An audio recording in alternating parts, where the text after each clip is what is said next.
In a small village, the shepherd Turan lived a reclusive life, bored with his daily tasks and often looked down upon by the villagers due to misunderstandings about his late mother's legacy. The peaceful life was shattered when a fierce magical leopard beast suddenly appeared at the village entrance and killed Elder Rabus right on the hill.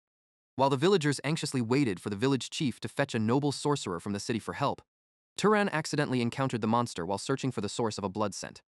Using his mysterious power to control things, hidden behind his guise as a shepherd, Turan easily took down the beast with just a rope and an enhancement stone. After secretly destroying the threat without caring for fame, he decided to dispose of the monster's body to continue hiding his supreme great mage identity and was met with suspicion from the villagers.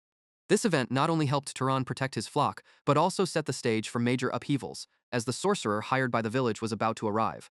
A playful boy held a wooden stick and shouted, "I'm a wizard." Andrew swung the stick and said, "You beast, take my magic."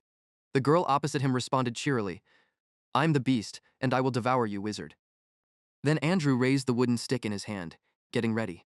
He struck it hard at Alina's forehead, making her wince in pain. Elena angrily shouted, "Why did you hit me for real?" But Andrew didn't feel sorry. Instead, he boldly declared, "Beasts are supposed to be defeated by wizards." So the girl demanded, "Then I want to be a wizard too." The selfish boy objected. "No way." Elena insisted, "Come on." Just then, Rabus approached from behind, smiling. He kindly greeted, "You kids are full of energy this morning." The two kids politely replied, "Hello, Mr. Rabus." Andrew innocently asked, "How do you become a wizard?" Rabus honestly answered, "It's not something you can just decide, my child."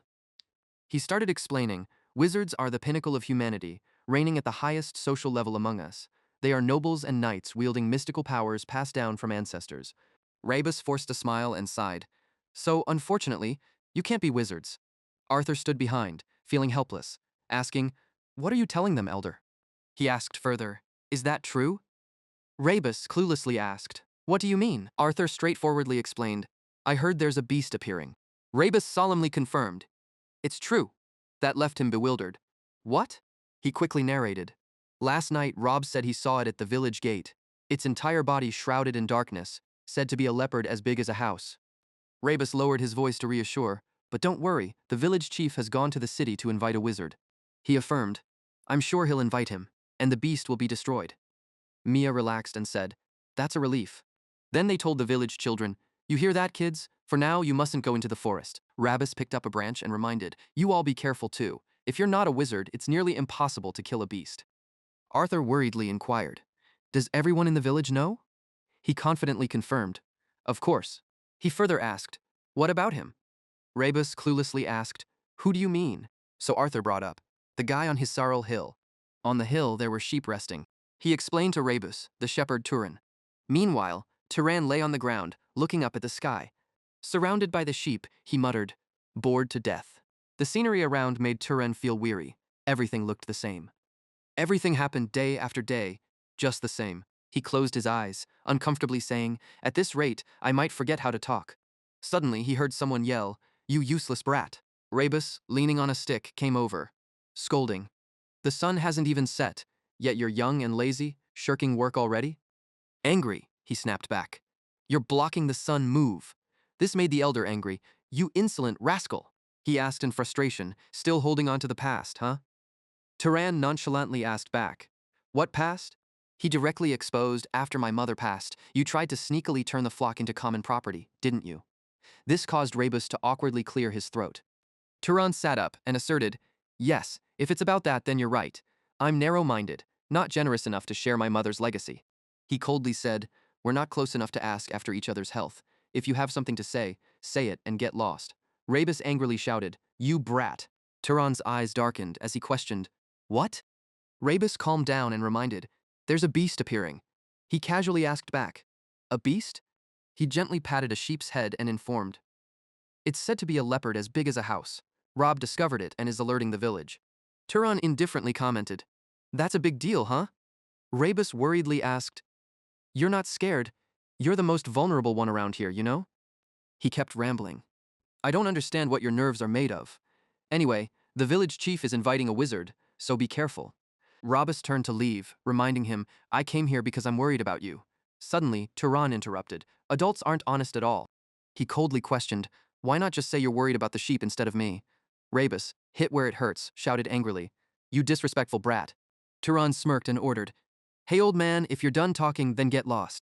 With a scornful look, he said, Your breath stinks, I'm about to lose my sense of smell here. So Rebus had to leave with anger in his heart. After he was alone, Turan's eyes froze. Magical beast. He thought to himself, that's what they call beasts with mysterious powers, magic. If humans have wizards, then beasts have magical beasts. Turan wondered, did a wizard come to this village because of the magical beast? Am I finally going to see a wizard? He didn't have high hopes, but he thought, the wizard invited by the village elder can't be that impressive. Turan smiled excitedly and said, Anyway, I want to see it once, and wondered to himself, to see how strong it is. Then suddenly, Turan caught a whiff of something. His eyes froze as he realized, this smell is… Turan looked around to confirm. It's the smell of blood. As dusk gradually fell, the path became silent. Turan walked slowly along that path. He seemed a bit puzzled. It's clearly this way. Suddenly, Turan realized something and stood still. Turan's steps came to a halt. He looked in one direction without any expression. Turan saw Rebus's body on the ground and casually called, Rebus. He blandly asked, You told me to be careful, but you went first, huh? Inside, Turan was a bit surprised. Didn't expect the smell of blood to come from old Rebus. Then he began to speculate. This wound wasn't caused by a normal wild animal. Finally, Turan concluded, it must be a magical beast. Suddenly, at that moment, Turan looked up in amazement. He saw a monster next to him. It stood towering and walked toward Turan. Yet, he stood there calmly. The magical beast stepped out, staring at Turan.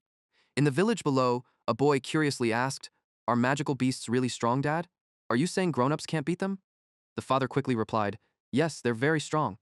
Arthur affirmed, If an ordinary man like me rushed in, there wouldn't be even bones left. Andrew asked nervously, Dad, you can't win either? The boy was very scared. So what will our village do now?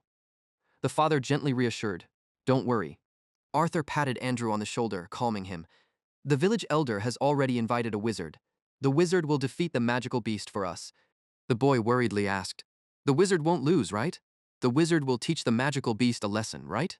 The father nodded confidently. Of course they're born with magical powers. Just a word and the magical beast is gone. Meanwhile, the magical beast was still growling, ready to attack. Turan smiled slightly and glanced at the monster beside him. His lips moved slightly, commanding, Die. The magical beast was knocked far away. However, it didn't die, but only bared its teeth and growled. The aura around Turan grew stronger. He casually asked himself, Can't I? While Turan was still in a daze, the mystical beast charged at him. He shouted loudly, telling it to stop, so the beast backed off to a distance. Turan whispered to himself with a slight smile, knowing he couldn't kill it immediately, but getting it to stop was a win. The beast ferociously smashed the boulder beside it. It glared at Turan with clenched teeth, full of anger. He didn't stand still either, and slightly bent down. Turan exhaled and made up his mind. If that's the case. He picked up a stone in his hand. Turan pulled out a shepherd's rope and called out, A shepherd must look like a shepherd. At that moment, the beast charged straight ahead. Turan commanded the stone to harden. Then he used the rope to hurl the stone far away. Turan's eyes reflected the image of the stone. He swung the rope hard and commanded it to increase speed. Turan's feet lifted slightly to gain momentum. A flash of murderous intent appeared as he shouted loudly, pierced through. A powerful energy shot forward. It aimed directly at the beast in front of him. The energy beam directly took it down. Blood splattered everywhere. Turan's energy forcefully pierced through the space. Then the beast was slammed to the ground. It opened its mouth wide, screaming in disbelief. Turan slowly approached, thinking to himself, The target is… From above, the stone still hovered in the air. Just as he yelled head, the rope fell straight onto the beast's head. The heavy stone hit, causing a big explosion. Turan stood silently, watching the smoke in front of him. He calmly looked at it being destroyed, thinking, It's my first time using this on a beast. Turan quietly pondered if he should toss the body into some valley. Then he clicked his tongue in annoyance, thinking he'll do good works unnoticed for the village again. Turan sighed in exhaustion, blaming the villagers for everything. His eyes reflected the image of a monster. Turan was a mage. He had realized this special talent long ago, 8 years back, when he could control objects. On the day he turned 10, Turan sat on the ground making things float. Excitedly, he called his mom. Mom, look, pieces of wood are floating. However, Vijay didn't respond, so Turan called again. Mom. He kept boasting to her. I can create fire and even control the wind. That memory stayed clear in Turan's mind. Vijay angrily yelled, Stop it now. That was the first and only time she got so furious with him. Turan was confused and said, "Mom." She gently held the floating wood and called softly, "Turan." Vijay sat next to him and suggested, "Come sit with me and talk a bit, son." She gently asked, "You want to stay with me for a long time, right?" Turan sadly nodded. "Yes." Hearing that, Vijay advised, "Then promise me. From now on, never use your powers again." She painfully reminded him, "And never let anyone know about this power." Turan couldn't understand and asked, "But why, Mom?" She patiently explained, "Do you remember the stories about nobles and knights?" He innocently replied, "I remember." Then Turan began to retell Vijay about them. Those with power are called mages, whether nobles or knights, but nobles and knights are different. Nobles descend from Freyan deities who saved humanity in ancient times. Knights are noble descendants but mixed with mortals. She praised him. "That's right, you remember everything well." Vijay explained, "That's why people separate nobles and knights, though both are mages. I'll tell you why you can't use this power, Turan." She revealed something shocking. "You inherited this from your father, a knight. Beyond these bamboo walls lurk deadly nobles, viewing knights as nothing but slaves." Vijay looked into her son's innocent eyes and reminded, "So you must remember what I say. No one must know you are a mage." She softly asked, "Can you promise me that?" Looking into the distance, Turan thought to himself, "It's been 8 long years since that day, and I've kept my promise to my mother." Turan resolved, "That promise will never be broken." His eyes were a bit sad. Turan had no intention of revealing himself as a mage. Nor did he have any plan to leave the mountain and enter the world. Time moved to the next day. Turan's eyes slowly opened. Suddenly, a loud banging and yelling came from outside. "Turan, come out here now." He calmly walked over and opened the door. A group of people with angry faces stared at Turan. After hearing them out, he yawned tiredly. "So what you mean is," Turan asked calmly, "I'm the one who killed Rebus, right?" They immediately grabbed his collar, claiming, "Exactly, you're shameless." A man angrily accused Turan, "You killed old man Rebus, then left his body for the beasts." After hearing the accusation, Turan stood silently. After a pause, he spoke up, "I understand why you're blaming me." They froze and asked, "What?" Turan bluntly explained, "The oldest in the village died alone, instead of strong men like you cowards, afraid to face the beasts. I see why this is your best escape." He smiled and said, "It's such an easy way for you to avoid responsibility and blame it all on me." Hearing that, Owen got angry and threw a punch at Turan, yelling, "Turan!" Turan gently leaned back, dodging the blow. In his heart, he thought, "Magic." Turan snapped up and hit Owen on the head, saying it was really quite handy.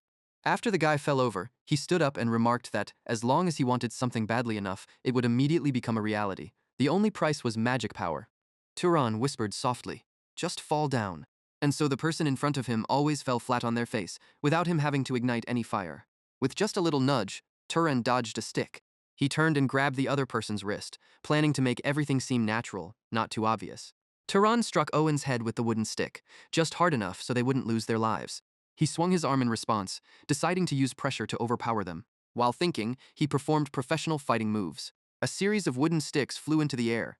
Eventually, Turan defeated them, just as he had for 8 long years. He successfully hid the fact that he was a mage by the time he brushed off his hands after the fight. He sighed calmly and reminded them, "You should use your strength to arrange Mr. Rebus's funeral instead." Then Turan turned to the women and asked, "Did you come here to cause trouble?" Emma quickly denied, "No, we." She hesitated and explained, "We came here to find you, Turan." He remained silent and then suggested, "Take these fools down the mountain." Then Turan went inside and took off his shirt.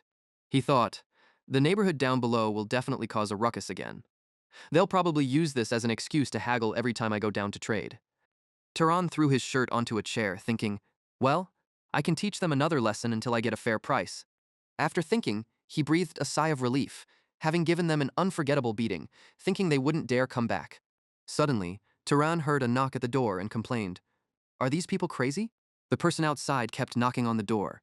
Turan went out and shouted angrily, "Who is it? Do you really want to get?" However, when he saw the tall man in front of him, he stopped. Turan softly asked, "Who are you?" The man replied apologetically, "I'm sorry. I thought I could ask you for a favor for this journey, but it seems I'm not here at the right time." Turan looked up at Kiorn, wondering if they were a group of guests. Then he spoke, "No, I'm sorry. It's just that some uninvited people came to cause trouble." Turan wondered to himself, "My mother taught me about etiquette, but is this polite enough? I've never had a proper conversation with anyone in this remote town, so this feels really strange." He hesitated a bit but thought, "Well, A group carrying weapons appeared in this dull town. So Turan said, if you're planning to find a place to stay. He suddenly paused, letting out a sigh. Then Turan invited, please come inside. A table full of food was laid out. Turan honestly said, our family isn't well off, so I'm afraid there isn't much in the way of delicacies to serve. Kiorn, while eating, replied, but this is already quite a feast. The man politely said, still, you surprised me a bit. Haven't you ever met anyone from far away here? Turan straightforwardly confirmed. That's right. He recounted, I was born and raised on this hill, living as a shepherd ever since, and it's rare for such a small town to get visitors. While drinking water, the man's eyes suddenly froze. Opposite, Turan also lifted his cup and drank it all. Suddenly, Kiorn exclaimed, how interesting, and Turan confusedly turned to ask, huh? He bowed his head and calmly explained, for someone who grew up here as a shepherd, you're quite knowledgeable about etiquette. Your parents must have taught you very well. Turan honestly replied, I learned those things from my mother, but she passed away a few years ago due to a serious illness. Kiorn happily remarked that his mother must be proud to have raised a son like him, and he was sure she was resting in peace with the gods in the celestial palace. He began saying he wanted to sincerely thank Turan once again, to which Turan casually replied that he was just living according to his mother's teachings. Then Turan curiously asked what had brought Kiorn to this remote countryside, and Kiorn smiled and said he had been entrusted with handling some matters. Turan was a bit surprised and asked, some matters? Kiorn explained that people were looking for someone to destroy the dark spirit creature. Kiorn affirmed, I am a mage. And Turan's face visibly froze at the words. Turan softly said, then you must be the mage whom our village elder mentioned. And Kiorn calmly admitted, that's me. Kiorn bit the straw in his hand and cautiously asked, so now, can I ask you a question? Turan quickly agreed, please do. Kiorn immediately said, I can clearly sense the presence of a creature around here, but I don't see any aggressive beings nearby. Kiorn raised another issue, pointing out that Turan seemed to know about the village elder and the creature, yet he appeared unusually calm, not showing any intention to run or hide. Kiorn keenly observed, if the creature targets humans, then it might aim for you. Aren't you even a bit scared? Kiorn smiled and remarked, you seem surprisingly brave for a shepherd who has never left this town. Then he suddenly turned dangerous and asked, who exactly are you? A memory response came. A mage, reflecting back to when Turan naively asked his mother why he couldn't let people know he was a mage. She worriedly replied that it was because of the troublesome aristocrats out there. Turan curiously asked more, troublesome aristocrats? Vijay sadly explained that if aristocrats were just shepherds like them, then the knights would be no different from the dogs they kept at home. She emphatically reminded him, they might treat you like family, but they can sell you or sacrifice you whenever they see fit. Vijay seriously stated, I never want my child to live such a life. Turan, you want to be with me too, right? Turan innocently replied, yes, I do. Then she advised, so remember this, no one must know my child is a mage, especially not other mages. If they find out, they will separate us and turn you into their hound and discard you any time. Vijay looked at him seriously. She gave him a piece of advice. To avoid having your mage identity exposed, you might have to take someone's life yourself. Turan's eyes were cold and sharp. He wasn't joking when he mentioned it. But somehow things ended up like this. Kiorn struggled to reconcile, asking why Turan was so silent. He also realized that Turan was completely serious. Kiorn could only give a wry smile, saying that Turan's serious face spoiled his joke. At that moment, Turan's expression finally relaxed, and he sighed. So it was all just a joke? He apologized, saying, forgive me, I'm not very quick with jokes. Kiorn stood up and walked closer, saying, no, it was my fault. I should apologize for causing you confusion. Turan laughed and explained, this is the first time I've heard a joke about wizards, so I was a bit surprised. Kiorn replied kindly, saying, I found your reaction too interesting and ended up teasing you too much. Kiorn offered his hand and said, by the way, we've never had a proper introduction. It's a pleasure to meet you. Kiorn smiled and introduced himself. My name is Kiorn, a lone traveler. Turan shook his hand in return, saying how impolite of me. I should have introduced myself first. My name is Turan, just an ordinary shepherd, he said with a smile. They both sat at the table and began to chat warmly. Turan mentioned, I've just turned 18 this year, and Kiorn replied, I've turned 75. Turan was surprised to hear that. You look much more vigorous and youthful than your actual age, he remarked. Kiorn explained, wizards usually age slowly and live longer than normal people. Turan asked curiously, what led someone like you to choose a life of wandering? This question made Kiorn nostalgic. I decided to leave after 60 years of dedication to the Arabian family, he said. Kiorn happily recounted, in these twilight years, I just want to roam free without being bound by anything. It sounded like a quite idealistic and romantic notion. Their conversation went on, making Turan feel warm and happy as they talked and laughed. Kiorn also spent the whole evening with a joyful smile. The atmosphere at night brought Turan a sense of lightness and peace. Being with such a reputable person was unexpectedly pleasant. They talked until the sunlight peeked over the mountains outside the window. Kiorn suddenly realized, is it really this late already? Turan smiled. You're right. I got so caught up in the conversation that I didn't notice dawn approaching. Kiorn pulled back his chair and stood up, saying, it's time for me to continue my journey. Kiorn pushed a coin onto the table. Take this Arabian silver coin, it's pure, and surely enough to pay for my meal. Turan gratefully accepted, saying, I humbly accept your kindness. I wish you success in your hunting journey. Kiorn teased, don't talk as if we'll never meet again. Before leaving, Kiorn looked back and said, who knows, I might come back a few more times to bother you for a meal. The sky gradually brightened over the hills behind the town. The sheep were contentedly grazing on the wide grass fields. Turan called out loudly to them, gather up, everyone. The sheep perked up their heads at the sound. They slowly made their way toward him. Turan rarely felt as relaxed as he did today. It was his first time meeting another wizard, but more importantly, it had been so long since he had such a comfortable conversation. He happily patted one sheep on the head, thinking about Kiorn's calm demeanor and natural humor, which was warmer than any adult he'd ever met. That evening, Kiorn showed up at Turan's door again with a hunted wolf on his shoulder. I'm back, he announced, leaving Turan impressed. He truly is a remarkable man. Turan completely changed his old thoughts, realizing he'd once thought knights were soulless machines controlled by arrogant nobles. Turan returned to the town with a new set of worries, wondering how to report this to the village elder. On a forest path, Kiorn was also walking, noting that the land of Hisarl was now free of monsters. He quietly observed his surroundings, confirming it was true. The broken trees around him reminded Kiorn of something. The traces of a battle were still there, but there was no sign of monsters. He stopped at a big tree, where its trunk was split by a stone, wondering if the monster had been defeated. Kiorn stared thoughtfully at it, wondering who was capable of hunting it. Perhaps the village elder secretly hired another wizard besides him. He breathed a sigh of relief, but felt reassured nonetheless. As long as the monsters were gone and everyone was safe, that was good enough. An instinct in his heart made Kiorn suddenly open his eyes in high alert. He quickly turned his head. The giant creature's foot stepped closer, bringing with it a strong stench. Its head was completely deformed into an ugly and horrifying shape. However, the dangerous aura of the undead creature left Kiorn momentarily stunned. Wait, is this really an undead creature? He backed away in fear, wondering who could be so irresponsible. The undead creature quickly raised its foot to attack Kiorn. Its claw caused the ground to shake violently, but Kiorn luckily jumped away just in time. Kiorn regained his composure and analyzed the situation. If the creature's corpse isn't absorbed or cleansed of magic, it'll become a vengeful undead like this. A monster hunter wouldn't make such a basic mistake. The undead creature was still relentlessly attacking Kiorn. He was utterly confused. Whoever killed the creature must have been a mage. But why let it become undead? Kiorn wondered to himself, did he truly not know the consequences of leaving that magic behind? No, even a rookie would know this basic fact, otherwise they wouldn't have been able to face it in the first place. Kiorn's hand gathered a golden ball of magic. Maybe this mage had something else planned, but whatever it was, Kiorn knew he had to destroy it now. His magic formed into a powerful beam of light. Kiorn directed it at the undead creature, but it seemed like the attack couldn't harm it at all. Kiorn was shocked at the undead creature's strength. Was his magic completely ineffective?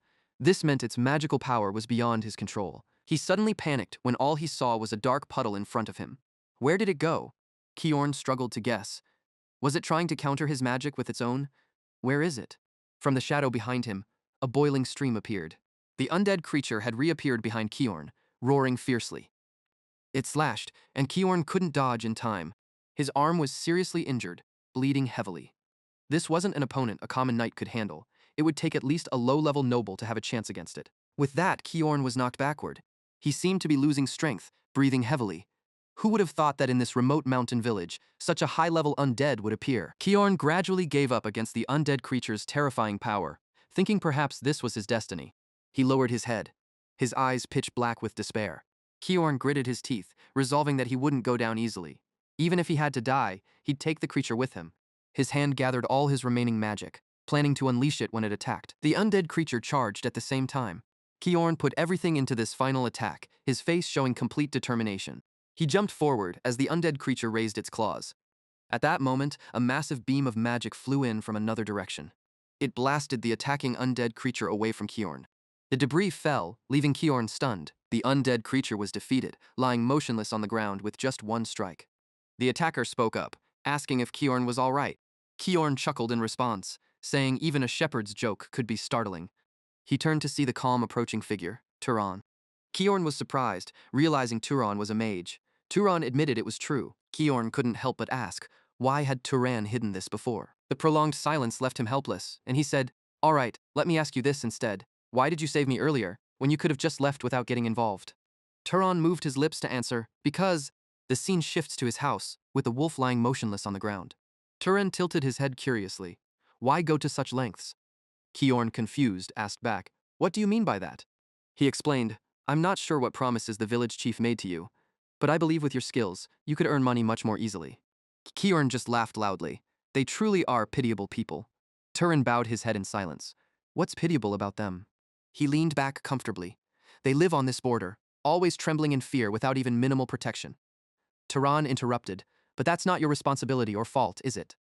Kiorn thought differently, though, and he expressed, the duty of a sorcerer is to inherit the power of the gods. That's why we should live with the pride of protecting the common people. He closed his eyes and sighed. Maybe not every sorcerer shares my ideals. Everyone has their own thoughts and paths to follow. Thinking about this made Turan smile slightly. He calmly replied, doesn't everyone have the right to choose their own way of living?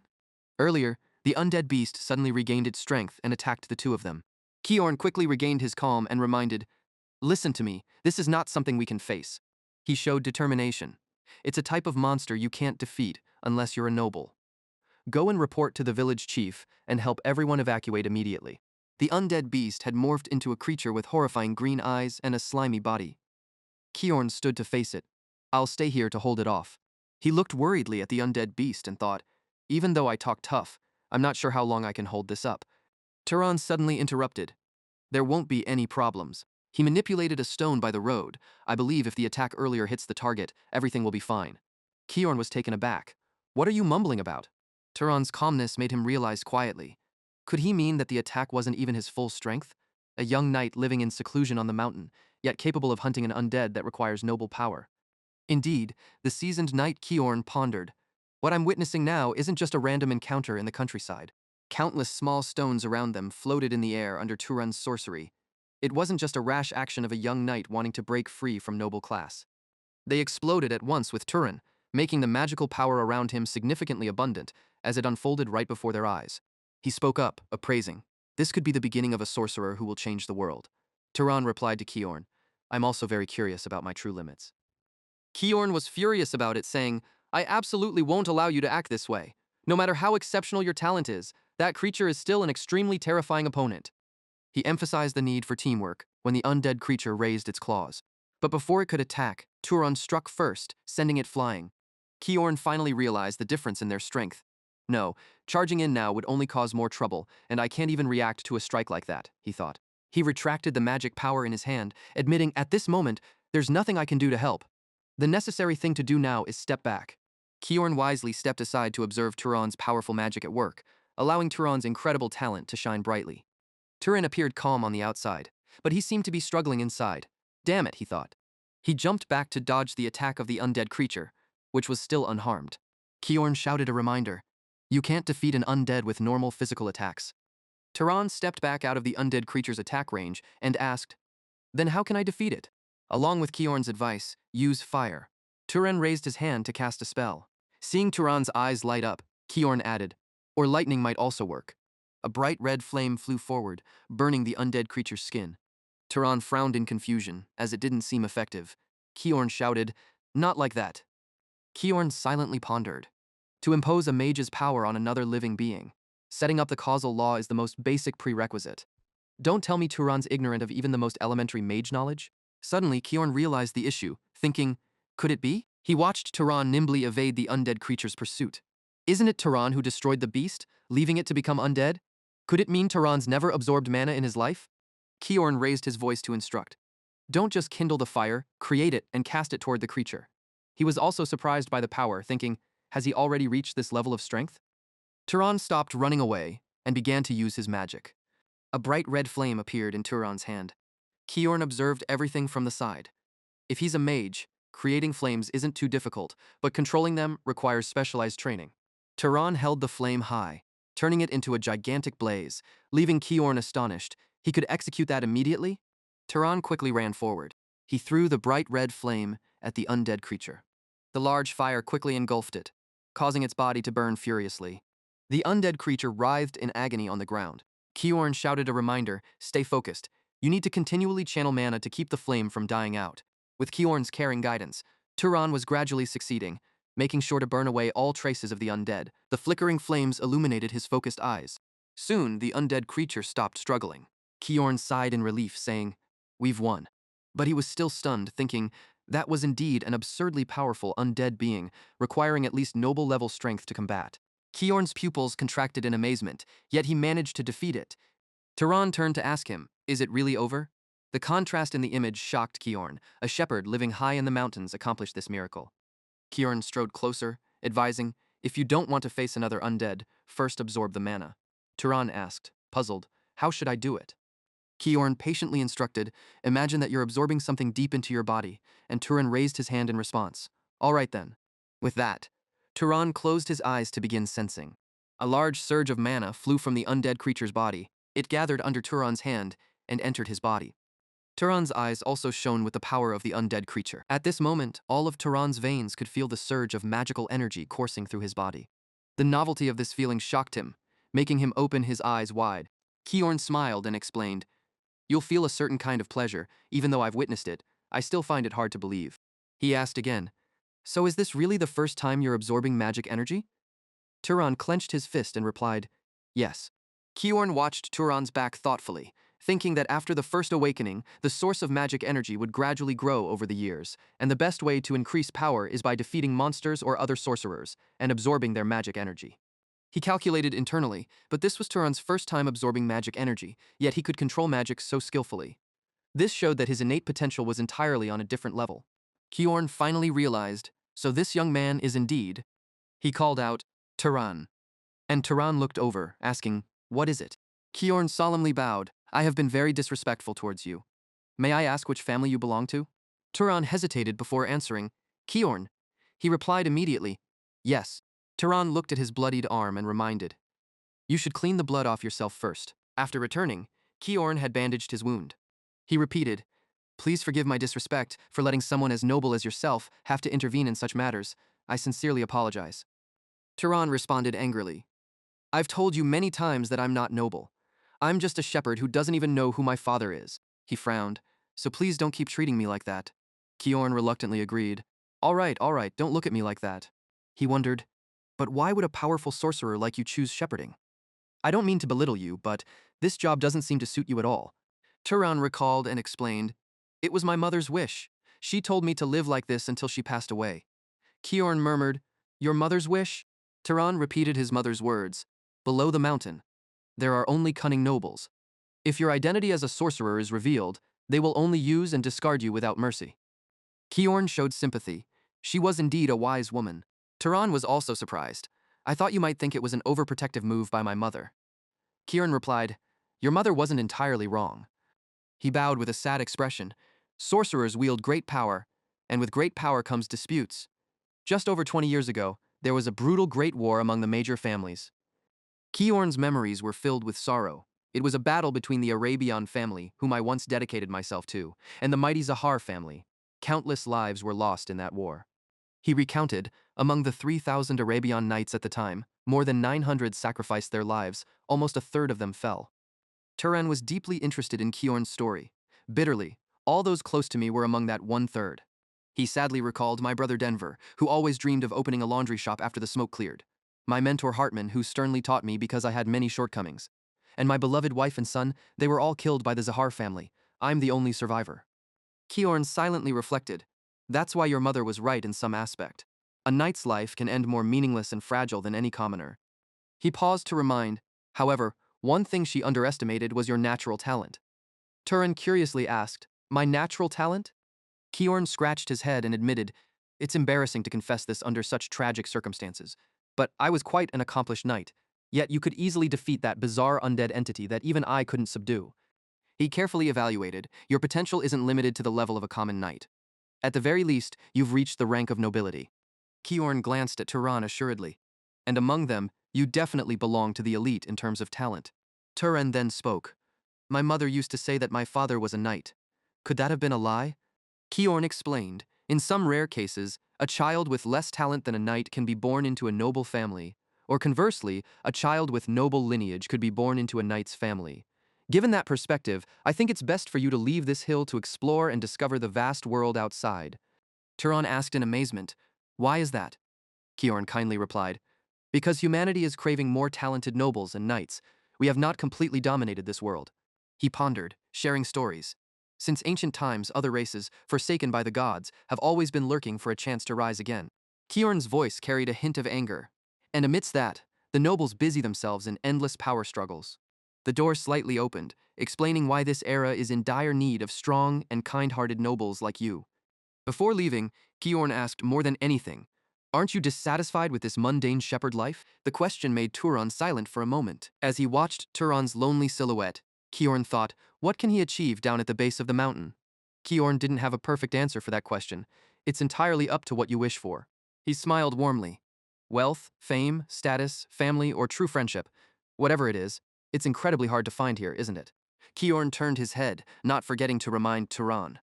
Imagine if you could become a hero like me, destroying the monsters that threaten the people. He left with a final suggestion, or become an adventurer, exploring unknown lands, or even be adopted by a noble family and walk the path of power and ambition. Turin followed Kiorn to the door and spoke, "Listening to your analysis, I think you have a point. It would definitely be more interesting than herding sheep here all year," he affirmed while facing Kiorn. Turan smiled bitterly. "For the first time in my life, I am truly curious about the outside world." Kiorn's encouragement seemed to have an effect. "Still, I worry I might be planting baseless expectations in you. I will always support whatever path you choose." He suddenly remembered, "Oh right, what exactly is your bloodline power? I should have asked this from the start," but Turan looked puzzled. "Bloodline power? What do you mean?" Kiorn lowered his head and admitted, "I apologize. I often forget that you're not very familiar with magic." He further explained, bloodline powers are traits inherited by nobles from their ancestors. In Freyan society, possessing bloodline powers is what separates nobles from knights. Kiorn raised a hand and created a small magical flame as an example. "Is there any spell that feels especially easy and natural for you to perform, or perhaps an innate ability that doesn't rely on magic?" Turan clenched his fist. Guessing, "Isn't it about me being really strong?" Kiorn replied, "Just having mana is enough to enhance a wizard's physical abilities." Turan recalled his abilities. "I have a very keen sense of smell, and I'm quite good at throwing stones," Kiorn speculated. "If your sense of smell is exceptionally sharp, that could be considered a bloodline power." He rubbed his chin thoughtfully. "The ability to hit targets with ranged weapons is one of the hallmarks of the Arabian family, though it's fairly common." Kiorn asked with interest, "Keep going, tell me more." Turan nodded, "All right," and after some conversation, Kiorn concluded, "I see." Turan worriedly asked, "What's wrong?" He couldn't help but be curious about Kiorn's serious expression. "Why do you look like that all of a sudden?" Kiorn spoke up and explained, "I think I've figured it out. Which family's traits your powers most closely resemble?" Turan tilted his head, wondering, which family is it? Kiorn, from beginning to end, kept his head down. A famous great family. He recalled that family's brutality and his own past pain, known as the Trackers or Master Hunters. Kiorn added, "People who suffered losses from the war. It's the Zahar family, the ones who once faced the Arabian family directly." These words left Turan in bewildered amazement. Cold sweat ran down Turan's face as he repeated silently to himself, "The great Zahar family." Thinking of this, he swallowed hard and sneaked a glance at Kiorn, who was silent beside him. Was he really saying he shared the bloodline with his enemies? Turan tightly pressed his lips together, his thoughts in chaos. How should he respond? Should he apologize? But these were the actions of relatives he never met. They were like strangers to him. Suddenly, Kiorn called out, "Turan," making him quickly respond, "Senior." Before Turan could say anything, Kiorn patted his shoulder gently. "Don't look so worried." Kiorn understood the issue. Turan hadn't been involved in the war. Still, Turan felt uneasy, but Kiorn smiled gently and advised, "Those are matters of adults. If blood debts are always repaid with blood, the grievances will never end." Hearing this, Turan asked, "Don't you have any regrets?" Kiorn's eyes flickered briefly as he replied, "Regret about what?" A light breeze carried Turan's heavy words, "About advising me to leave the mountain." Kiorn lowered his eyes and explained in a deep voice, "If you seek strength, you'll eventually join the Zahar family. After all, your talent is remarkable." He firmly stated, "But I believe in your character." Kiorn's words surprised Turan. "You do?" Kiorn looked at him with trusting eyes. "I'm talking about the kindness within you." You saved my life, even revealing a closely guarded secret. If someone like you joins the Zahar family and reaches a high position, Kiorn suggested, you might prevent another brutal war. Turan listened, falling silent, lost in thought. Seeing this, Kiorn walked past him and remarked, no need to think too hard. You haven't decided whether to join the Zahar family yet. After Kiorn finished speaking, Turan resolutely said, I've made up my mind. He smiled slightly, turned to Kiorn, and said, I want to try going down the mountain. Kiorn laughed with satisfaction. It's good that you've thought that through. But Turan added, but not right now. Facing Kiorn, he said calmly, I'll go after your injuries are fully healed. Kiorn felt deeply grateful. What a kind child you are. I'm only scratched a bit, but indeed, you're very good. A while later, inside the cozy wooden house, Kiorn explained solemnly, to use magic, you must have mana. That's why mana is often called a universal key.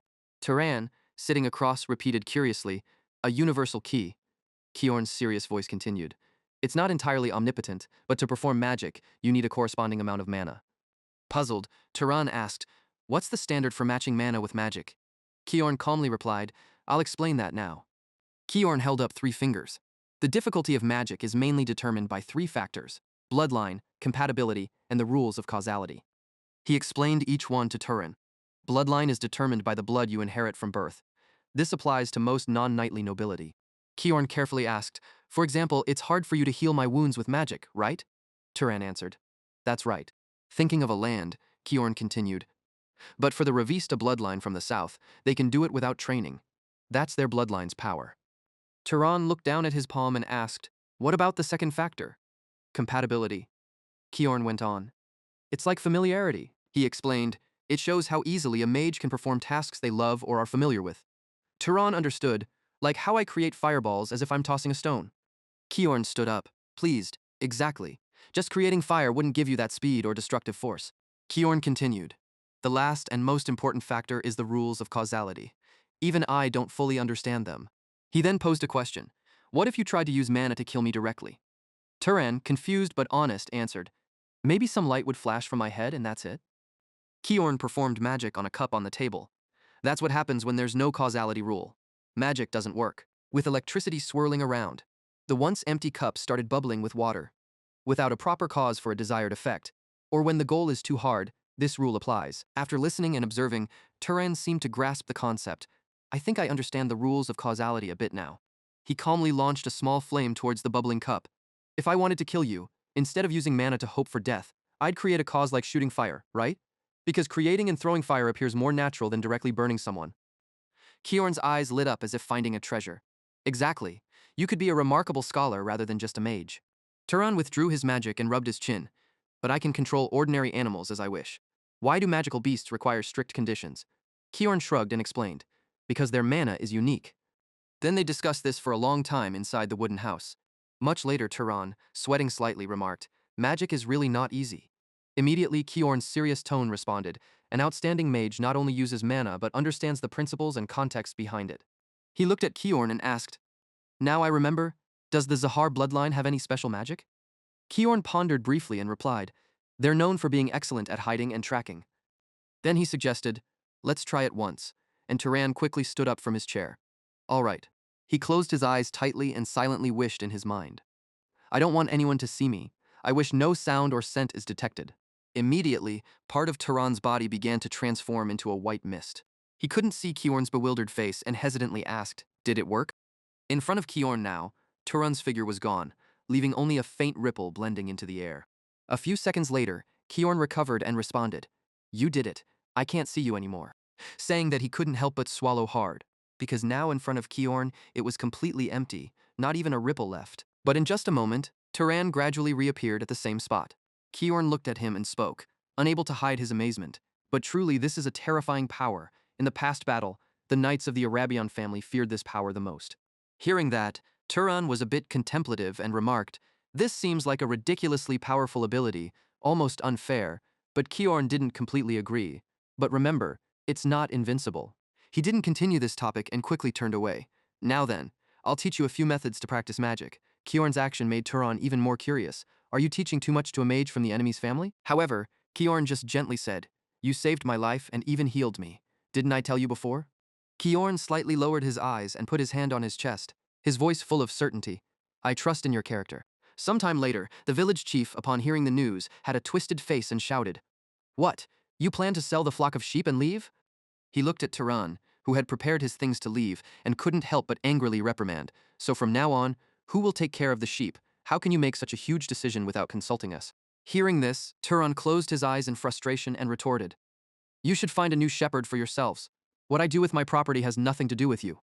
Turan's continuous threats frightened the villagers. After all, I hope you will buy that flock for a fair price, or else I'll release them all and leave alone. He calmly said, You can go catch them, but it'll probably be quite difficult. One villager heard that and worriedly called, Chief.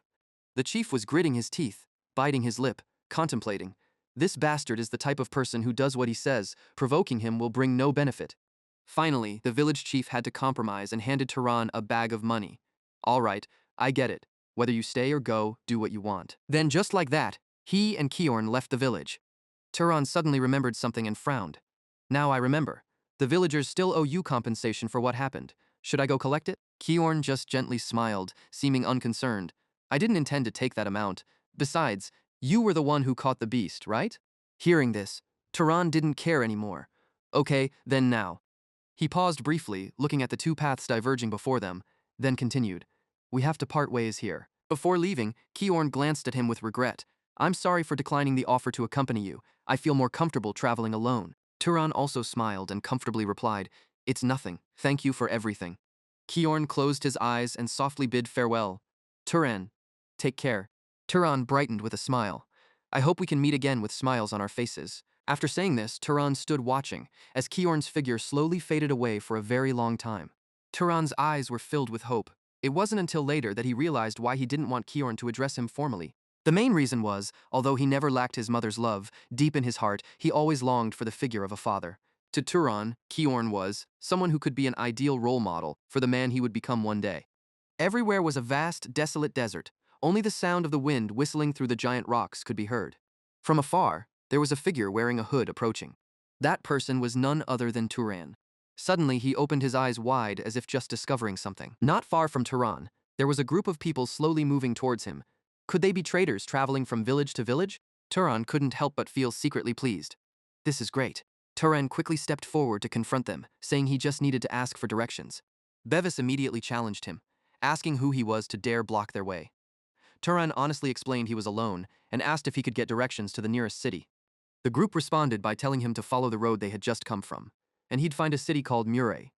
Turan was a bit confused by their attitude, but calmly replied that he understood. As he spoke, Turan slowly walked past them, thanking them for pointing the way. But then someone stepped in front of him and stopped him, saying, Hold on a second. The man smirked maliciously and questioned if Turan was just going to leave after getting information. Turan was very surprised and asked what he meant. However, he quickly regained his composure, his eyes slowly flashing with hostility, asking, So what? The man, still unaware, continued to demand some form of return for the help given. Before he could finish speaking, the rest of the group drew knives and surrounded Turan, telling him to first drop the bulging bag. Turan glanced around and understood the situation, realizing it was a highway robbery. The one who stopped him arrogantly spoke, And what if we're robbers? An old man rested his long sword on his shoulder, smirking disdainfully, and said, Call it stupidity. This is an abandoned land where people may die, and that's nothing unusual, right? Bevis then pointed his sword at Turan's throat, threatening him to drop his bag and cloak while they were still being decent, saying killing and stripping him would be bloody and troublesome. Despite the old man's expectations, Turan calmly replied, I get it now, so highway robbers can also kill without hesitation? All the while, Turan recalled Kiorn's previous teachings, especially as he realized the third factor, the law of causality, and everything else Kiorn had taught him. Turan smirked slightly, looking at the robbers as if they were moving targets, saying, I guess I'll use you as practice subjects. Turan's eyes suddenly paused, puzzled by the laughter. Bevis showed disdain, thinking this crazy guy was acting like a mage. One of his enthusiastic underlings chimed in. Right, boss. Pale white fingers gently waved a stream of air. Turan swung his arm back, creating a whirlwind that scattered them all. His hood was removed, revealing sharp eyes. So instead of just summoning wind from the air around, using his hand to shape and amplify it saves more mana. Turan was seriously pondering. I didn't expect to create such a fierce wind with this little mana, while the others began to get up. What's going on here? He calmly opened the lid of a water bottle. Drops of water suddenly transformed into sharp points. Under Turan's control, they all aimed in one direction. Finn rolled his eyes in fear of Turan's presence. The flying blades embedded themselves in his body, pushing him back. Turan opened his palm, ready for combat. This spell should only work when near a water source. Honestly, it felt faster and stronger to throw those stones by hand than with magic. Bevis, scared, hastily begged, "We didn't know you were such a great mage. Please have mercy and forgive us this time." While he talked to catch Turan's attention, the others chimed in from behind. "We'll give you anything you want, so please be generous and spare us." With determination, Turan lifted one leg to the right height. As he stomped down hard, a sand wave from behind attacked all the bandits. Bevis watched in horror, his face turning pale. Unbelievable. Turan, with a terrifying face, silently looked down. "Are they all dead now?" His voice rose slowly. "Let me ask you a question." The old man bowed humbly. "Yes, great mage, I'm ready to answer anything you want." Turan stared directly at Bevis and asked bluntly, "Why did you dare to attack me without any plan? If I were just a lone traveler, I might have become a victim just like now." The old man's voice hesitated a bit. "Because you bowed." Just hearing that, Turan's eyes widened. "What?" Bevis, still looking down and sweating, explained, "Even when we spoke crudely, you lowered your head and greeted us politely. So we mistook you for a mere weakling." Turan's face remained expressionless. "Thanks a lot. That taught me a very valuable lesson." Hearing this, Bevis, with some hope, looked up happily. "So, you'll keep your word and spare me?" But what he didn't expect was a drop of water transforming right above his head. The scene shifts to earlier, when Kiorn was casually talking. "Turan, you'll meet many kinds of people out there, and there's one thing I must emphasize to you." Turan, holding his prepared backpack, listened intently. "Never show any mercy to scum, like those bandits who never hesitate to harm others for their gain." A sharp sword lay quietly on the table. "The reason I must warn you so sternly is because, at that moment, Turan answered seriously, 'I think I understand why.'" He now stood before the lifeless body of Bevis. "Because a life you spare out of weak pity might return and directly harm 10 other innocent people around you." His face was blank as he stood, mumbling, "I've lingered here long enough." Turan carefully walked on the sand following the wheel tracks. Along the path the fake merchant band had dragged their wagon, the tracks deeply marked in the sand. He continued walking alone, leaving a thought etched deep inside his mind. His lips tightened as he walked forward without turning back. "I've killed someone." The fear-stricken face of the bandit leader suddenly reappeared. He felt guilty, but he couldn't just let them go easily. Kiorn's warning flashed clearly in his mind again, and he remembered the moment when the bandits intentionally attacked from behind, completely without hesitation, ready to ruthlessly rob and kill just for their benefit, sure to target other innocent people whenever they wanted. Suddenly, Turan's shoes stopped at an edge, like the wheel tracks in the desert fading as weeds grew to cover them. His chaotic heart gradually calmed as he remembered Kiorn's teachings. Turan stopped, looking up at the clear blue sky, then continued stepping into an entirely new and different world. He continuously observed and marveled. Turan saw a place that looked bustling and vibrant. So this is it, the small city of Murray. On the road, a mother was holding her daughter's hand. Turan walked in slowly with his backpack, curious. It was his first time seeing so many people gathered like this. There was a tall, solid building here, and its architecture looked completely different from the small village he knew. Turan kept walking through the town, observing everything silently. Now, he truly felt like he was in a real city. He stopped in front of a fruit stall. "Excuse me," he said. The vendor cheerfully greeted him. "Oh, hello."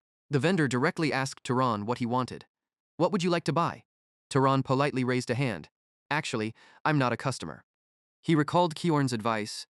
"If you arrive in a new city and need a place to rest, find a nearby inn. There's always one, whether in rural or urban areas." The vendor, now irritated, waved him off. "If you're not buying fruit, then scram." Turan went quiet, confused by the vendor's sudden rudeness. Was there some unwritten rule in cities that he had to buy fruit before asking questions?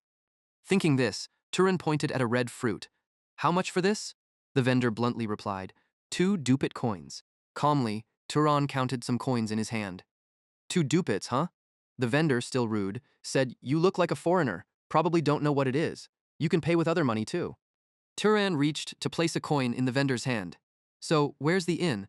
The vendor easily gave directions. "Go straight past that cloak shop, then turn left. You'll see a building with a blue roof. A wooden sign with 3 letters hangs out front.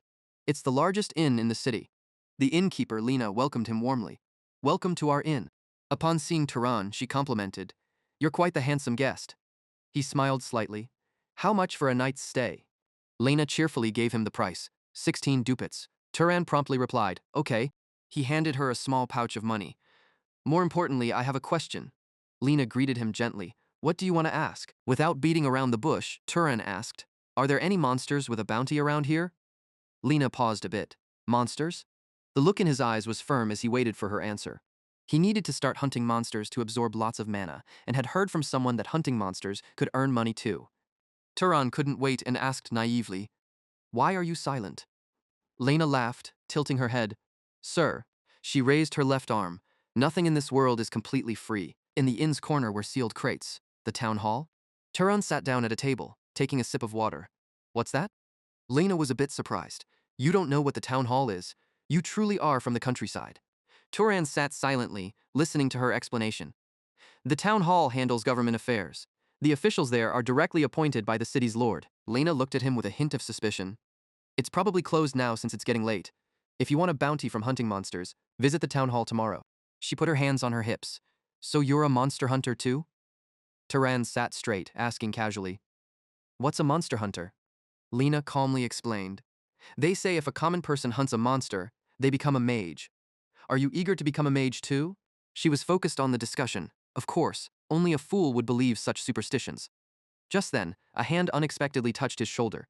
Superstitions? It was the monster hunter Midden, who laughed. It's true you can become a mage by killing monsters.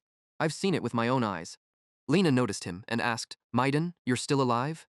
Midden nonchalantly replied, I always said I can't die before becoming a mage. Turan raised a hand to signal him, here. Midden pulled back his hand, laughing. Oh, so attentive. Taking the chance, Turan asked seriously, can I hear more about what you said? Midden looked directly at him, about becoming a mage by killing monsters. Lena sat down at the table, listening to their conversation. A mage gets stronger by hunting monsters. Similarly, a regular person can become a mage by themselves if they kill a monster. Midden introduced 4 men behind him. We 4 are hunting monsters, hoping to become mages. One of them crossed his arms confidently. Exactly right. Turan looked at them, both surprised and serious. So, has any of you become a mage yet? They quickly answered, no way. In this city there's only 1 mage under the lord and 3 underlings. Comfortable? Medan asked while laughing. Didn't you just say you've hunted monsters before? Well, with your gear so thin, don't you have a weapon? Turan showed them an item. I do. Medan recognized it, a slingshot. Judging by its wear, you've used it a lot. Turan seemed serious in the tense discussion. Yes, it's perfect for shooting egg-sized objects at high speeds. Midden calmly reflected. With that, you can hunt animals like rabbits or foxes easily. Turan looked a bit startled. Actually, we were just talking about needing a long-range shooter. Want to hunt with us? Hearing this, he smiled slightly, answering half-heartedly, no, but thanks anyway. The time shifted to night as he lay on the bed, thinking there was really no convincing reason for him to go hunting with them. Turan sighed sadly. Today was truly a turbulent day. The backpack he had brought was neatly placed next to the bed. He still couldn't believe he had truly left that village. Turan raised his palm in the air, playing with a bit of mana, wondering what the future holds. His ears suddenly twitched when he caught a sound. Turan instinctively sat up and looked towards the door. Someone was there. He remembered walking on the rugged road with Kiorn, thinking he shouldn't let his guard down, even in the inn. Kiorn walked beside him with his hand in his pocket, confirming it. Kiorn looked at him with a gentle smile, saying that the city wasn't completely safe. Hearing that, Turan replied, I understand. Kiorn continued to advise Turan to be cautious, and Turan listened closely. Got it. Turan moved closer to the door, already channeling mana in one hand. The door slightly opened, allowing him to peek through.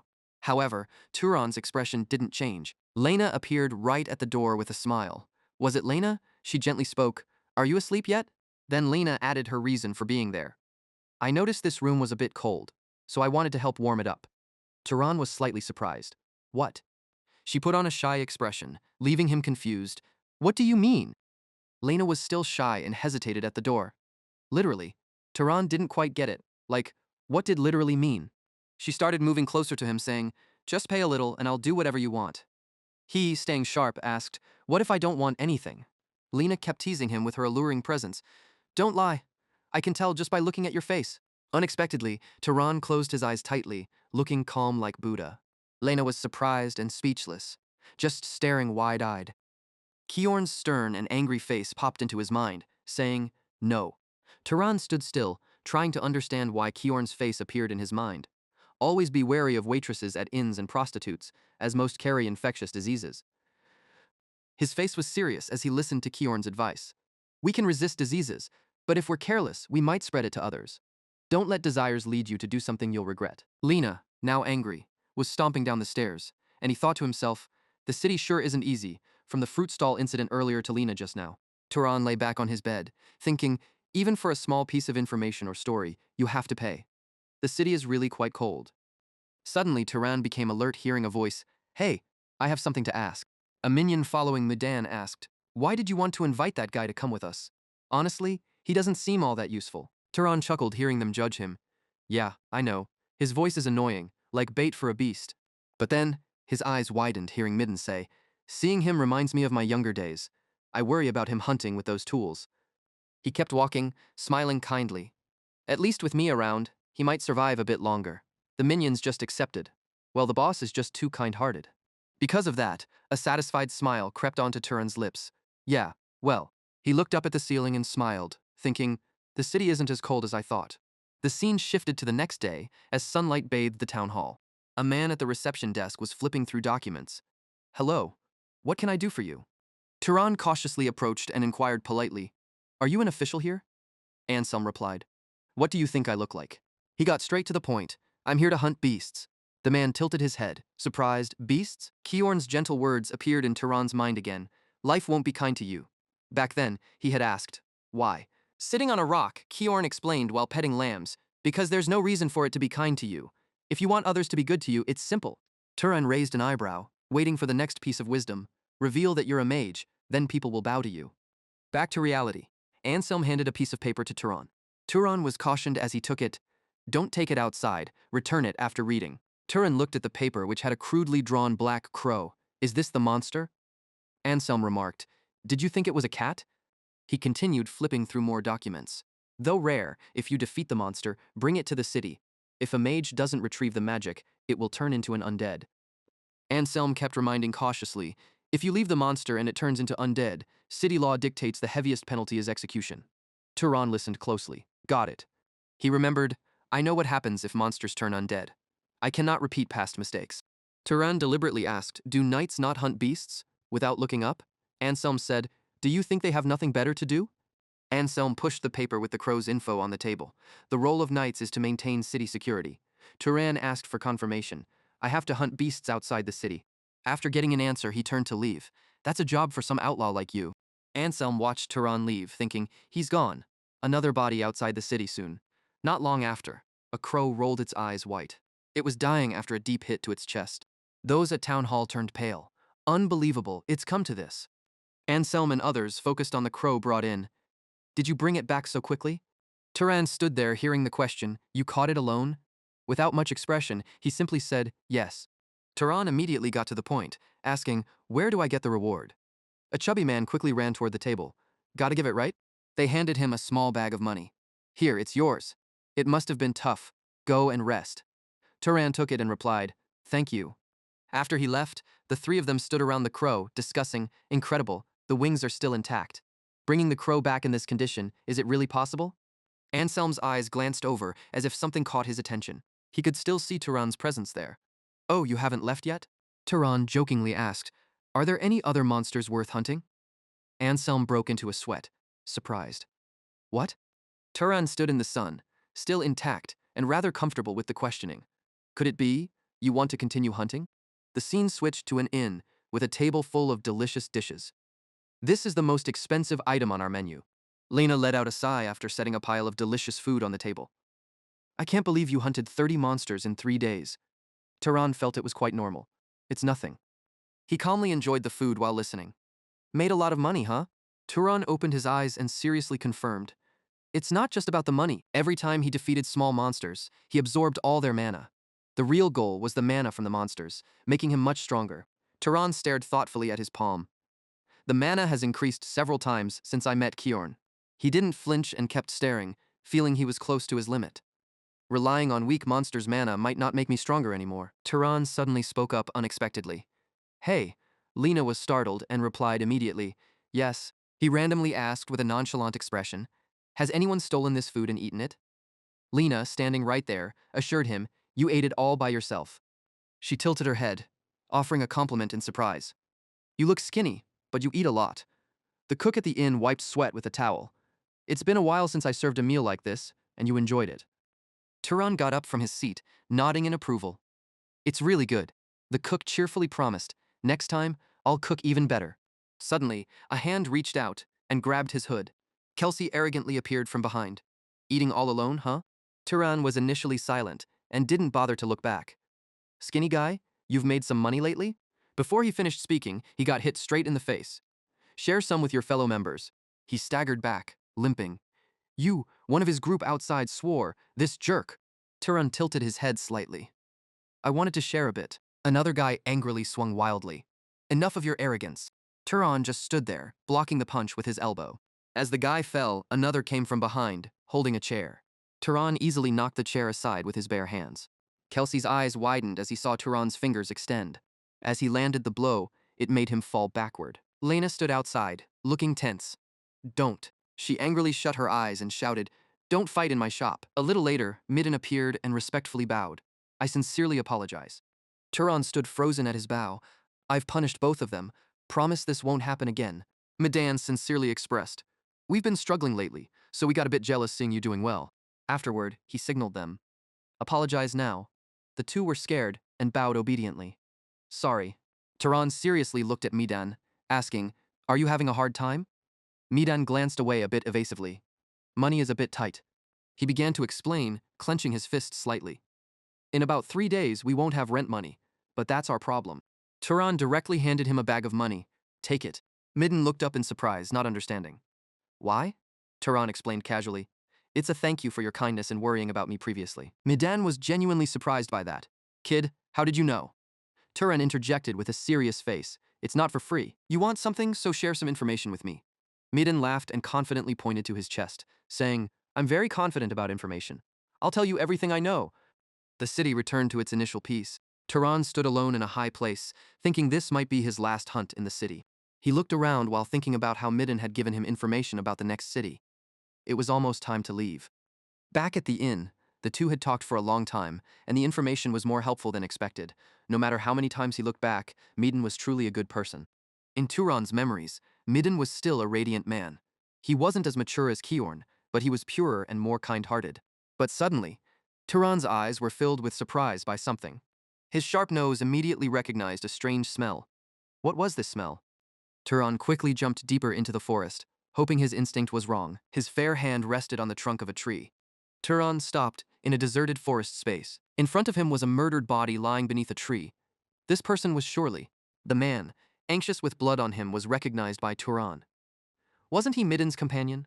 A smirk appeared on Turan's lips when he saw the man. The man's eyes were wide, his face covered in fresh blood. Next to his immobile hand were a few small coins. Turan moved closer, curious about what had happened. What is this all about, Midden? Turan turned in confusion when he heard a noise beside him. Kelsey looked like he was dying but still murmured, Rabbit. In the darkness, 2 long front teeth appeared as he spoke. Turan glanced over and saw a demonic rabbit gnawing on a corpse. It had white fur and a mouth smeared with fresh blood.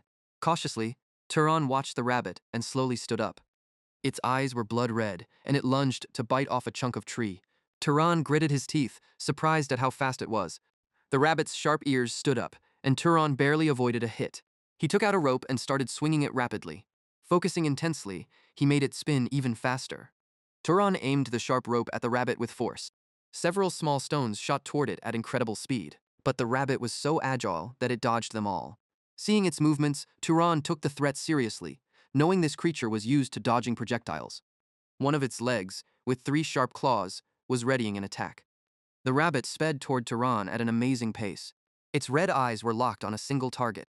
Suddenly, the rabbit vanished into thin air, as if it never existed. Beside him, it reappeared after missing its target. Turan took the chance to get ready, holding a small, sharp knife. He stabbed it under the neck, causing it to scream in pain. Quickly, Turan retreated, backing away. His body moved toward a tree, but it seemed to vanish. The rabbit turned back and attacked the tree fiercely. It looked aggressive, constantly clawing. Its eyes were fiercely red, slashing wherever it jumped. Suddenly, white smoke rose from the forest. The rabbit stood in a wrecked area, roaring at the sky. Blood dripped from its body onto the ground. Its ears drooped, and its tongue hung out of its mouth. Turan's black shoes appeared back on the ground. He returned to find the rabbit's body lying there. As usual, he extended his palm toward it. With a cold expression, Turan absorbed mana from the rabbit's body. His eyes glowed blue, noting the mana was far more than what he absorbed from the first undead creatures.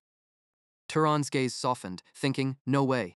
Kelsey, resting against a tree, weakly questioned, "Are you a mage?" Turan didn't hide it and answered right away. "Yes, I am." Still curious, he wondered why Kelsey revealed his identity. Turan, with some concern, asked, "Does anyone among the four of you want to leave something behind for family?" From the one with half-closed gray eyes, tears fell. No one. Even Midan was lying in a pool of blood with lifeless eyes. In Turan's memory, he could still recall Midan's smiling face, saying there was a grand city called Orem, and in it, a place called a library. Back then, Turan was surprised by one thing, a library, he had confirmed, saying that it was rumored to have thousands of books.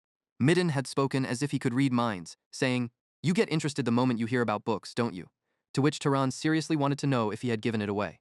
He held the cup placed on the table, still smiling lightly, but said, "I heard not everyone can enter that library." Taking the chance, Turan asked, "Then how does one get in?" Midan didn't hesitate to inform him, saying, "It seems only mages are allowed in there." Hearing this, Turan rubbed his chin thoughtfully. "I see." In that forest, his mind still on their conversation, Turan thought, "I've decided." Midden asked again, "What have you decided?" Now, Turan stood before three self-made graves, saying, "I will go to the grand city of Orem you mentioned." His expression sad, with glistening eyes, he called out, "Maiden."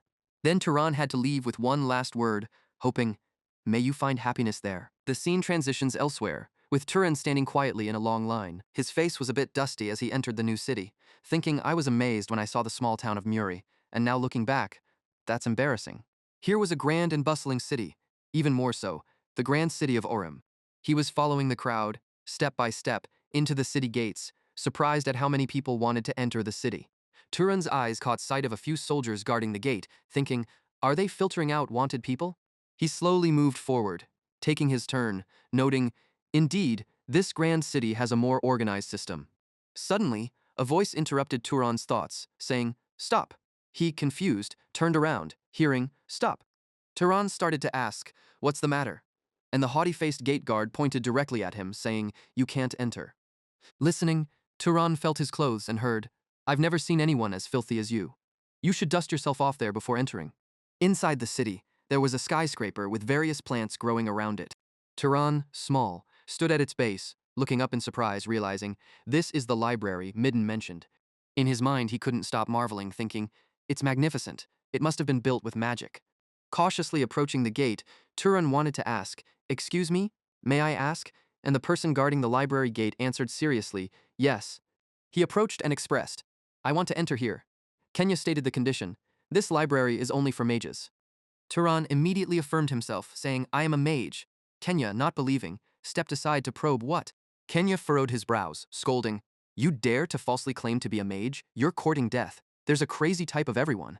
He even tried to wave his hand as if to shoo Turan away, saying, "Someone like you being a mage is ridiculous." Before his hand could touch Turan, it suddenly lit up. In Turan's memory, Kiorn appeared once more, as mages could recognize each other, sense each other's magic, and know if someone was stronger. Turan's eyes suddenly became sharper, just from feeling the palm of Kenya's hand. Turan's eyes glared red. Affected, Kenya struggled to close one of his eyes. Kenya, under pressure, fell backward. Another person ran to check, asking, "Are you okay, sir?" "I'm fine." Still shocked, his eyes widened, realizing, this isn't an ordinary mage. This person is at least noble level or higher. Then he stood up and shouted, "I am Kenya, knight of the Baltus family. Can you tell me which family you are from?" Turan, calm and unwilling to answer, asked, "Is it necessary to state that to enter?" Kenya respectfully replied, "No, sir." Kenya bowed his head, expressing, "But to use the library, you need permission from the Baltus master." Turan, still unclear, asked, "You mean?" Kenya immediately assured, "I will contact the Baltus family right away." Meanwhile, Turan was washing up, saying, "All right." One of his eyes opened in tiredness, thinking, "I thought it would be simpler." A maid with blonde hair also appeared there. Turan's long arm was being carefully wiped clean. He was sitting in the bathroom, getting cleaned by the maids. How did he end up like this? Suddenly, he turned around and ordered them to stop, startling everyone. "Yes, sir?" Turan wanted some privacy, so he told them to leave. "Can I bathe by myself?" The maids shyly replied, "If we don't serve you properly, we'll be punished." In the grand city castle, he had no choice but to agree. Do whatever you want, they complied. Thank you, sir. A moment later, Lucy stood there, amazed. It's amazing. A voice startled her into covering her mouth. What's wrong? Turan was carefully tending to his hair after wearing his new suit. Is there something on my face? Lucy explained. I was just overwhelmed by your beauty. The other maids bowed. Please forgive us, sir. Turan was gentle. There's nothing to apologize for. They responded immediately. Please, don't be humble with us, sir. His gaze suddenly shifted towards a sound. What was that? Someone was approaching from another direction.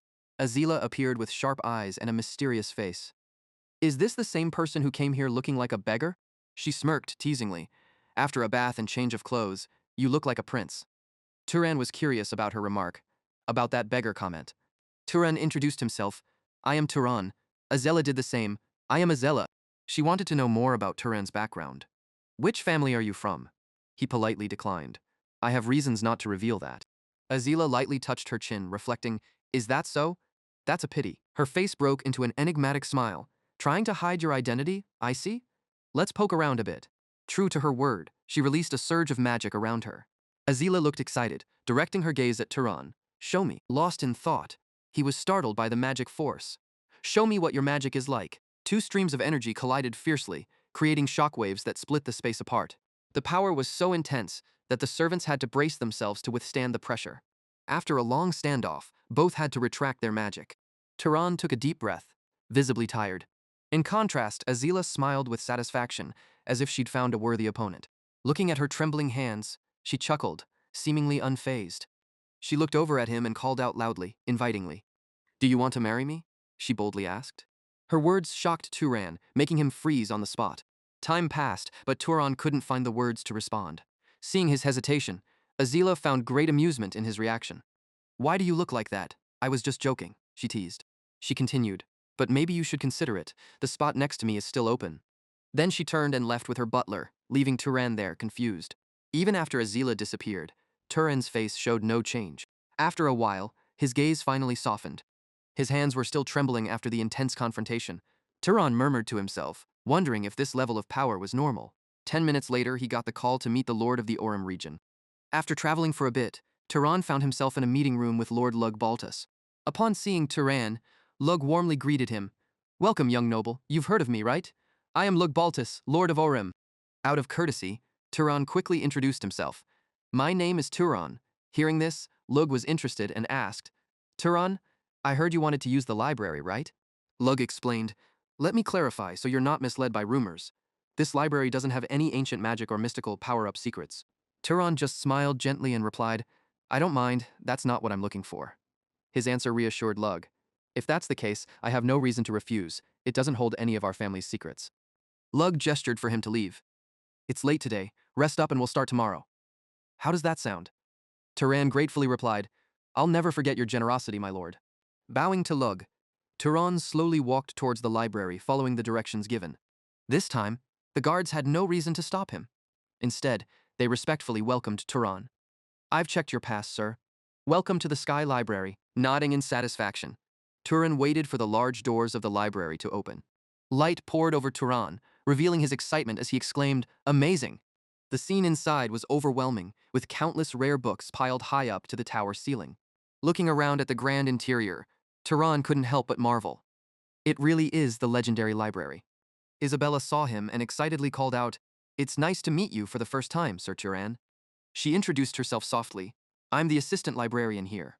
To make it easier for him, she quickly added, I'll guide you through the rules here, as instructed. They're quite simple. Turan took a quick look at her and thought, a kid like this is an assistant librarian? Isabella continued explaining the library rules. First, you must compensate for any damaged books. Second, you cannot take books out of here. While going over the rules, Isabella suddenly pointed at him and warned, Also, I'll be observing you the whole time you're here. To which Turan casually nodded. All right, but could you stand a bit further when I'm reading? It feels a bit pressured. Walking a bit further, he gently asked, As a librarian, I'm guessing you've read all the books here, right?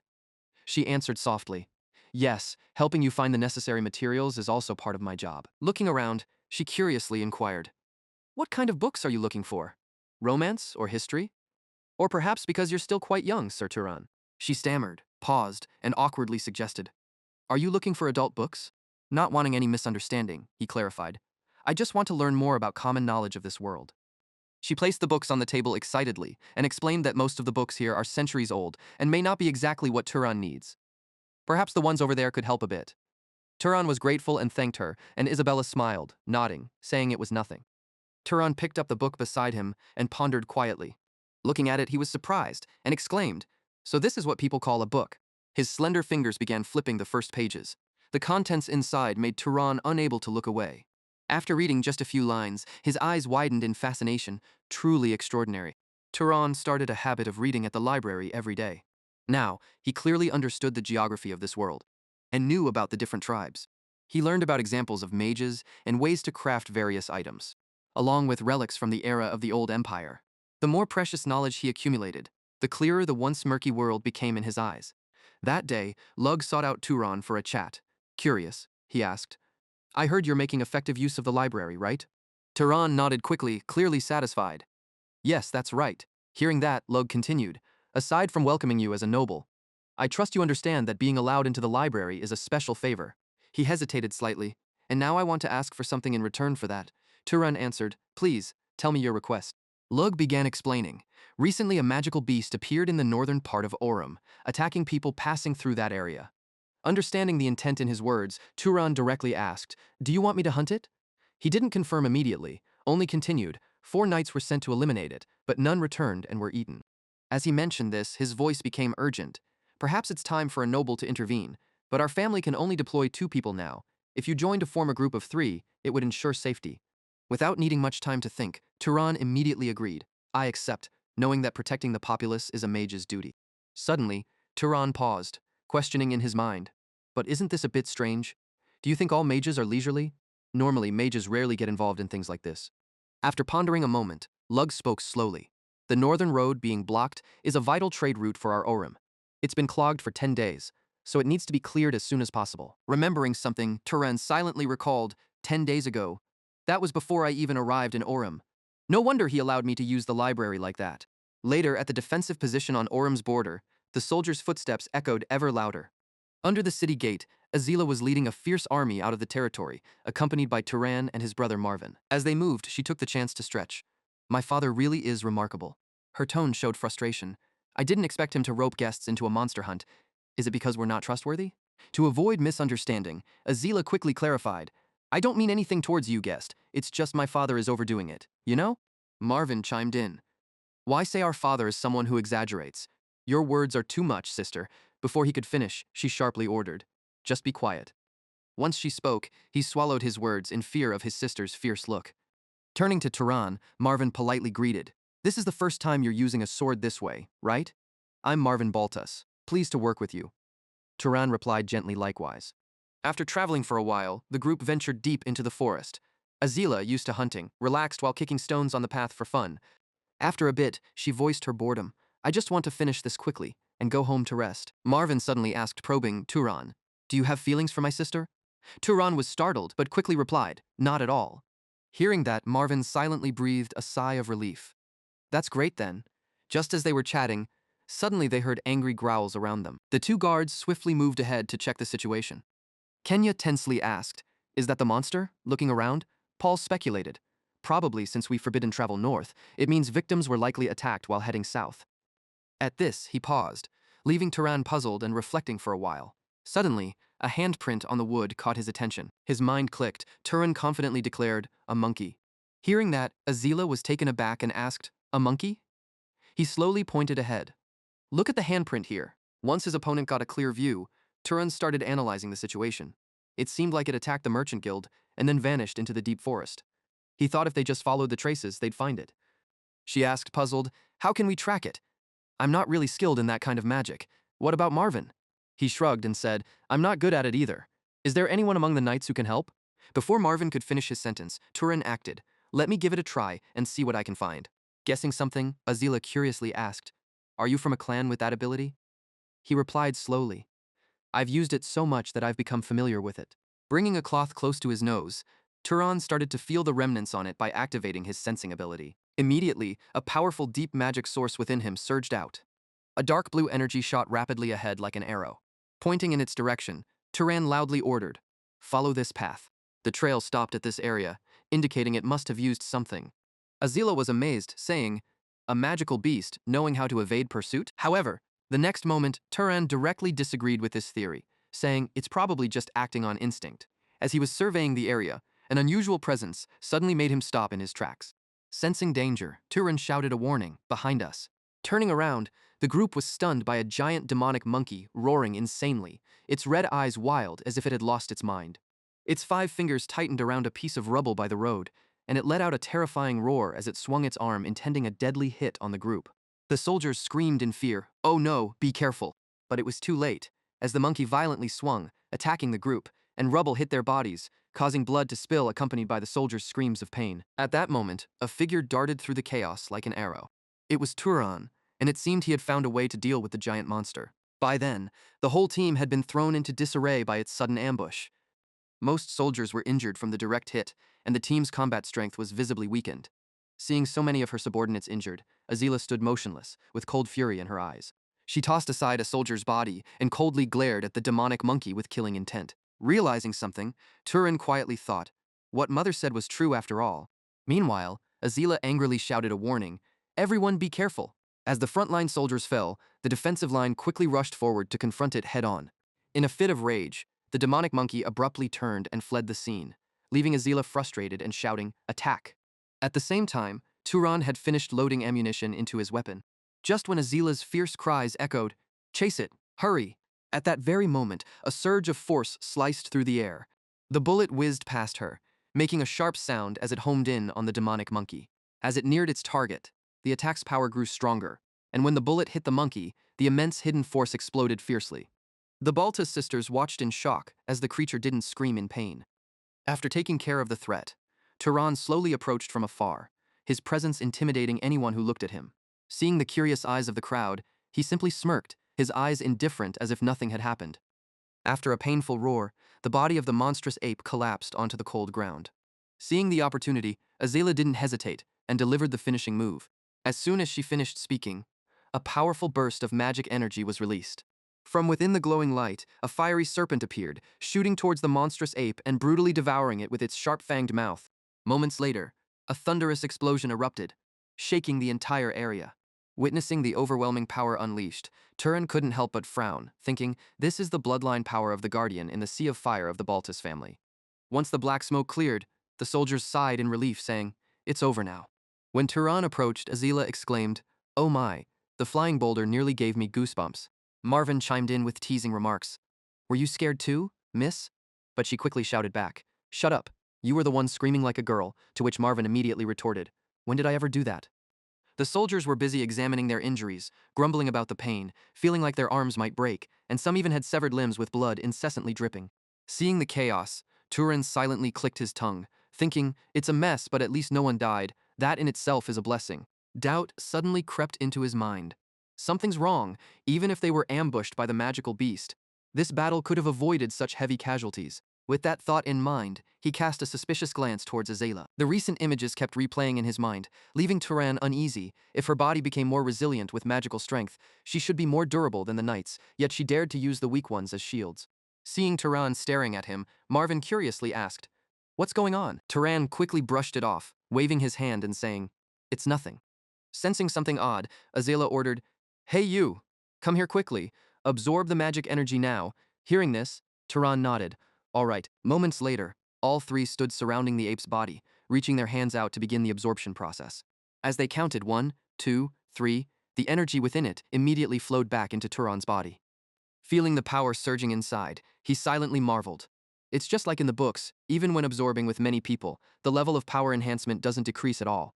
After a while, Azila stopped, sighing and saying, "I can't absorb anymore. Damn growth limit." Marvin beside her frowned in discomfort, saying, "I'm the same." Looking at Turan, she commented, "Now I see why my father sent you with us. Someone with such a level of magical expertise and magical capacity equal to mine." Azila emphasized more, especially for a noble who hasn't even reached the growth limit.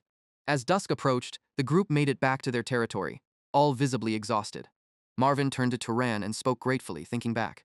"Without you, we couldn't have handled it." He modestly replied, "It wasn't that serious." Suddenly, Turan paused, hesitating as if wanting to say something more. Actually, his voice showed regret. More regrettably, I realized too late, letting it attack first, because I didn't expect it to have sensory abilities just like mine. Marvin curiously repeated, sensory abilities, to which he nodded slightly. He patiently explained, it seems that awakened abilities differ according to the magical beast's physical traits.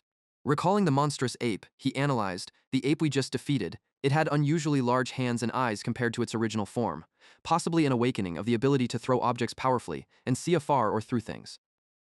As he finished speaking, Marvin couldn't help but marvel. Didn't expect you to notice all that in such a short time, to which Turan replied plainly, coincidentally, I've read an encyclopedia on magical beasts in the library. Even hearing this, Marvin scoffed. Library, such an outdated place, nobody bothers to go there.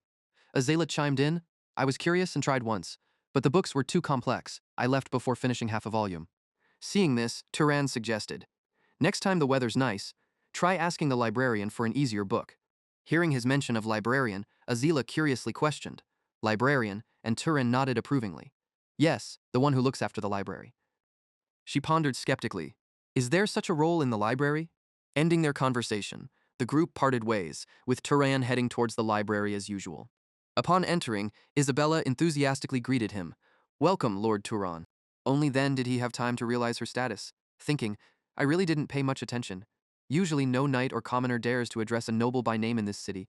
They only call them Lord or my Lord.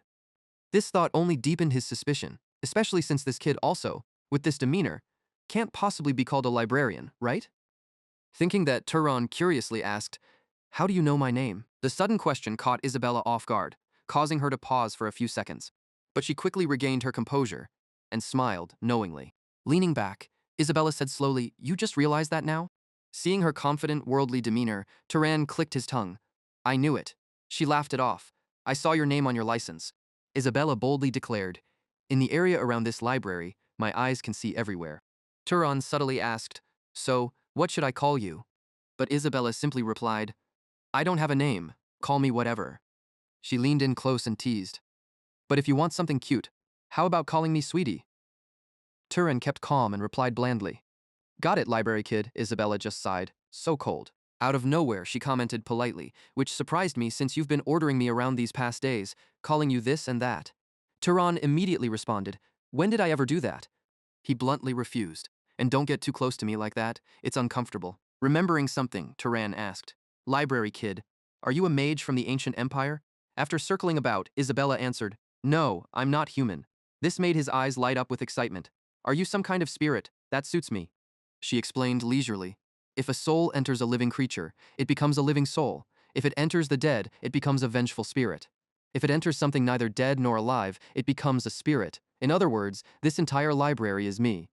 To make it clearer, Isabella shrank her form. This form is just for communication and is created based on the user's aesthetics. But your aesthetic, Turan, is quite.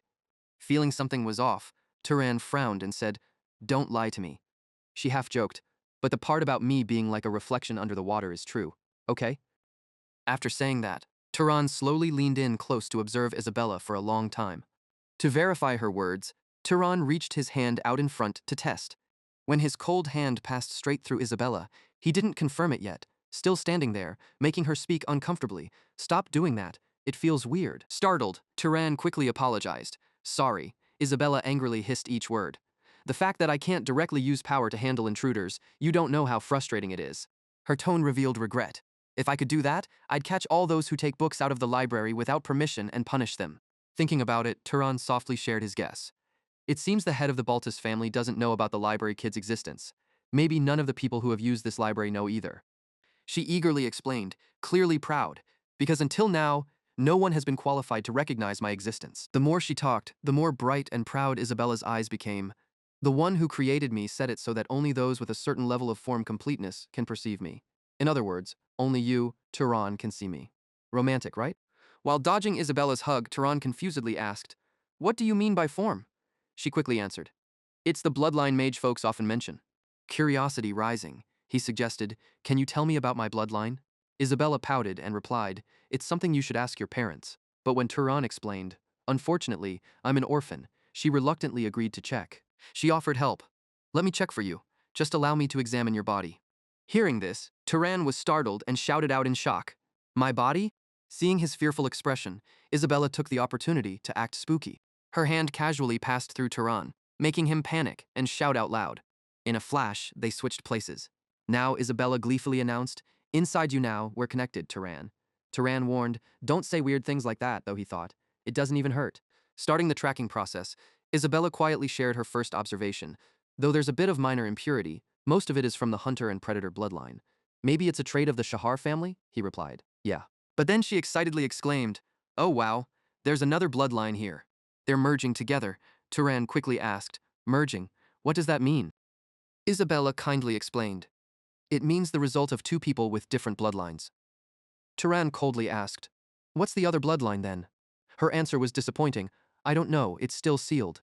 The creation of a sealed bloodline from merging isn't unusual. If you train harder from now on, it'll unlock itself. Understanding now, Turan was clearly excited. So that's how it is. But then his mood sank as he remembered a hazy childhood memory, his mother. The beautiful image from back then still resonated in his mind. Mother was elegant, knowledgeable, beyond normal folk. Maybe she was a descendant of a noble family. But the bloodline was so diluted, it lost all magic power comparable to night level. Having understood things clearly, Turan didn't forget to thank Isabella. "All right, I get it now. Thank you so much." She excitedly suggested, "If you want to thank me, stay for another month." And after learning the true identity of the library spirit, Turan no longer focused solely on reading books by himself. He frequently asked about content, had her explain thoroughly. It was amazing what invisible things can be seen with the naked eye. Going through her memory, Isabella even knew the knowledge in books that were stolen or even disappeared from the library over thousands of years. While explaining, she used magic images to illustrate. "Yes, indeed. Try hovering in the air and creating this shape. When you look into it, you'll be able to see it yourself with your bare eyes." The natural laws taught directly in words were like priceless treasures, but Turan absorbed this knowledge faster and faster. Upon realizing these truths, whether it was about diseases caused by those creatures, or the truth that decay comes from mold eating away, everything could be learned. Not only that, he also learned about the refraction of light, heat generation from friction, and the principles of injury and recovery in organisms. When he had all the tools ready, Turan spoke in a low voice. "All right then, let's experiment with the process of decay first." His finger slowly reached out to lightly touch the apple in front of him. In an instant, the fresh apple turned gray, rotting at a speed visible to the naked eye. The librarian curiously approached to ask about the result, exclaiming, "How is it? Amazing. While traditional magic can achieve this, understanding the principles saves a lot of mana." Inside, Turan gradually understood the principle, realizing that as one's perspective of the world changes, so too does one's magical skill. As he thought about it, a suspicion arose in his mind. Maybe some powerful families are hoarding this knowledge. If every mage knew this, their competitive edge would surely decline. Isabella nodded slightly as if she understood something. No wonder the level of human knowledge has gradually declined over time. If what Lord Turan says is true, it makes sense. With his knowledge intake complete, Turan paused the ongoing conversation and decided to leave, saying, "It's time to head out now." While tidying up the books, Isabella took the opportunity to ask, "You're leaving?" He scratched his head in regret. "Yes, it seems the host is subtly suggesting I go." Hearing that Turan wouldn't be staying, she burst into tears.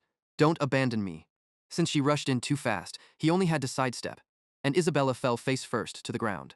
Seeing this, Turan quietly asked, "Can you leave this place?"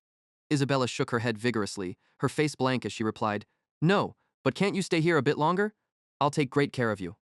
Before she finished her sentence, he flatly refused. "I decline." Back to business, she zoomed past Turan and grumbled, "Why not just stay?"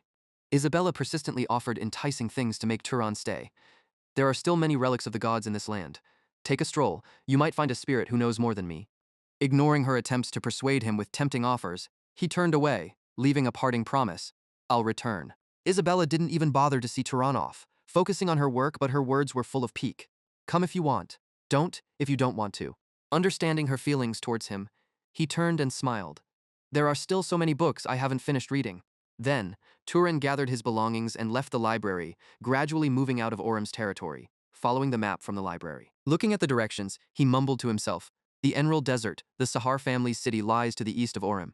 Comparing it with the actual geography, Turan silently observed, "I'm headed towards Sahar." As he journeyed on, his heart filled with determination. "This time, I'm determined to find clues about my parents." After a long journey, Turan reached the rainforest area, pondering leisurely, knowing he didn't have to rush. Sitting by the stream to rest, Turan had two opposing thoughts. If those traces truly disappeared, they've been gone for 18 years already. On the other hand, he reassured himself that if they still remained, they wouldn't vanish just because he arrived a little late. As he reached a turning point, a loud disturbance startled Turan. It turned out to be a blood mare with a long beak, complaining noisily without warning. Not far away, Turan silently watched the mare's every move. In front of him now stood a muscular figure charging forward boldly, while someone else leaned tiredly against a tree, looking unusually exhausted. Observing for a while, Turan remained skeptical. Was it a saddle? Could it be that the creature wasn't attacked by a monster, but rather being protected by it? Nearby, two dark elves were marveling. How could a mere pet possess such terrifying power? Meanwhile, Turan noticed something else. The attack came from that direction. Suddenly, something flickered past, but Turan caught it in his sight. Ralph reminded his teammates to look for an opening to break through, but Silas grumbled, saying it was easier said than done. From their appearance and voice, Turan guessed they were dark elves. Right after, the two started casting some bizarre summoning spell. The ground began to show unusual phenomena, with countless multicolored bubbles boiling endlessly. Seeing the monstrous creatures emerging from the ground, Turan could hardly believe his eyes and silently exclaimed, recognizing it as dark magic from elves, as he read in books. Knowing how dangerous this secret art was, he worried if he should intervene. But what if the men falling there initiated the attack on the dark elves first? But right then, the scene before him left Turan in shock. Silas was shamelessly gnawing on someone's tender arm with relish. Seeing this, Ralph enviously asked, "Whose hand is that? Give me a part of it too." Silas refused, saying, "Eat your own. You must have taken a portion for yourself already." The disgusting scene made Turan nauseous, realizing they were indeed cannibals. Unable to bear it any longer, Turan decided to act. Using the stealth technique, Turan's figure blended into the surroundings. At that moment, the two elves were still eating heartily. Ralph casually remarked that all those he eliminated were men, so the others must be men too. As soon as he finished, a stone bullet with immense energy shot straight at his head mercilessly. The warm, thick, purple liquid splattered on Ralph's face, leaving him shocked for a long while, only able to stammer meaningless sounds. As Silas exited, the summoning spell dissipated, leaving only black, greasy slime on the ground. Now, Ralph finally registered what was happening, his eyes wide open, pupils contracting in panic. Silas urgently ordered his nearby comrades to gather. But right then, a second stone bullet was sent flying by Turan. It struck directly at the summoned bull's neck. Hearing the noise, Silas pointed towards the direction of the bullets and shouted, "Who the hell is there? Show yourself!" But what responded were endless explosions, violently shaking the surroundings, turning it into chaos.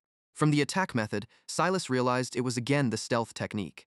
Certain of his deduction, he confidently challenged, "Let's see how long you can continue to hide." Immediately, Silas cast a detection spell, sending powerful magic to pinpoint Turan's location. Not far away, Turan chuckled softly to himself, having successfully provoked the opponent's fury. Suddenly, Silas halted, as if he discovered something crucial. The aura he emitted made Turan reveal himself. Seeing Turan, Silas was overjoyed as if finding gold, shouting angrily, "I've found you, you wretched demon." Pointing at Turan, he decisively ordered, "Kill him." Not one to wait helplessly, Turan clapped his hands together with a loud sound. As the sound echoed, between his palms, a fiery force activated instantly. Timing it right, Turan launched his full power skill to attack the beasts and Ralph. The whole area suddenly heated up as Turan's fire burned the summoned beast, scorching its head.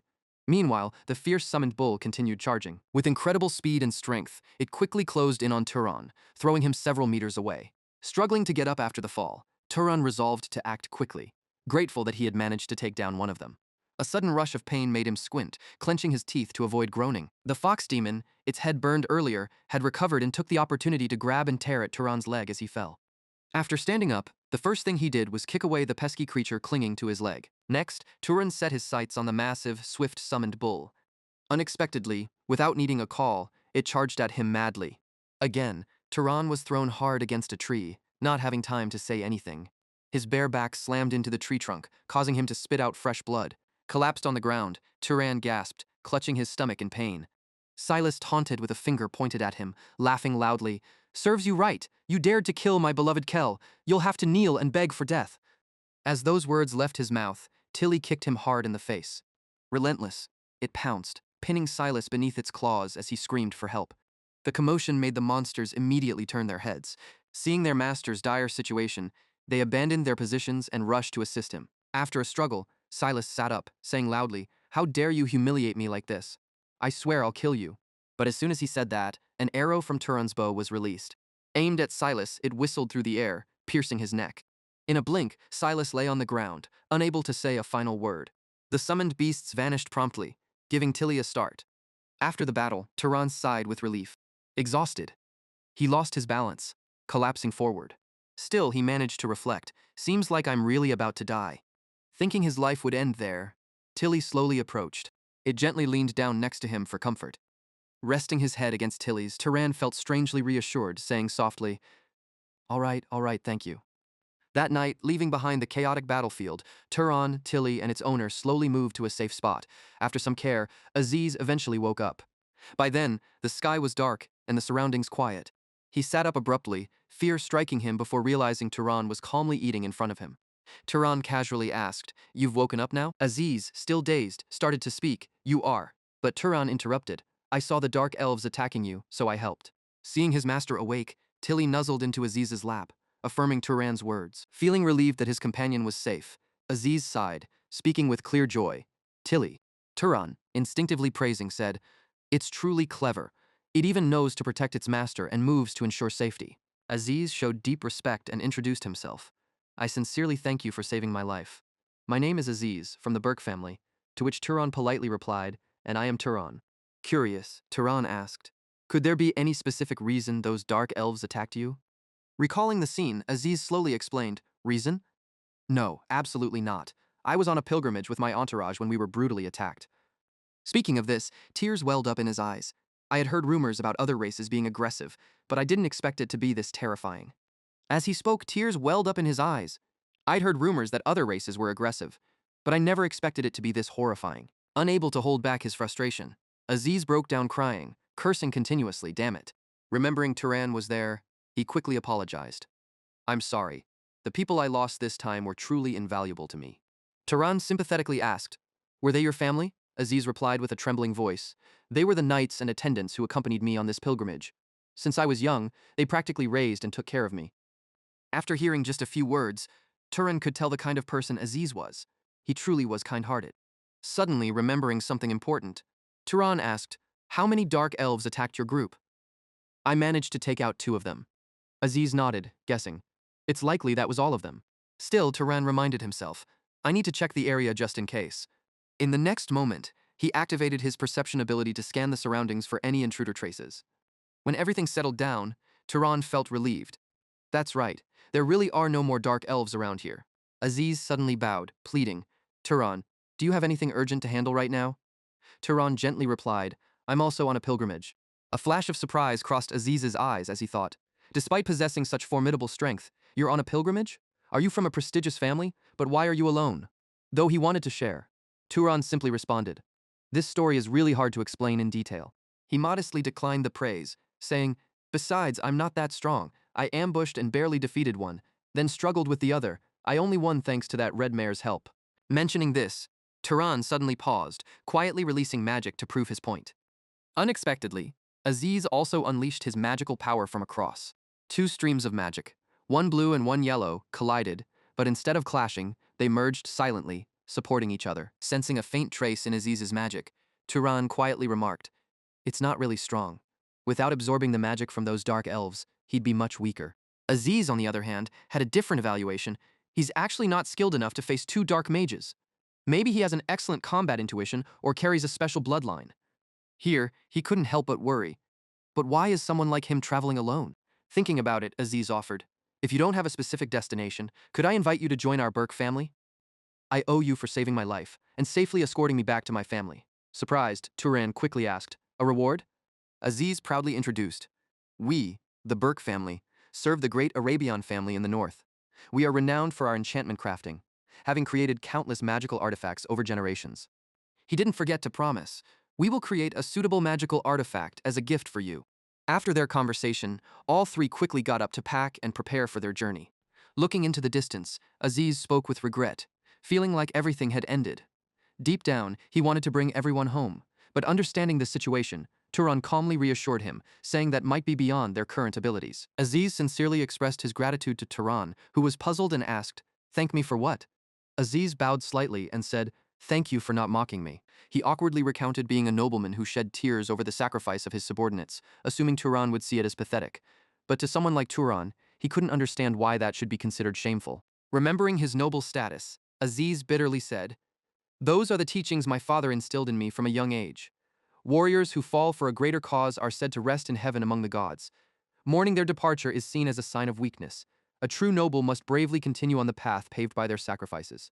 He grew more somber, adding, however, if strength means being indifferent to the death of loved ones, I fear I will never achieve such strength. Hearing this, Turan didn't criticize him but instead encouraged him, saying, that isn't weakness, that's your compassion. Before setting off, Aziz sincerely asked, please forgive me. Now that we've decided to journey together, can we speak more openly with each other? It seems we're not too far apart in age. Understanding the intention in Aziz's words, Turan just gave a slight smile and said, I get it, do as you like. Seeing this, Aziz eagerly extended his hand, smiling brightly. Great, from now on, I hope for your support, my friend. Turan was momentarily lost in thought, standing there silently and thinking, friends? After a while, he reached out his hand and replied, I also hope to receive your help. Remembering something? Turan suggested, can we stop for a short rest? Looking down at the chest by his foot, he curiously asked in a low voice, what is this? Aziz excitedly explained, this is a cold storage chest. I stocked a lot of food in it when we were still in the city. Enlightened by the explanation, Turan asked, does it always stay cold inside?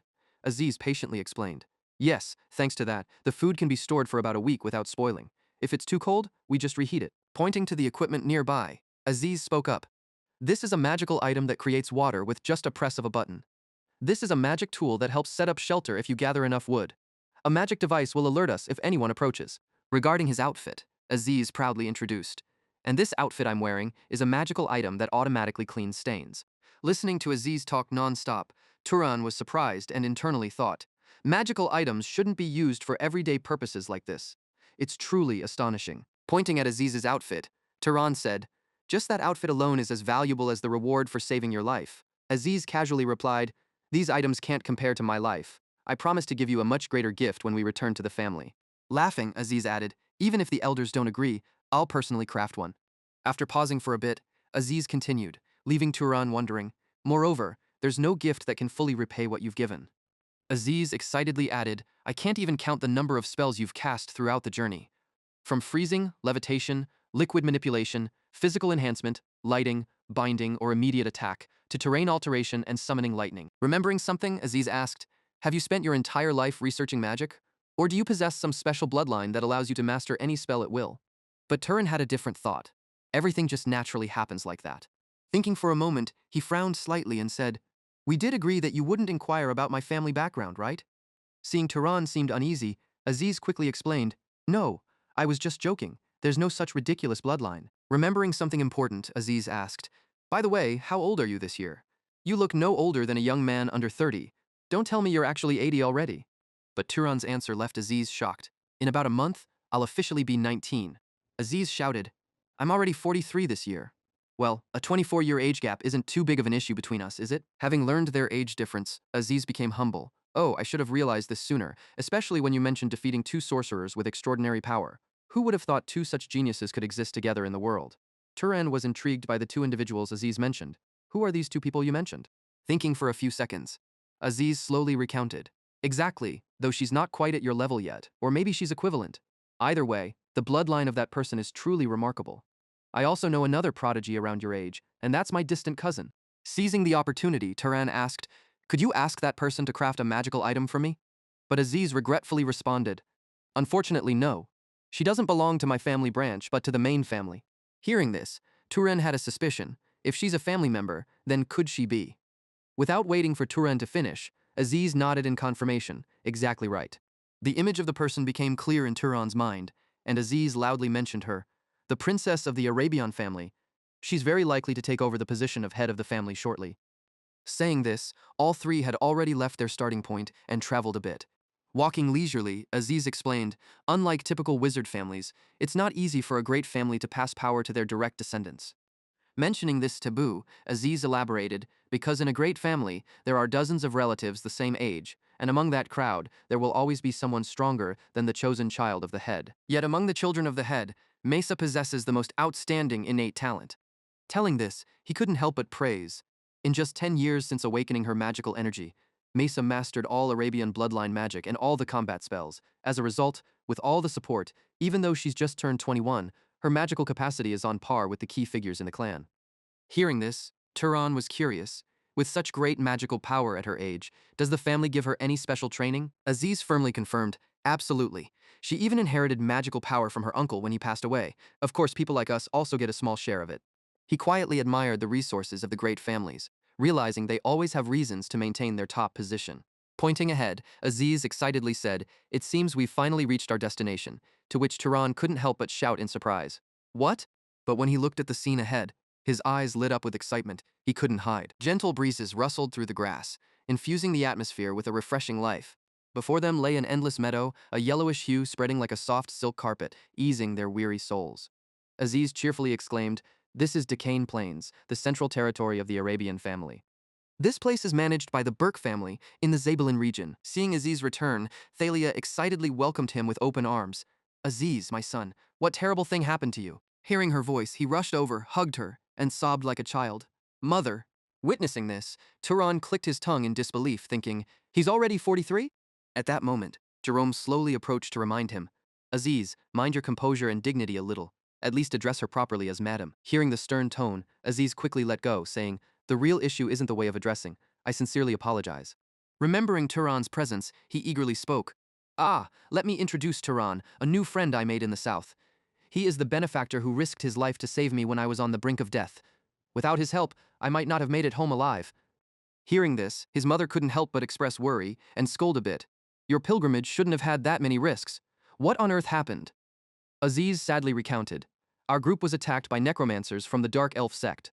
Upon hearing about the elves, Thalia angrily shouted, "Dark elves? Those filthy creatures dared to attack my son? If I don't lead an army to wipe them out, I won't be at peace." Her overreaction was immediately checked by Jerome, who reminded her, "Madam, please calm down. Everyone is watching us."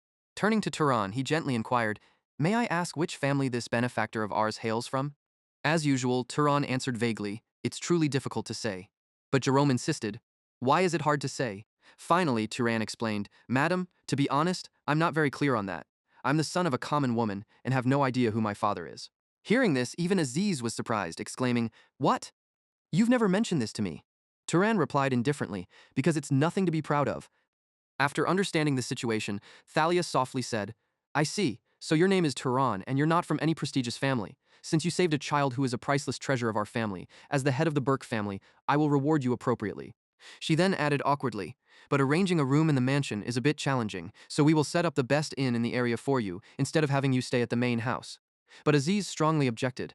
"Mother, what are you saying, madam? Why not host my lifesaver right here?" Thalia softly explained, "At another time it would be possible, but right now our house is hosting a very important guest, so even if he's a benefactor, it's hard to let someone without a clear background enter the mansion at this time. I hope you can understand this inconvenience." Just then, a quiet voice spoke up, "If Auntie is doing this for me, it's truly unnecessary." Seeing her step forward, everyone turned their gaze toward her. "I don't believe someone who risked his life to save Aziz suddenly wants to assassinate me." At the entrance of the mansion, a girl stood there, exuding a cold and distant aura. Upon recognizing the figure as Mesa, the princess of the great Arabian family, no one added another word. Aziz, upon returning and seeing her, asked in confusion, "Mesa, why have you suddenly appeared here?" Observing her demeanor, Turan judged silently, "Is that woman really the princess of the Arabian family?" He assessed her quietly. "She looks more like a walking corpse than a noble princess." Seeing all the eyes on her, Mesa finally spoke. "It hasn't been long since I almost lost my life at the hands of those Zahar scum, which is why I sought refuge here." Aziz asked in horror, "An assassination plot even at the main house, with such tight security. Could it be?" She directly confirmed, "Yes, it's highly possible there's a traitor within. Our family isn't lacking in those who despise me." Saying this, Mesa tiredly whispered, "All right, I'm quite exhausted now, so I will retire to my room to rest. I wish everyone a good evening." With those words, she turned and left, prompting Thalia to instruct her servants, "Please prepare the second-class guest room to welcome Turan." Thanks to Mesa's intervention, Turan officially rested at the main house of the Burke family. That night, he woke up after a long nap from the afternoon. Lying alone on the large bed, Turan sighed softly. But soon after, he got up from bed, slowly changing to go outside for a walk. Turan walked down the hallway, taking slow steps as he admired the mansion's decor. Just then, Aziz suddenly called out loudly, "Hey, Turan!" Approaching from afar, he waved happily, saying, "You're up early. What are you doing out here alone in the hallway?" Pointing to the lamp, Turan wondered about it. Aziz laughed and explained that it was a magic lamp. She used to make things like that while practicing magic as a child.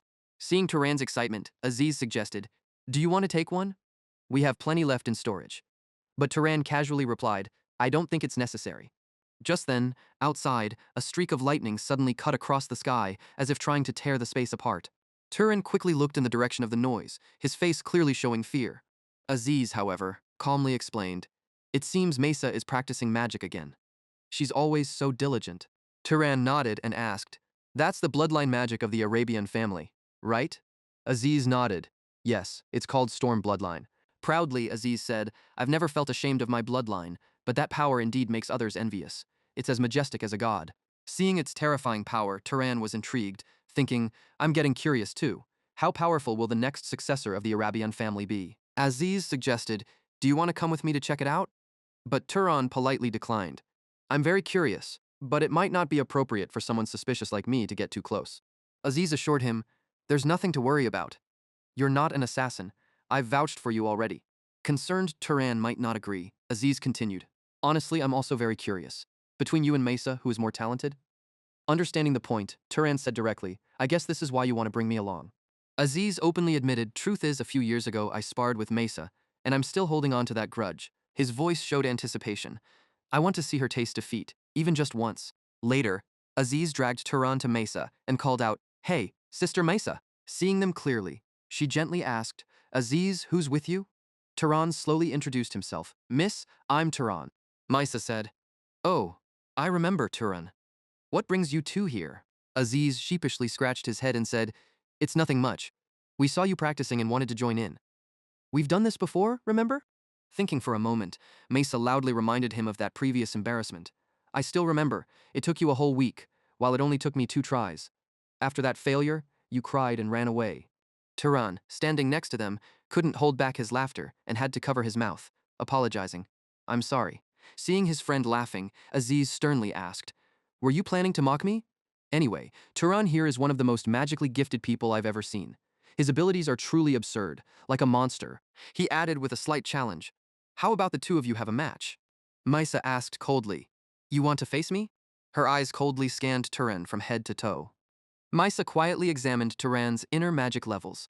A loud explosion suddenly made Turan look up. The clear sky quickly turned gray, with countless electric sparks roaring across. From a casual suggestion, Mesa didn't confirm the challenge directly, but acted on it. Her magical energy rushed out, wildly and powerfully, as if releasing pent-up frustrations. The immense pressure weighed down on Turan, forcing him to brace himself. He opened his eyes wide, feeling intense pain as if it were tearing his skin apart. It took a while before the sky returned to silence. The pressure lifted, leaving Turan gasping for breath, feeling relieved. Turan was so weak he could barely stand. Sweat poured down from him. Even as he regained his composure, a deep terror lingered in his eyes. Seeing his dazed look, Mesa bluntly commented, "I'm sorry to say this, but..." She was direct. "It seems you're not yet at the level to face me." Aziz, sensing the tension, stepped in. He knew Mesa's magic level wasn't low, but his real strength lay in how quickly he could learn new types of magic. Pointing at him, Aziz proudly said, "Turan is a magical genius, someone unlike anyone I've ever met. Mesa, perhaps even you haven't reached his level yet." Hearing this, Misa frowned slightly and replied, "If you praise him that much, let me see for myself." Turan suggested, "Let's have a small contest. Each of us will show a type of magic the other doesn't know. Whoever finishes first wins. What do you think of this idea?" Aziz nodded. "That's an interesting idea. Mesa, do you agree?" She nodded immediately without changing her expression. "Sure. I've heard not even Turan knows the hereditary magic of his family, right?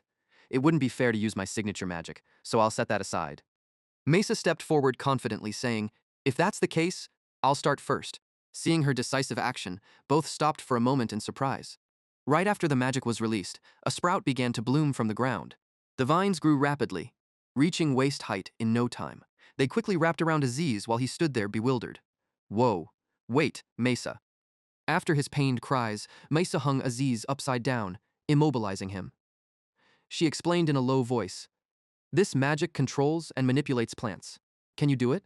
Above, Aziz yelled in panic, "Let me down now, I'm getting dizzy." She casually replied, "Just stay there a while, it looks entertaining."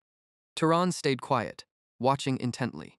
Then he suddenly lowered himself, pressing his ear to the ground to check something. After a while, he thought, "Fire magic mimics natural burning. just as water magic gathers moisture in the air. Once confident, Turan softly instructed Rise, while calculating, those vines are the result of using energy to stimulate the seed underground to grow rapidly. It's not creating something new, but accelerating growth. Finishing his thought, Turan sent energy deep into a seed, making it sprout instantly. Watching this, Misa finally showed a flicker of surprise. Above, Aziz widened his eyes, marveling and whispering, "Wow." Although Turan's vines were much weaker than hers, Misa wondered. He said to Rise, it seems he immediately understood the nature of this magic. "I wonder if he's seen it before."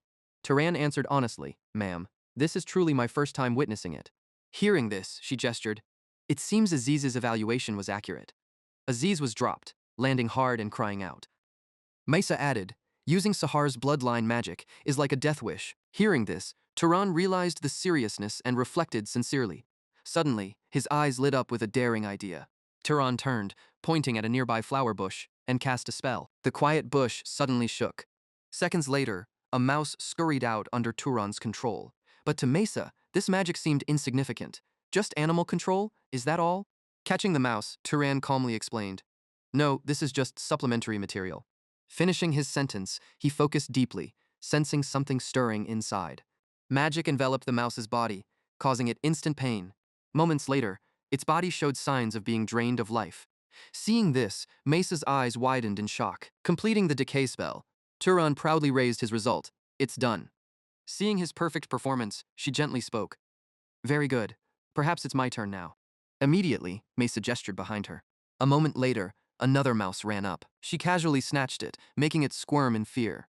Next, Misa concentrated intensely, recalling Turan's method, and began to apply the decay spell to the creature in her hand.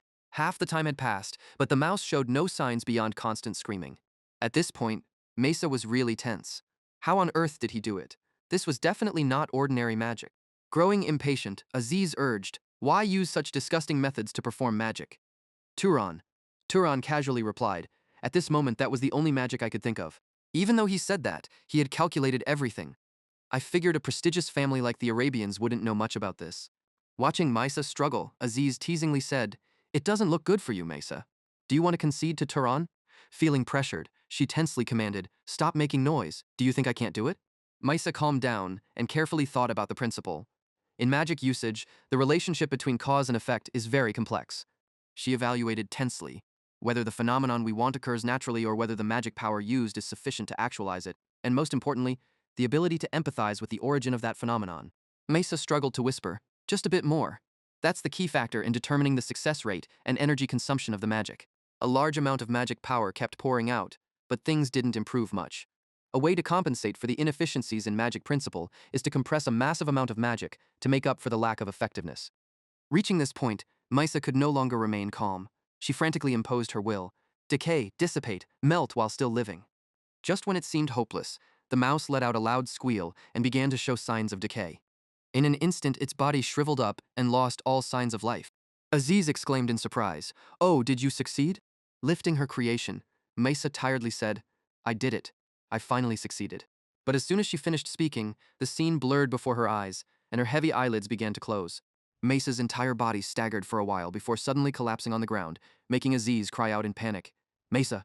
He fearfully rushed to hold her, shouting, "Mesa, what's wrong with you? Open your eyes and look at me." Turan quietly speculated, even if her magic power is exhausted, it shouldn't make her faint so abruptly. She should just feel a bit tired. But he felt that something was amiss, because the energy maintaining her state disappeared. But why?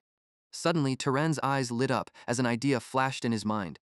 He suddenly reached out to embrace Mesa, whispering, "I understand now. That's how it is." Unlike Aziz's panic, Turan calmly asked, "Is there no healing mage around here?" Aziz hurriedly replied, "There's no one at all."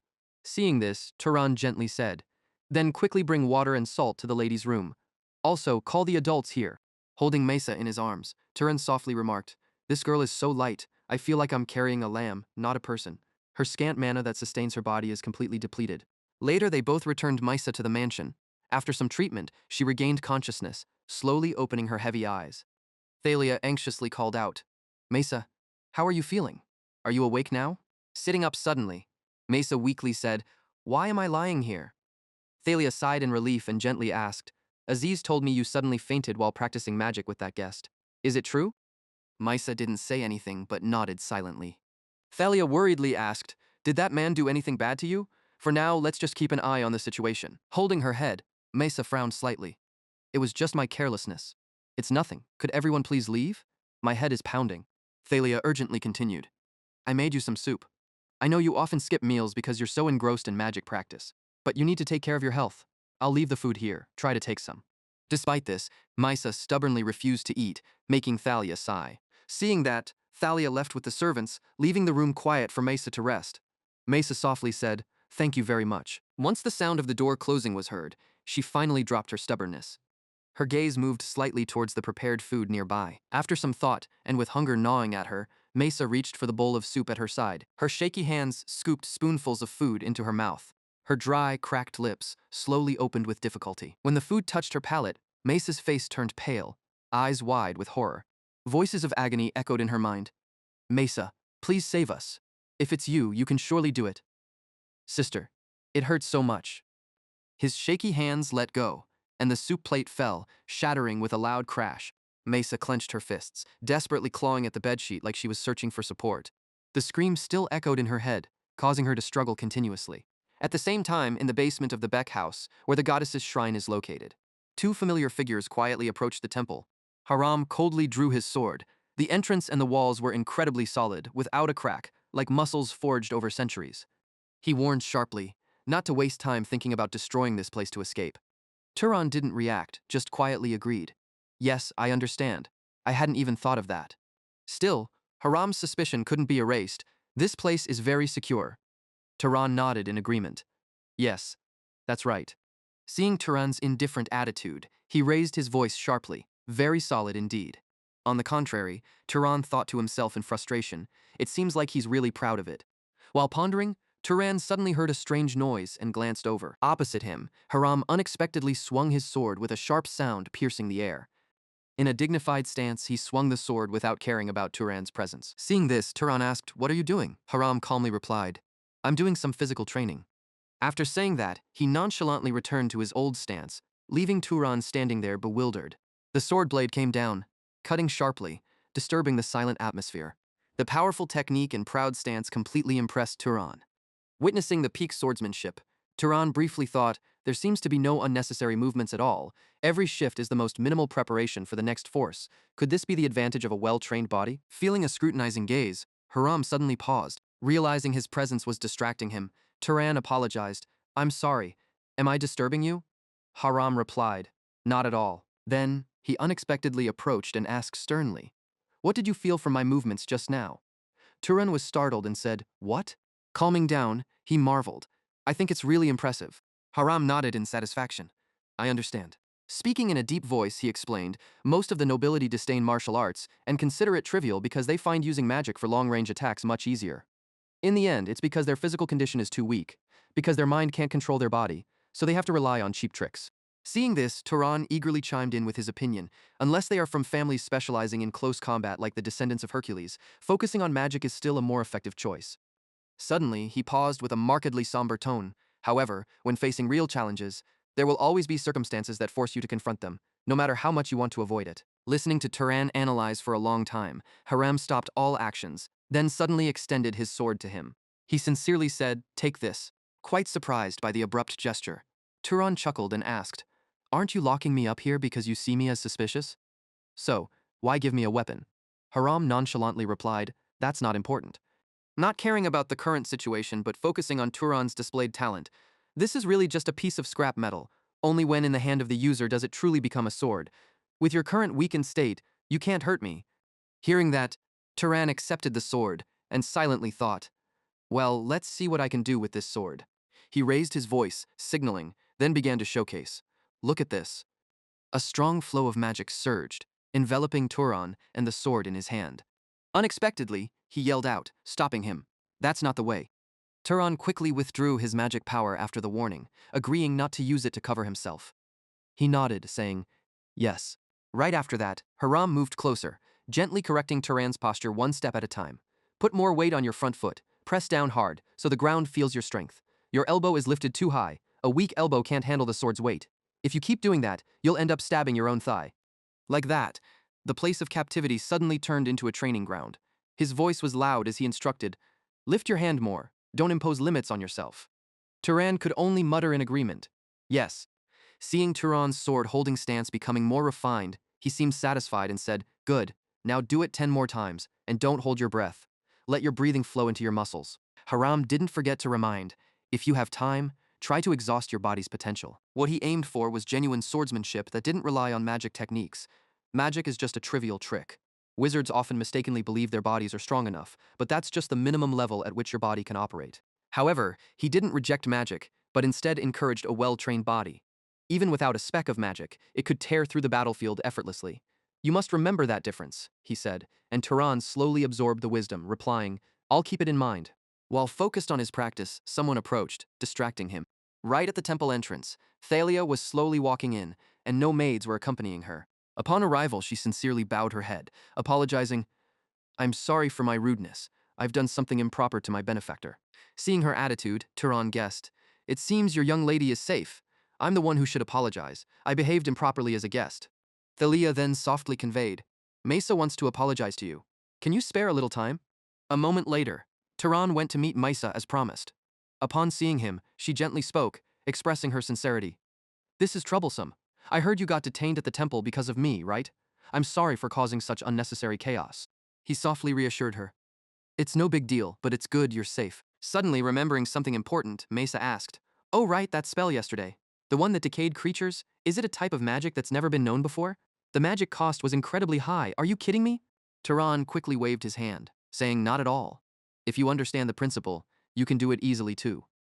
Hearing this, she was slightly surprised and confirmed, "Huh? You mean you're not teaching it for free?" Mesa was a bit puzzled. "But if you don't explain how to use it, how can there be proof it's not secret magic? Right?" Seeing her focus on formality, he explained, "I'm not serious about it. Even if they say I didn't win, that's fine." Touching Mesa's pride, she immediately reacted. "What did you say? Hey, if it ends like this, I have no face left." Realizing she was too agitated, Mesa spoke more gently. "All right then. How about this? If you tell me the secret of that spell, I'll exchange it with an Arabian technique. How does that sound?" Without thinking, Turan agreed immediately, "Sure then." So, he began explaining the technique. After a while of discussing, Misa gradually understood the core issue, summarizing. "So, its foundation is magically enhancing creatures, right? And you use microorganisms that can't be seen by the naked eye, correct?" He nodded, satisfied. "Yes." She clicked her tongue and exclaimed, "No wonder. I used it without understanding, which led to such a situation. It's frustrating. Looks like I've lost to you. Although I eventually succeeded, I did it by forcing a lot of magic power into it." Turan wasn't concerned and even encouraged it. "But I consider that part of the conditions for the bet." Yet Mesa stubbornly refused. "That's not right. Normally, in a magic duel, people don't count excessive random magic power like that." Not wanting to lose, but also not wanting to accept it easily, Mesa hesitantly asked, "So, if you help me tell Aziz that we're tied, would that be okay? I don't want to see him gloating." Understanding her sentiment, Turan chuckled. "Got it." Misa unexpectedly started rummaging for something, mumbling, "Well, I should pay a little reward. Let's see." After searching, she excitedly held up a comb. "Let's use this then." Mesa slowly combed her hair, with Turan watching in confusion. The next moment, her hair showed a change. Seeing his curious look, Mesa excitedly explained, "Like you see, when two objects rub against each other, they create an attraction effect. That's static electricity." Turan couldn't hold back his surprise, exclaiming, "You know about this too?" Misa paused for a few seconds, then softly said, "That's right." Recalling her earlier pride, she then quietly added, "This is considered a deep technique too. Okay, as for how to compensate you, I'll think about it more since I have to find something you don't already know." Turan wasn't in a hurry and responded, "Take your time." Hearing that, Mesa then suggested, "All right then, when I come up with a suitable compensation, let's train together from now on. Okay? I'm doing it to pay off my debt. It's not like I need you or anything." Without needing to think another second, he nodded immediately, agreed, then starting tomorrow, let's meet each afternoon in the garden. As noon approached, the mansion's atmosphere bustled with preparations for the Burke family's lunch. With everyone present, Jerome excitedly spoke up. "Though the food isn't much, just eat your fill." Looking at the lavish spread before him, young Aziz couldn't help but marvel. "Wow, this is quite something. I've never seen dishes like these, not even on birthdays. Anyone would think the Arabian family is royalty." Before he could finish, someone cut him off sharply. "Shut up, fool." Seeing the extravagant meal, Turan understood, "Yeah, this isn't your typical meal." Thalia slowly spoke. "All right then, let's continue our unfinished business. I heard my son promised to give you a powerful magic item to repay your life-saving deed. Is that right? Turan didn't hesitate and nodded to confirm, that's right. She then inquired, is there any specific item you want? He calmly requested, I want defensive equipment. Using magic to attack others is easy, but protecting oneself is harder. If possible, I want something that can handle surprise attacks. Hearing this, Thalia nodded. This kind is often made, it's not difficult. But we don't have a complete set ready. Turin's eyes lit up, excitedly suggesting, can I make it myself? But that idea was quickly rejected. If you don't want to disgrace the Burke family, drop that thought. At that moment, Mello volunteered. I'll make it myself. Just finished the big assignment from the family, so I have some free time. Thalia probed seriously, so what's the design? After some thought, he calmly explained, to counter surprise attacks, a wearable item is best. In no time, Mello came up with a rough initial shape. It could be a ring, earring, or necklace, with a function that activates its defense capability when magic energy is charged. Hearing the rough draft, Thalia praised. Good. How long will it take? He confidently replied, please give me a month. With the maker decided, Thalia didn't forget to turn to Turan and explain, I know parents boasting about their children is annoying, but Mello is as talented as I am, a family leader. In other words, a leader-level mage with the bloodline of magic creation will spend a whole month personally making this equipment for you. Seeing her dedication, he gratefully spoke up, thank you very much, but isn't that a bit too much? Thalia laughed, if this is too much, then isn't my son's life worthless? Seeing Turan had no further objections, she announced, then, for the next month, stay as a guest of our family. Don't feel burdened, just relax. After the meal, Aziz took the chance to show Turan around. While wandering, he eagerly said, seems like my mom's taken a liking to you. Recalling the conversation with Thalia, Aziz said loudly, actually, I already told my mom about you last night. Your magical talents aren't any less than Moise's. Initially, she thought you were just a nomadic noble with no backing, so I wanted to let her know not to underestimate you. Turan chuckled, recalling the earlier offer. After hearing, she wanted to bring me into the family right away. Aziz didn't hesitate to tease, true. If the lavish gifts make you shy, she'll introduce a pretty girl to charm you. Many elders in the family have been won over that way. Quite troublesome. He continued to reassure. Stop worrying. That magic year is just a gift to win favor, not a ticket to marriage. My mom isn't that tacky. Suddenly remembering, Aziz changed the subject. Oh, are you busy with anything? After pausing for a few seconds to think, Turan softly replied, I have a practice session with Lady Maisa tonight. Why? Hearing that, Aziz leaned over and put an arm around Turan, excitedly saying, tonight, still lots of time. Great, then come patrol with me. Javelin isn't the capital, but it's got plenty of fun stuff. He joked half seriously. Don't tell me that such a lovely day is spent cooped up in a room just practicing magic all day? But to his surprise, Turan actually said, yeah, that's kinda how it is.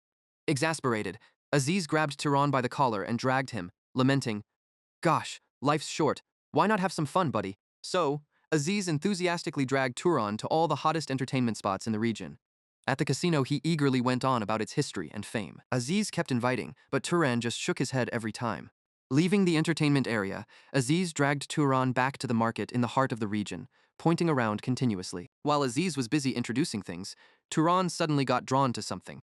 On a street corner, a poster of a mysterious man on the wall caught Turan's eye, and he couldn't look away. Recognizing a familiar figure, he widened his eyes and watched intently for a long time. When he saw the figure clearly, Turan quietly exclaimed, Corn. His mind instantly compared the figure to how it used to be. Don't tell me that's the famous knight Corn? Before he knew it, Aziz and Turan were already inside a theater watching a play. The opening scene had a thrilling sword dance, with the sound of clashing blades bringing back old memories. The storyteller's voice slowly rose, taking us back to 2195, when the Arabian heroes arrived at the demonic desert, where a knight called Corn emerged. The image of the knight named Corn gradually became clearer through the onstage narration. Thanks to divine support, Corn successfully defeated the enemy. After a decisive slash, the audience erupted in applause and cheers, led by Aziz. He turned to look at Turan's emotionless face. So, having fun? Turan snapped out of it and quickly replied, yeah, it's fun. Turan had been lost in thought about the knight Corn and his catchphrase. I'm just a normal knight. You are too modest. Thinking about this, he secretly wished, if I meet Corn again, I'll ask if that's true. A night passed, with sunlight streaming through the window, and birds chirping. Turan lay on the bed, staring blankly with dark circles under his eyes, as if he had a sleepless night. But as soon as he opened his eyes, Haram's huge face appeared, startling him. Haram sat there in his usual cross-legged position, asking in a flat voice, Your body's rested enough, right? Turan tiredly murmured, "Yes. Uh, why are you here?" After being dazed for a few minutes, he finally sat up, rubbing his eyes, as Haram said, "Yesterday I noticed your container looked pretty stable." With that, Haram stood up and gestured, "It's time to train you. Follow me." Turan, confused, exclaimed, my body clearly resisting, "Don't tell me we're going to train now?" Yet Haram simply replied, "The human body doesn't get stronger by resting, but by being trained." Seeing Turan hesitating all this time, Haram quietly asked, "You don't like it?" Turan half-heartedly answered, "No, let's go," thinking to himself, spending time training is more beneficial than playing all day. Just then, the door opened, and Aziz walked in cheerfully. "Hey, I heard there's going to be a great show today." Seeing Haram already there, Aziz asked in surprise, why are you here?" Haram replied slowly, "I was just about to invite him to train. That weak body of his needs some work. Want to join?" He quickly withdrew his foot and replied in a scared voice, no thanks, I just got back from outside." Before he could finish his sentence, Aziz bolted out of there, running as if his life depended on it, still tired from before. Turan, not quite sure what just happened, muttered to himself, "What's wrong with that guy?" And just like that, he was dragged to the training room, his face all scrunched up and red, sweat dripping everywhere. It was here that Turan realized why Aziz had such an exaggerated expression, and went, "Oh, so that's why." Haram, standing off to one side with his arms crossed, asked nonchalantly, "Don't you hear your body's cries for help?" Once again, Turan gritted his teeth and cried out, "It hurts so much." Haram just smirked and teased, "Giving up over such a little pain? Your mind is being governed by your body's weakness." Turan's arms trembled as if reaching their limit, but Haram still didn't let him quit. He pushed him further, saying it wasn't over yet, one more time. When Turan was about to reach his breaking point, Haram finally called out, "Enough." Turan collapsed onto the floor, panting heavily, as if there wasn't any oxygen left in his lungs. Haram, still unfazed, asked, "Tired already?" Turan weakly replied, "Yes." Haram gave a small smile and reminded him, "Consider yourself lucky, since you're a mage. You only need one round of this." Turan, frowning, asked back, "And if I'm not a mage?" he wondered. Seeing Turan's curiosity, Haram patiently explained, "It's different. A normal person's body initially strengthens over time, but they grow weaker without constant challenge to maintain it." Then in a softer voice he added, "As a mage, using magic keeps your body in its best condition, so once you've forged your iron, your body won't weaken again." Finishing his explanation, Haram smirked. "All right, you've rested enough, haven't you?" Turan sprang up in reaction, panic all over his face. "No way, I—" Before he could finish, Haram put on a stern face and growled, "I knew it. Your body can't lie. You've rested enough. From now on, I'll teach you martial arts and combat skills." And so Haram dragged Turan back into the rigorous training session, ignoring his hoarse protests. Haram put in all his effort to push Turan through a relentless training schedule from the Burke family. When it came to sparring, each swing of the sword brought with it detailed guidance. "This area is special. The weight on your body will increase many times over. Make a mistake, and you'll find yourself flat out on the floor." They started training with Haram at dawn and finished strength exercises. In the evening, they returned to the mansion to repeatedly practice magic with Maisa.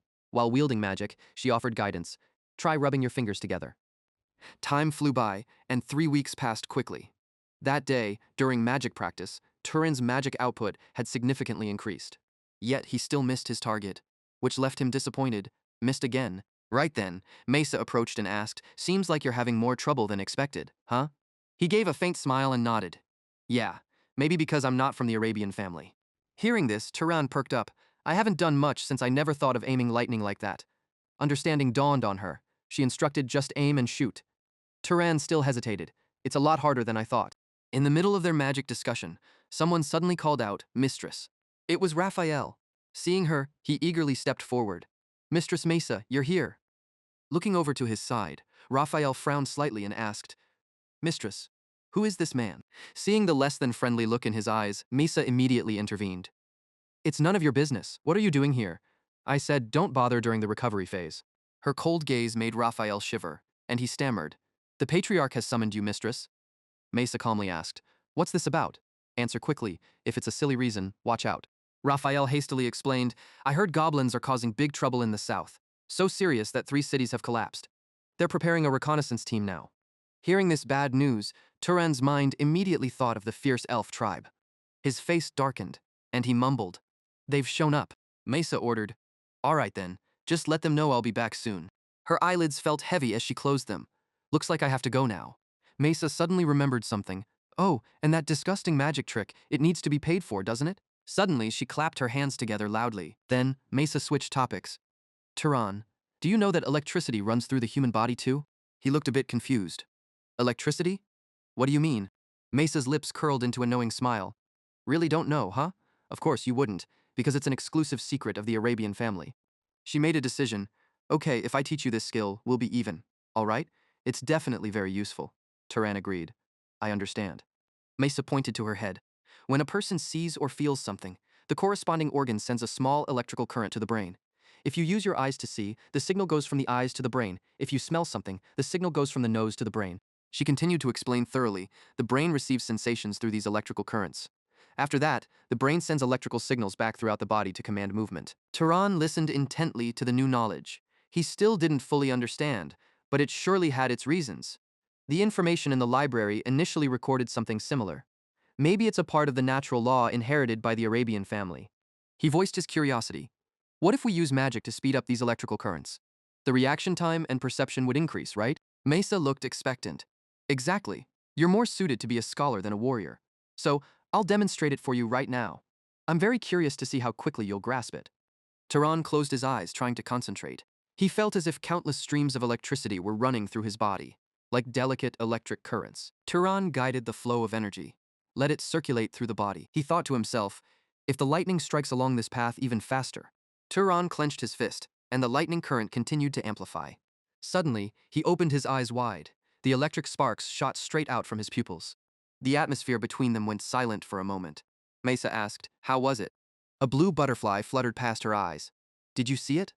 Isn't it different? Tehran confirmed, though he couldn't help but feel doubtful. What the heck is this? Then, he felt a violent shock hit his mind. Tehran immediately held his head, letting out a pained grunt. Mesa pointed out his mistake. You did it, huh? It's because you naively pumped magic into it too roughly. She reassured, it's a bit hard to adjust now because of the headache, but once you get used to it, you'll be able to maintain this state longer. Turan felt a bit guilty. This is, no matter how I think about it, compared to what I gave you, this is still too valuable. Mesa jumped up into the air. In the blink of an eye, she was hovering high above. This is just an investment since you seem to have some talent.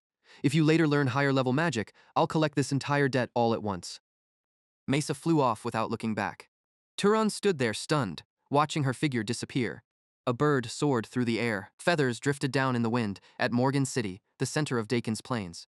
The crowd stood in neat rows facing the group on the high platform. The people cheered excitedly, "Hail the Arabian family! Hail the Arabian family!" Aziz watched the lively scene. The army's setting off to eliminate the dark monsters, but it looks like a victory parade, doesn't it? Look at how lively it is. He suddenly shouted with joy.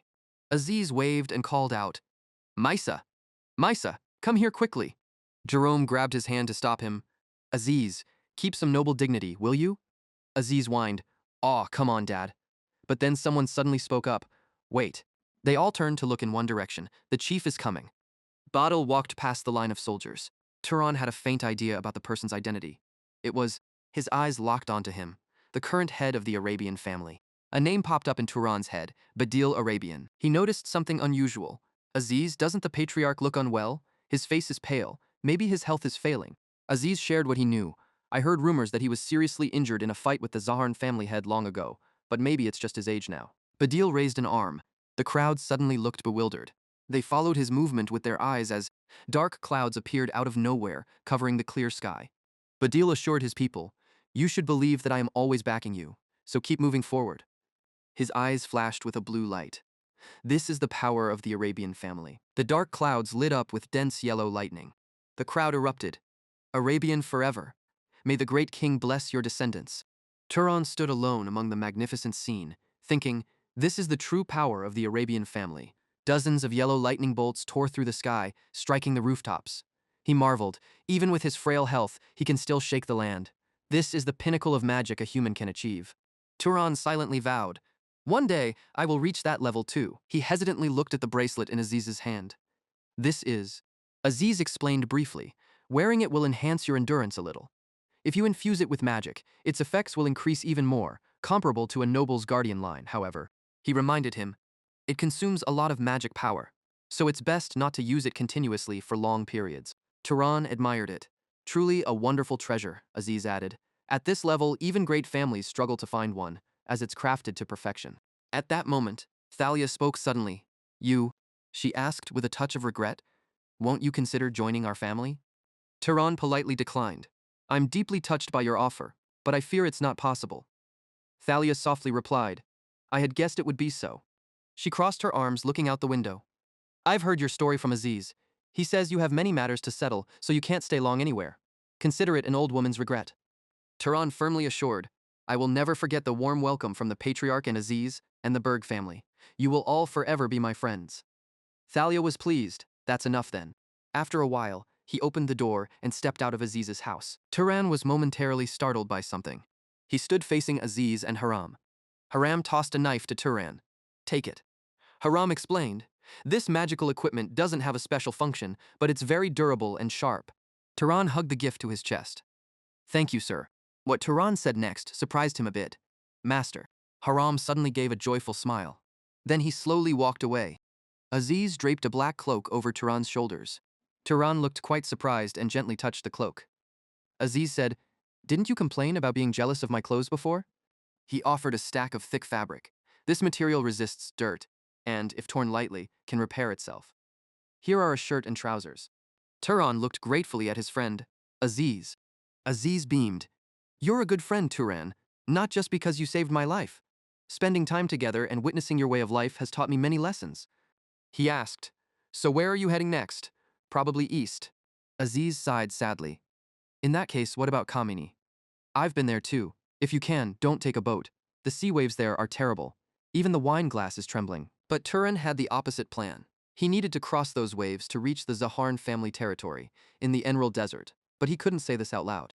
Aziz quickly dropped the subject. Oh, well, a stubborn person like you won't starve anywhere, so make sure you come back safely, and don't forget to pay for this cloak, okay? Turan walked swiftly across a field of ripe golden rice. He felt a bit down inside, alone again. His pace grew faster with every step. Turan ran at full speed, testing himself. People nearby glanced over in confusion. In the blink of an eye, Turan was far ahead of everyone. He suddenly slammed on the brakes and stopped. He froze, his eyes vacant. In front of him was a forest and a massive hill. Turan sniffed, trying to catch a scent. Right away, he realized something was wrong. Turan thought, a campfire? No, this smell is worse. Is it burned animal flesh? Turan looked shocked. The village in the forest was almost completely destroyed. Maggots were already wriggling in the eye sockets of a corpse. The villagers were tied up tightly on wooden stakes. Turan stood silently among the dry bodies. Attacked by bandits? But dark elves shouldn't reach this place. A very faint sound reached his ears. The sound was coming from a house in the wreckage. On the wooden flooring there was a small alcove. Turan knelt down on one knee. Here it is. He placed his hands on the grab handles. He pulled strongly, and the trapdoor burst open. The moment he looked down, his eyes widened in surprise. Below, Alice was sitting curled up on the cold tiles. Seeing the door suddenly open, the girl screamed in fear. Turan stepped down the stairs, raising his empty hands. Hold on. Calm down. I'm not the enemy. I'm here to help you. Tears streamed down Alice's cheeks. Really? He asked if he could hear her story. Yes, really? Can you tell me what happened? Alice stammered before speaking. Everyone is dead. That wizard. Turan caught the important part. Wizard. Right after, she suddenly fainted. Turan gently picked Alice up. Luckily, the injuries aren't too bad. She must be exhausted from being locked underground for so long. He carried her out of the house. First, I need to take this child to a safe place. Outside, an ice arrow was already knocked. Suddenly, a voice came to Turan's ear. Found you. Buzin and her subordinates had set up an ambush. She coldly commanded, Kneel down now. Bison looked directly at the other person and shouted, Murderer. Bison questioned him. Haven't you caused enough massacres already? Now you're trying to kidnap a child too? Galvin summoned a flaming arrow, warning, Stay right there. Don't move. If you make even a little motion, I'll... Turan quickly interrupted, Wait, everyone. This is a misunderstanding. Before he could finish, they accidentally released the arrow. An explosion erupted right in front of them. Bison yelled angrily, Gil, you idiot. The child is there. Galvin quickly defended himself. No, I slipped. I was just so worried. She suddenly noticed something that made her eyes widen. A hand reached out from the dense smoke. Turan had managed to use magic to block the attack. The ring on his hand glowed a soft blue, surprising him that he had to use this maneuver right from the start. Bison's subordinates exclaimed, Oh my god, not even a burn mark left? Did he block magic with his body alone? Bison briefly wondered. What kind of defensive magic is this? Or is it a bloodline ability? Turan finally got the chance to speak up. I'm not the one who attacked this village. I repeat, this is all a misunderstanding. But if you guys keep attacking, I won't just stand here and defend. Bison frowned, staying silent for a moment as if calculating something. Alice was sleeping quietly in Turan's arms. She lowered her bow, thinking, it makes sense. There's no reason for the one who caused this tragedy to be here saving a child. Bison introduced herself. My name is Bison, and you are? Turan simply replied. Turan. She continued questioning, the evidence at the scene is all against you. How am I supposed to believe you? He offered a solution. Just wait for the kid to wake up and ask her. It seems she's seen the real culprit with her own eyes. Bison exclaimed in surprise. What? Her face was full of confusion. The kid saw the arsonist? Turan asked, puzzled. The arsonist? Bison probed further. Don't tell me you don't know who he is. He immediately denied. I don't know. She began to recount. He's a mad sorcerer who committed this crime. For months, he's been periodically attacking remote villages, tying up the villagers and burning them alive. In her mind, she pictured the village being engulfed in flames, knowing no one survived and thus no one knew anything about him. What everyone knew about that person was the image of a cloaked figure flashed in Bison's mind, known only by the name the arsonist. Alice woke up and described. He wore a red cloak and had a beard. He looked terrifying, kind of like a lumberjack. The whole group gathered around Alice, listening intently. Bison glanced back to where Turan was standing. She bowed her head in apology. I'm really sorry. In our haste, we acted rudely. It was clearly a mistake to point weapons at you. Galvin awkwardly added, I sincerely apologize as well.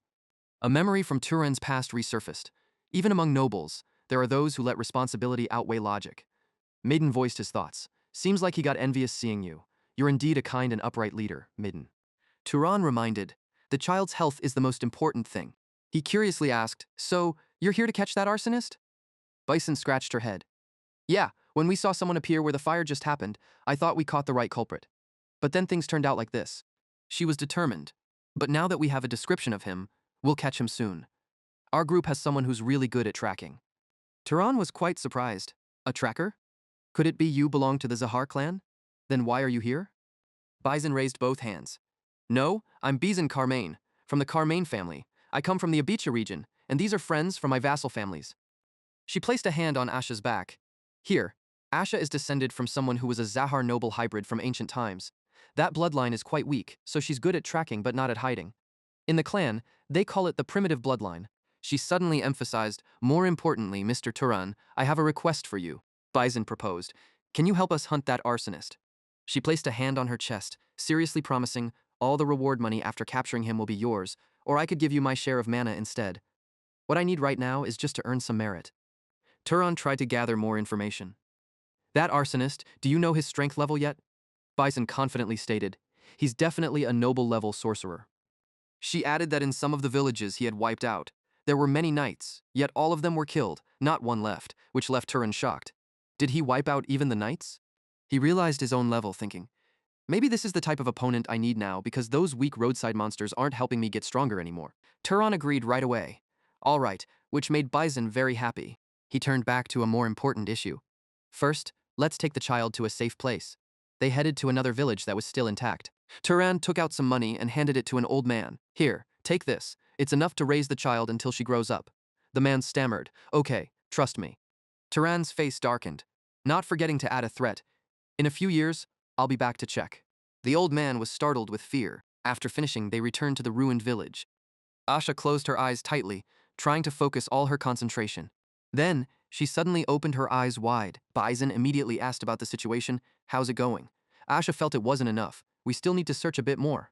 Bison had no opinion on the matter. All right, let's go. Which direction? She pointed the way. This way. They then went deeper inside, with rotten logs scattered on the ground. Asha sniffed, putting all her effort into tracking. Turan couldn't help but doubt as he watched her smoothly move from place to place. Exactly. How are you tracking by the trail? She explained in detail. First, I look for a man's footprints. Once on the main road, I follow the smell of ash. If he hasn't changed clothes, there should still be ash dust on him. Turan silently evaluated. Professional indeed. Before you couldn't find it because you didn't know the gender? Asha suddenly shouted, found it! With that, she ran into the forest, and Bison called after her. Wait, Asha, slow down a bit. A large cliff appeared in front of them. Who knows how long it took? But they arrived at the entrance of a cave. Bison immediately divided tasks. Turan, come up front with me. The rest, stay close behind. She summoned a small ball of light. They took turns, stepping inside the cave. Bison turned to Asha and asked, "Is there anyone inside?" She cautiously replied, "There's one person." Then Turan followed Bison. Suddenly, a bright yellow light appeared in front of them. A torch was burning strongly. They faced a person standing in the middle of the cave. It was a strange old man, who asked, "What brings you to this remote place?" Turan didn't answer him, only questioned Aisha, "Is this the arsonist?" She hesitated but immediately recognized. "The smell is odd. It's him." Bison raised her ice bow. "It's probably him, but let me confirm. Are you the murderer who kidnapped and burned alive the villagers here?" Orville mouthed, "I don't understand what you're talking about." Saying that, he extended his palm forward. A burst of explosion flared in front of Orville. The three people were pushed back by the force. "What's this?" Turan extended his hand through the flames. He had created a virtual shield to protect himself and Bison. This caused the old man to widen his eyes in horror. Bison didn't hesitate and shot an arrow at Orville. The arrow lodged firmly in his thigh. Orville collapsed, using one hand for support. Yet he still managed to look up. Orville slammed his hand on the ground. Two hand-shaped rocks emerged from beneath the earth. Turan became alert, thinking, manipulating earth. Isn't he a fire user? Those stone hands pressed down on the ground, but Turan quickly jumped to safety. He swung a rope and rushed towards Orville. Orville raised his palm towards him, but Turan was quicker, swinging the rope and severing the old man's arm. Blood poured out endlessly, and he groaned in pain. Turan activated his lightning magic.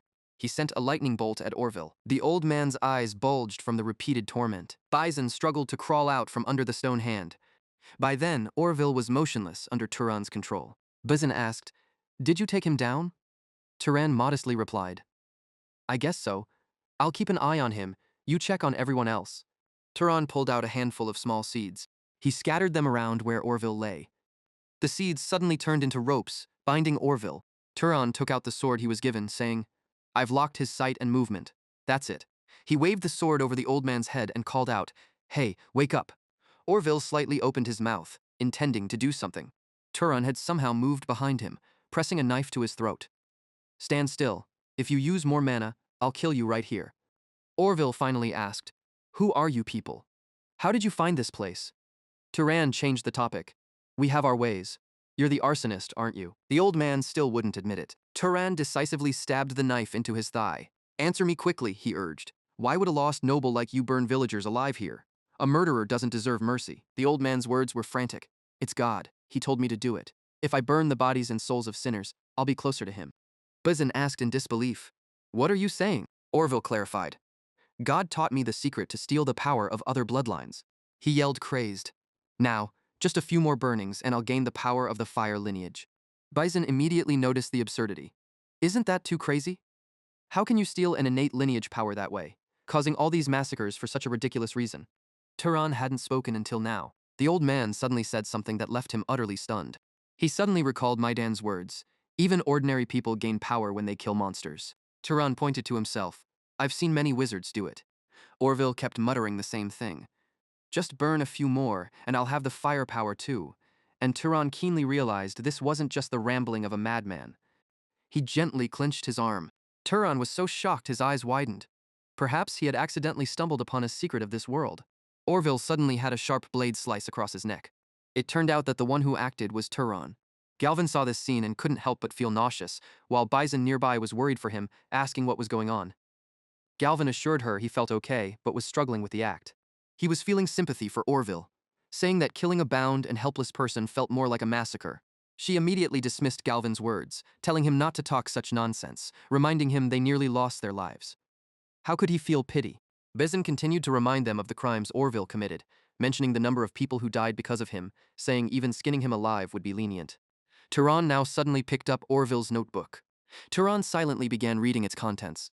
He quickly understood the codes inside, enough evidence to accuse Orville of arson. Turan then noticed something strange. He was surprised by the formulas inside the notebook, ones he had never seen combined in such a way. Was this the language of the gods that he was taught? Bison suddenly approached him slowly, saying, "Lord Turan." Bison mentioned Orville's body over there, suggesting it was time to absorb.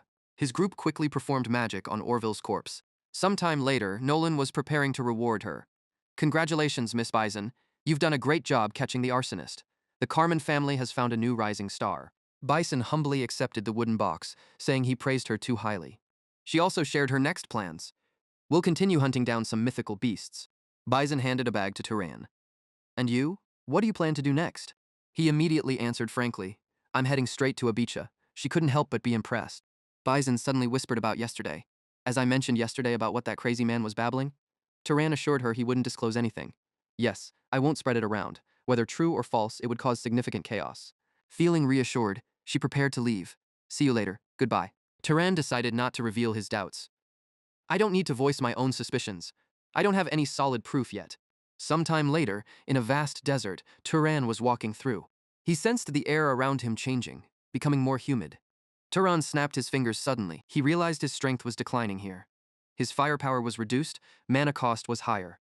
Using fire magic here would be tricky. He then attempted to summon a water orb, but on the contrary. The orb in his hand suddenly grew much larger, becoming easier to control. Turan glimpsed the sea in the distance. This meant he quickly started moving faster toward it. Turan soon arrived at a coastal city. This place was Abicha. A little while later, he reached a certain eatery. Inside, someone asked an old man drinking, Are you guys setting sail tomorrow? The man confirmed with some irritation. Yes, and we have to head back to that damn Enril desert. The mermaids keep throwing spears at the ship the whole way. Last time, the bottom was riddled with holes like a sieve. Jethro was surprised, asking, Is it really that bad? Robert expressed some worry, and don't forget those damn pirates.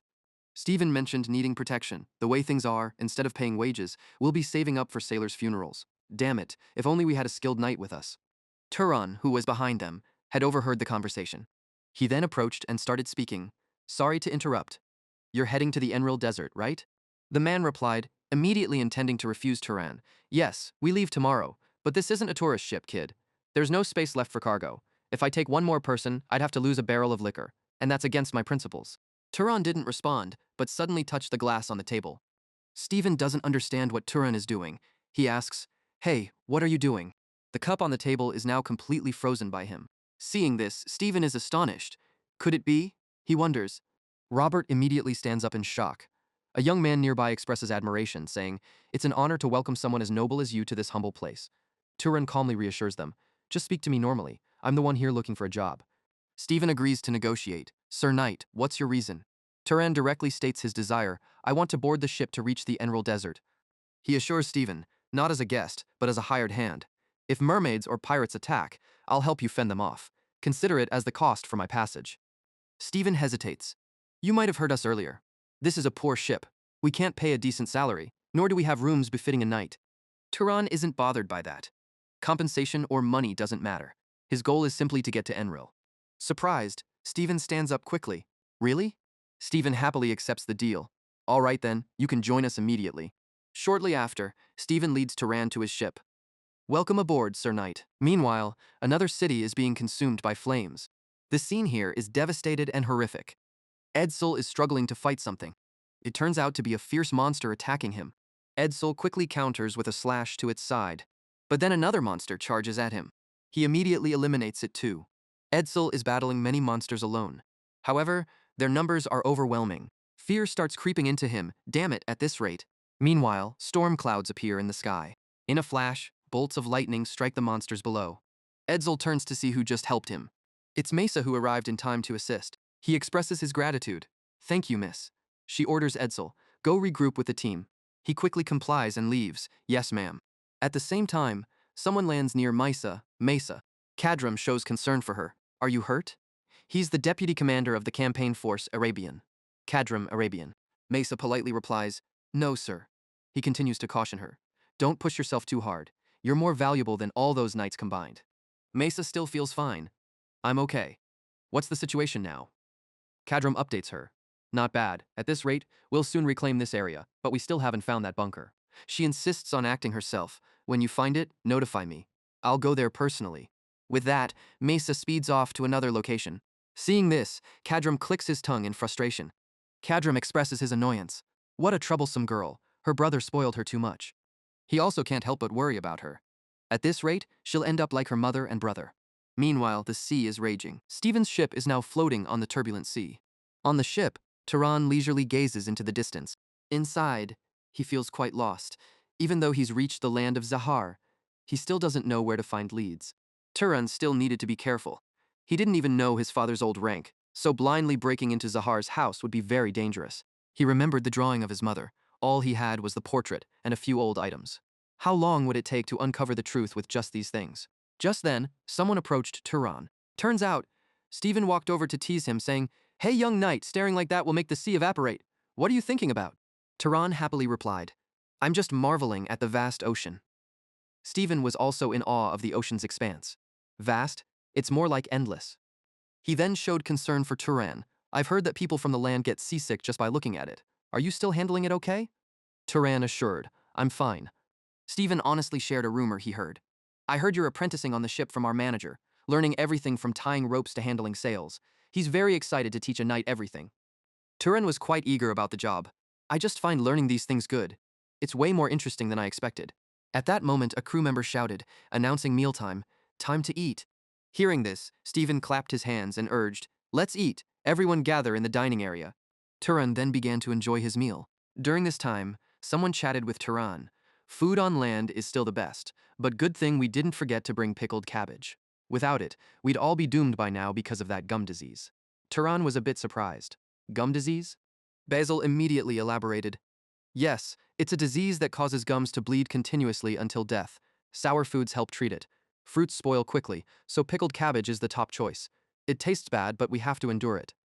Turan suddenly felt it was quite strange. Strange indeed. How did people figure out this remedy? Stephen guessed. Maybe someone stumbled upon it and spread the word. Basil suddenly mentioned a shocking fact. Before, some people even ate raw mermaids. Suddenly, the ship's navigator spotted another ship approaching. Ship ahead at 2 o'clock, a medium-sized vessel. The crew immediately became alarmed. What? Pirates? The navigator couldn't confirm, not sure yet. The navigator reported what he saw. No flag from any family. Basil felt even more worried. Looks a lot like pirates. I also got suspicious when the weather was too good to be true. The crew quickly armed themselves for battle. Prepare for battle. Stephen quickly went for Stephen's opinion. "What do we do now, Captain?" "Run," Stephen replied. "Their ship is slightly faster. If we're closely chased, they'll catch us." Basil offered another suggestion. "If the wind favors us, we might reach a nearby island." Stephen turned to Turan. "You okay?" Turan was ready to fight. If there are no knights or nobles on their side, it's not a problem. Stephen then gave orders. "Good, turn around. We'll face them head on." The crew cheered for Turan. "Long live the knight. Let's wipe them out." Immediately, their ship turned to confront the pirate ship. The pirates immediately made a demand. "Stop the ship now and hand over 1550, and we won't kill you." Turan didn't believe their words. Would surrendering really spare us? Stephen revealed a truth. Chopping off a leg and throwing it overboard. Is that sparing? Turan had anticipated this, just as I expected. Without hesitation, he jumped onto the pirate ship. In a moment, Turan landed right in front of them. The pirates were immediately panicked. What? The sea suddenly changed. They aggressively prepared to attack him. "What are you standing there for? Kill him now." But before they could do anything, ice shards pierced them. Turan coldly spoke, "If they're this kind of people." He showed no mercy, destroying them all. "Then there's no reason for me to hold back." Turan has already taken down several of the pirates charging at him. One pirate suddenly yelled, urging everyone, "If we don't take him down, we'll all die. Keep attacking, don't stop." Hearing this, they all desperately charged at him. Turan saw this, but he didn't seem worried. Just then, seawater began to rise. In his hand, a sword of ice was forming. Turan immediately slashed at the neck of the pirate in front of him. The other pirates, still fearless, shouted, "Die!" as they continued to rush at him. He had to defend against their attacks. Turan quickly knocked the pirates' swords aside. In the blink of an eye, he finished off 2 attackers who came at him. Turan suddenly turned to look in another direction. He swiftly took down a pirate trying to sneak attack him. Turan abruptly grabbed the spear in his attacker's hand. In an instant, he thrust it directly into another pirate. At that moment, an axe came dangerously close to Turan's head. Without flinching, he jumped back to avoid it. Turan quickly raised his sword to prepare for a counterattack.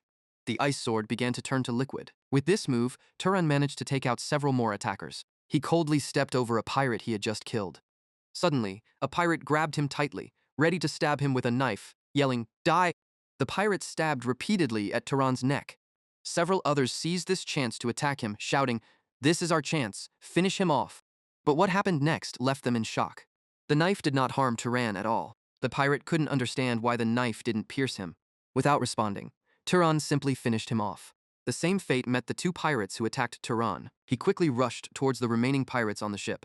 What followed was a brutal massacre. Now, only the terrified screams of the pirates could be heard on the ship. After it was over, Turan stood there coldly. Their bodies lay scattered and mangled across the deck. Right then, two ropes connected to the pirate ship. Stephen came over and praised him, joking, "You've really cleaned up the battlefield, sir. Are you thinking of switching careers to janitorial work? My crew won't have any work left if you do everything yourself." The other crew members cheered for Turan, exclaiming, "Amazing! Long live the knight. That's the knight's spirit, showing these scum their place." One crew member expressed concern for him. "Sir Knight, maybe you should see the ship's doctor." Turan just smiled confidently and reassured them, "Don't worry, I'm fine. This blood is all from the pirates." A moment later, someone laughed and reported, "Sir Turan, I've thoroughly searched those guys already." He was in the room, sharing the news with Turan. It turns out this ship was a merchant vessel that went missing at Ibiza a few years ago. The pirates must have taken it, painted it, and used it for raids. Typical behavior of those ruffians. Stephen wanted to know how Turan planned to handle the situation. "What do you intend to do now, since you took care of the pirates yourself? The ship is now yours, Turan." He also expressed happiness for Turan. "Congratulations, you're the new owner of the ship." Turan was unsure about what to do next. "So what should I do with it now?" Stephen had a few options ready for him. "Here are some choices for you." Stephen immediately presented the first option. "You could take it back to Ibiza and return it to the original owner. After some pleasantries, you'd receive a good reward, but dealing with the bureaucrats would be a hassle and could take a month or two." Stephen pointed to an island on the map and offered a second option. "Or you could take it to the Elril Desert and sell it there. But in my opinion, it's best to sell it at the North Sea P archipelago.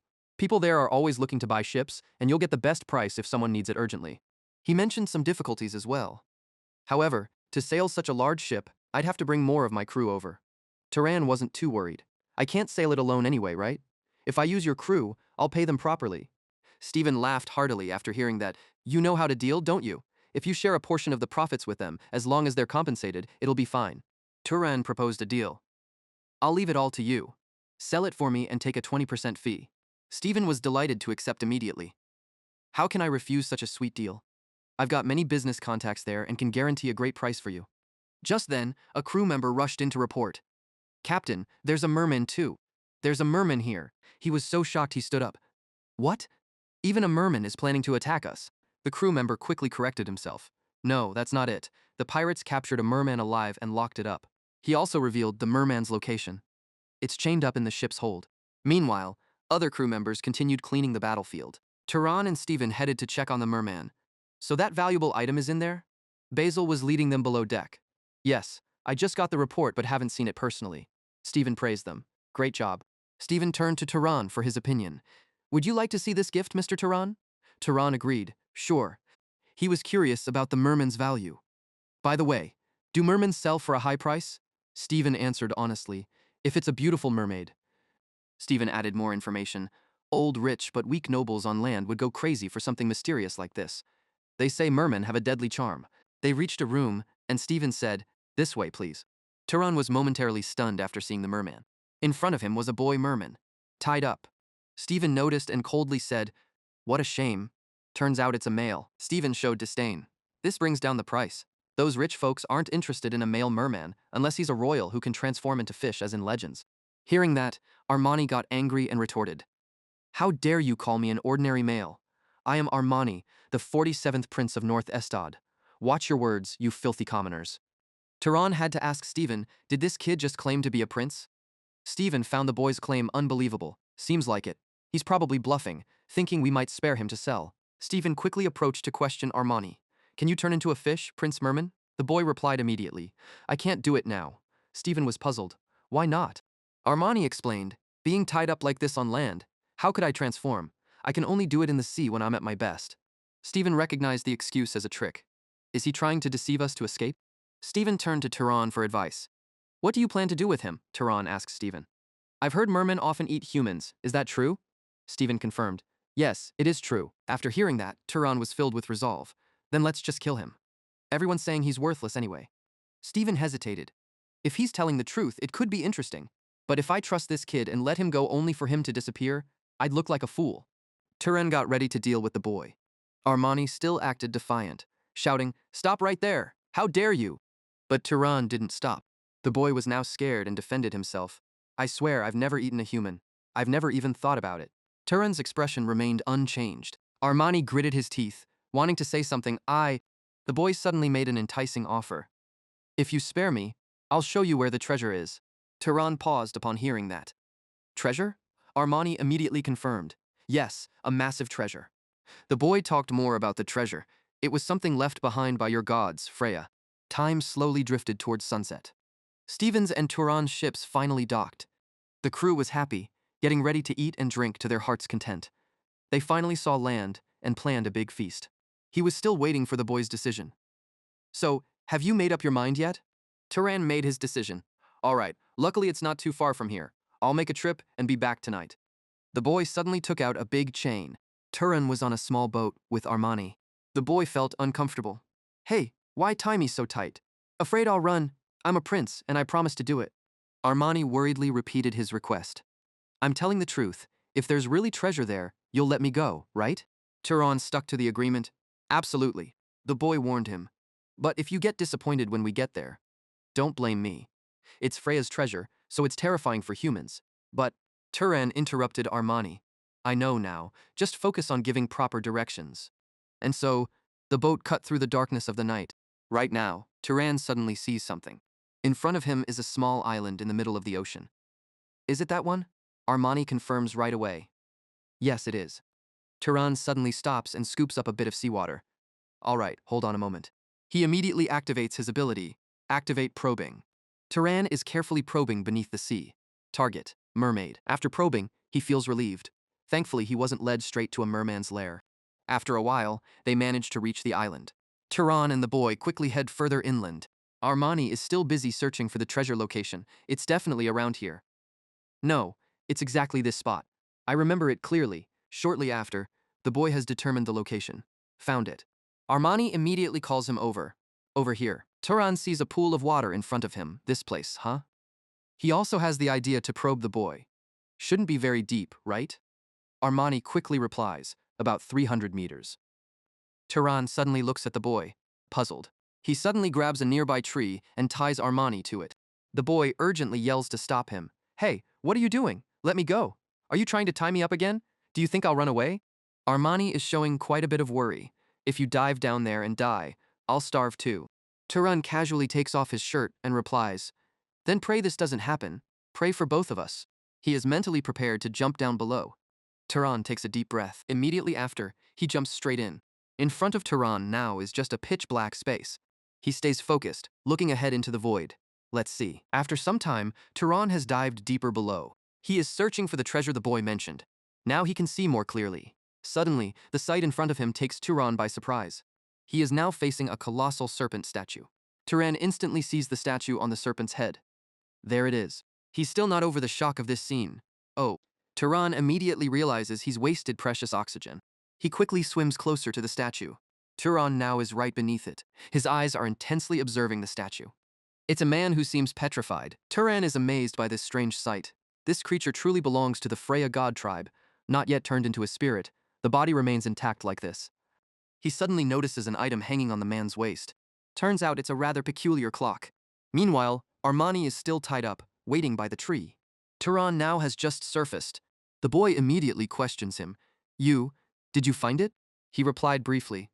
That's how it is for now. Turan suddenly paused for a moment. He was seeing a blue flame on Armani's chest. Turan was seeing a blue flame on the boy's ear and chest. He immediately realized it was the ability of the watch, allowing him to sense life and energy sources within. Turan quickly shot a piece of ice at the chains binding Armani. The freed boy was still in shock. Armani expressed his surprise. I can't believe you actually let me go. I thought you'd sell me out again once you got it. Turan reminded him of their earlier agreement. I promised, didn't I? Turan also mentioned the boy's contribution. I stay fair. You guided me, so I kept my word. Armani was touched. Thank you, kind devil. If my tribe ever fights the humans, I'll ask my father to spare you. Turan put his shirt back on and dismissed the comment. Don't talk nonsense. The boy immediately jumped into the water and left. Turan watched as Armani transformed into a fish. He acknowledged that Armani was telling the truth. So, you really are royalty. The scene shifts to the dock the next morning. A person's back was covered in whip marks. It wasn't just one person. Several others were suffering the same fate. This hurts so much. Apply the medicine quickly. It turned out Basil was punishing them. All right, repeat after me. Being late is unacceptable. He was whipping while loudly declaring, defying orders only leads to death. Turin had just woken up. What's happening here? Someone was waiting for him. You're up? The person explained in more detail. Just punishing those who dragged themselves back late last night. Not only were they late, but they also caused chaos at the tavern all night. Ignoring the captain's warning deserved this. Turan stayed silent and observed. He was now seeing the life flames of Basil and the crew member. Turan also realized their physical condition. Clearly, they were exhausted. He suddenly thought of Stephen. Where's the captain? The person gave Turan information. He's on the island, looking for someone interested in buying this ship. Meanwhile, he was discussing with another captain. Stephen was surprised suddenly by something. He immediately recognized the new arrival. Turan. Turan was more interested in the ship's sale. How's the deal going? Stephen quickly introduced the person across from them. Let me introduce you first. This is Captain Samuel, the buyer. I'm one-eyed, and he's one-armed, so we get along well. Samuel greeted and went straight to the point. Great to meet you. 1,000 Zahard gold coins. We've agreed to full payment immediately. Turan felt something was off. That's fine, but there's an issue. Samuel was puzzled. What's the issue? Turan wanted to exchange for something of equal value. Carrying so much gold is inconvenient. Can I exchange it for something equally valuable, like a treasure or holy relic? Samuel had no such items. In this remote place, there aren't such precious items. You'd have to go to Komod for that. Turan was a bit surprised. Komod? Samuel provided more information. Yes, it's the second largest city in the Zahar region. The Derman family rules there, known for taming beasts. With your money, you should go there and get a good spirit beast. Turan immediately imagined someone riding a horse. A beast tamer, huh? If I find a beast that understands human language, travel would be easier. Sometime later, Stephen's ship was drifting on the sea. A crew member was feeling quite happy with the trip. This trip is profitable. The pirates have become moneybags for us. Another expressed gratitude to Turan. Isn't it thanks to Turan traveling with us? Right at that moment, the lookout shouted a warning. Dark clouds ahead. He quickly reported the incoming storm. The storm is coming. Everyone get ready. Rain started pouring heavily, and the sea began to swell. Basil quickly commanded the crew, reel in the sails quickly, move the cargo inside fast. He was urging them when a big wave suddenly came. Hurry up! If you don't want to become fish food, put your back into it. The violent wave struck the ship, causing it to sway violently. Just then, someone couldn't hold on and was about to fall into the sea. Hold on tight, don't. He immediately panicked and screamed in terror. But suddenly, the sailor stopped right above the sea surface. It turned out Turan was using magic to support them. This way. He also pulled the sailor back onto the boat. Turan immediately ordered him. Get down. The sailor was still shaken but quickly followed. Yes. He continued to use his magic. Turan then helped them secure the sails tightly. He also helped the sailors move all the cargo inside the ship. Turan quickly directed the sailors. Everyone stepped back. A while later, they were all huddled inside the ship. The sailors all felt grateful to him. Thank you, sir, oh my. Thank you so much. Turan also checked on their condition. Is anyone hurt? The sailors quickly responded. No, we're fine. Turan felt relieved hearing that. That's good. At this moment, he also expressed his thanks. Thank you, Sir Turan. If it weren't for pulling in the sails in time, this ship would have sunk. Turan was still worried. Will we withstand this storm? Stephen looked at the sailors shivering from the cold. Now we can only rely on the ship and the navigator's skill. More importantly, they continued to shiver despite being wrapped tightly in blankets. He just watched them and thought for a moment. Turan suddenly called out, directing them. Everyone gather in a circle. Come surround me. He immediately understood his intentions, Sir Turan. You're thinking of starting a fire right here on the wooden ship? That's dangerous. Turan confidently replied, as long as we control it and don't let it spread. After saying that, he snapped his fingers. Immediately, Turan conjured a fireball. He then spread the fire around. Stephen was amazed by the sight before him. No way. I've never seen magic this precise. The sailors immediately felt the warmth from the fire. It's so warm. Memories started flooding back to him. Now I understand, that phrase those old folks kept repeating. Turan had now spread the fire throughout the room. Humans serve the mages, and the mages rule humans, but also must protect them. Currently in Komad, the most bustling city located in the northern Enril Desert. Stephen's ship has also docked here. As soon as he got off the ship, he handed Turan some money, saying, please accept this as a rental reward. Turan was surprised by this gesture, thinking it was too much as they had only been helping each other. Stephen explained, the crew pooled a bit of the money from selling the pirate ship. If you refuse, the gods might punish us. Turan happily accepted, saying, I understand. Until next time, I'll definitely treat you all to a feast. Stephen looked forward to it, replying, it would be an honor for us. Just then, someone called out to Turan, "Sir Knight." The crew members expressed their deep gratitude to Turan, saying, "We will always remember you, Sir Knight. Thank you. We will never forget your kindness." Both Basil and Stephen remained silent, showing their gratitude. Seeing this, Turan smiled happily. By midday, Komad was still bustling. Turan was now present in this city. Suddenly, Turan saw something. He noticed someone with an incredibly strong life force. It turned out that person was a knight. Turan spoke to him. "May I ask you something?" He asked with an intimidating presence. "Are you a knight of the Durman family?" The knight immediately bowed, awaiting Turan's orders. "Yes, sir. Please command me as you wish." Turan straightforwardly stated his request. "I'm Turan, from Abacha. I wish to meet the head of your family." A while later, in a luxurious mansion, Turan had just changed into attire suitable for the place. Just then, someone else with a strong life force entered and complimented, "That outfit suits you well." Cal sat down across from Turan and introduced himself. "It's a pleasure to meet you. I'm Cal Durman." He suddenly fell silent, observing Turan. Turan didn't understand what Cal was up to. Cal suddenly wanted to know about Turan's origins. "So, what's your name and background?" Turan honestly replied, "I'm Turan Brahms, a descendant of a fallen guardian lineage." Turan expressed his purpose. "I heard some rumors and came here to buy a mythical beast." Cal didn't delve too much into Turan's intents. "All right, I'll have my daughter guide you." Turan bluntly asked, "May I ask if you've ever met someone who looks like me?"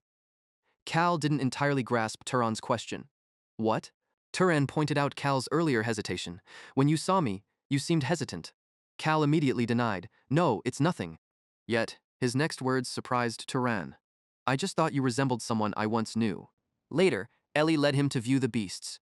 "You call yourself a fallen noble, yet you seem to have quite a bit of money to come to the Durman family to purchase a beast." She bluntly guessed, "Is it because your guardian bloodline is perfect for mercenary work?" Meanwhile, Turan was still puzzled by Cal's words, wondering whose image Cal saw. Was it my mother or my father? Images of his mother filled his mind, with her curly hair, slightly large ears, and neat mouth. "I did inherit some features from my mother, but enough to make him instantly think of her?" He then visualized his father. "Could the person the family head briefly saw be my father, whose face I still know nothing about?" By this time, Ellie had taken Turan to the spot. "We've arrived." She welcomed him. "Welcome to the Durman family's beast breeding area." Turan was astonished by its vastness. "This place is enormous." He walked around, taking the opportunity to observe. In a nearby room, there were two wolf-like beasts. Turan was still amazed by the grandeur, saying, "I didn't expect each room to simulate a different natural habitat. It's so impressive." He became interested in one beast. "How much does this one cost?" Ellie was a bit surprised. "That one. We've put in countless efforts to raise it to this size." She quoted the price to Turan. "You'll have to pay 4,000 gold coins," she said. Turan was stunned. That price was double his entire wealth. He had clearly overestimated his riches. Turan immediately wanted to drop the idea of buying a monster. Maybe he should give up on getting a pet too. But lugging that heavy chest of money across the desert didn't seem smart either. He was walking and stopped suddenly. A pair of wings slowly appeared. Turan was standing beside a birdcage. The hawk looked back at him with sharp eyes. Turan asked for its price. "And how much is this one?" Ellie quickly replied, 1,500 gold coins. Turan thought the hawk wasn't too bad. The price seemed reasonable, even though it would drain his savings, considering its magical capacity. It was quite a bargain. What special abilities did it have? But her answer disappointed Turan. "It's pretty smart and flies very well," she said. Ellie continued, "This is one of our most popular species, but it's too smart and won't obey anyone it thinks is dumber than it." The hawk nodded in agreement with her. Turan wanted to test it. "Can you understand me? You really are smart, aren't you?" he said. When Turan commented on its appearance, the hawk shook its head, even though it looked a bit ugly. Turan was convinced. "It understands everything, right?" Ellie went on about the hawk. "I even tried to teach it to read, but it refused. I don't know if it just didn't want to learn, or if it's because of its limits." She felt a bit regretful. "It's a pity. It's small but incredibly strong. We feed it only top-quality monster meat. Its value would skyrocket if it obeyed and followed orders." Turan suddenly asked the hawk, "Do you want something?" Ellie kindly reminded him, asking it is pointless. But then it lifted a talon. The hawk pointed directly at Turan. She was surprised by this scene. "Wow, why suddenly?" Turan was also surprised. "Do you want to choose me as your master?" He was still confused. "I'm not special. What's the reason?" Turan set a condition for the hawk. "If I buy you, will you promise to learn to read?" The hawk nodded in agreement. A little later, Cal was performing his magic. He quickly completed the transaction. "The paperwork is done. You two are officially bonded by contract. The hawk landed on Turan's arm as it was released. Cal was surprised. Strange, it's attached to you. Take good care of it. Turan would, of course, take care of it. I will. Don't worry. Cal was walking and suddenly stopped. He still had something to say. I should probably ignore this, but Cal mentioned a strange name. Do you have any relation to Talus? Turan didn't know anyone by that name. Talus? Who? Seeing this, Cal dropped the question. Never mind, forget I asked. Turan remembered the name, Talus. He looked at me and thought of someone named Talus. Turan was about to take something out. Sir, may I ask you something? Cal was ready to answer. Ask freely. Turan suddenly took out a paper and held it up. Do you know a woman named Vijay? On the paper was a picture of Turan's mother. Cal looked at it and thought for a moment. Then he honestly answered, I don't know her. If she were a beauty, I wouldn't forget. Turan had no more questions. I see. I understand. Turan suddenly released the hawk, then, excuse me for a moment. Cal didn't understand what Turan was doing. What are you up to? Turan just smiled back. The deal is done and dusted. We're all set. Turan still wanted to check things out, so it was natural for him to make sure nothing was wrong. At that moment, Turan grabbed its leg. The black eagle could still carry him away. Turan was clearly excited about this. After some time, he returned to this spot to try again. Ellie saw Turan and politely said, Enjoy your meal. She seemed curious about his experience. You're back. How was the flight earlier? Everything okay? Turan was pleased with the black eagle. It was amazing. It felt like all my worries vanished. Ellie introduced him to those around. Everyone, this is Turan Brahms. He traveled all the way from Carmine. Dolph recognized the name. Carmine? Isn't that right next to the Arabian region? She immediately showed her annoyance. Don't compare our esteemed guest with those common sparrows. He walked over to shake Turan's hand. I'm Dolph Marin, from a family with a long history. Turan politely replied, Nice to meet you. Then Dolph suddenly tightened his grip. Turan realized this was a show-off. This guy is trying to flaunt his strength. Dolph was surprised that Turan stood firm. Impressive, as expected from a guardian's descendant. You look strong and sturdy. Anna, next to them, grew impatient. I'm not interested in muscle shows. Can we stop now? Where's that fussy, choosy eagle? I came all this way just to see it. Turan shared some information. I let it fly around a bit to relax after being cooped up writing all morning. If you want, I can call it back. Saying this, he called the black eagle back. Come here, buddy. It quickly appeared and perched on Turan's arm. She reached out to touch it. It's real. Come here quickly. But the eagle pulled its head away from Anna. She angrily scolded, You annoying bird brain. What did I do to deserve that attitude? Anna, still upset, exclaimed, I offer better care than that fallen noble. Yet you choose him? Turan gently calmed it. Just hold on, buddy. After a bit, a meal was served with ongoing chatter about the current chaos in the west caused by the dark elf tribes. They continued discussing. The army is off to pacify the Arabian region. Rumor has it that Mesa, that skeletal woman, is in command, right? During this, she calmly cut a piece of steak on her plate. Suddenly, Anna made a harsh remark. I hope she gets assassinated this time. Her death would be huge news. She's just skin and bones. She might just drop dead on her own. She spoke with contempt about Mesa. Her face is hideous. Pity any man unlucky enough to marry her. Anna suddenly spoke gloomily.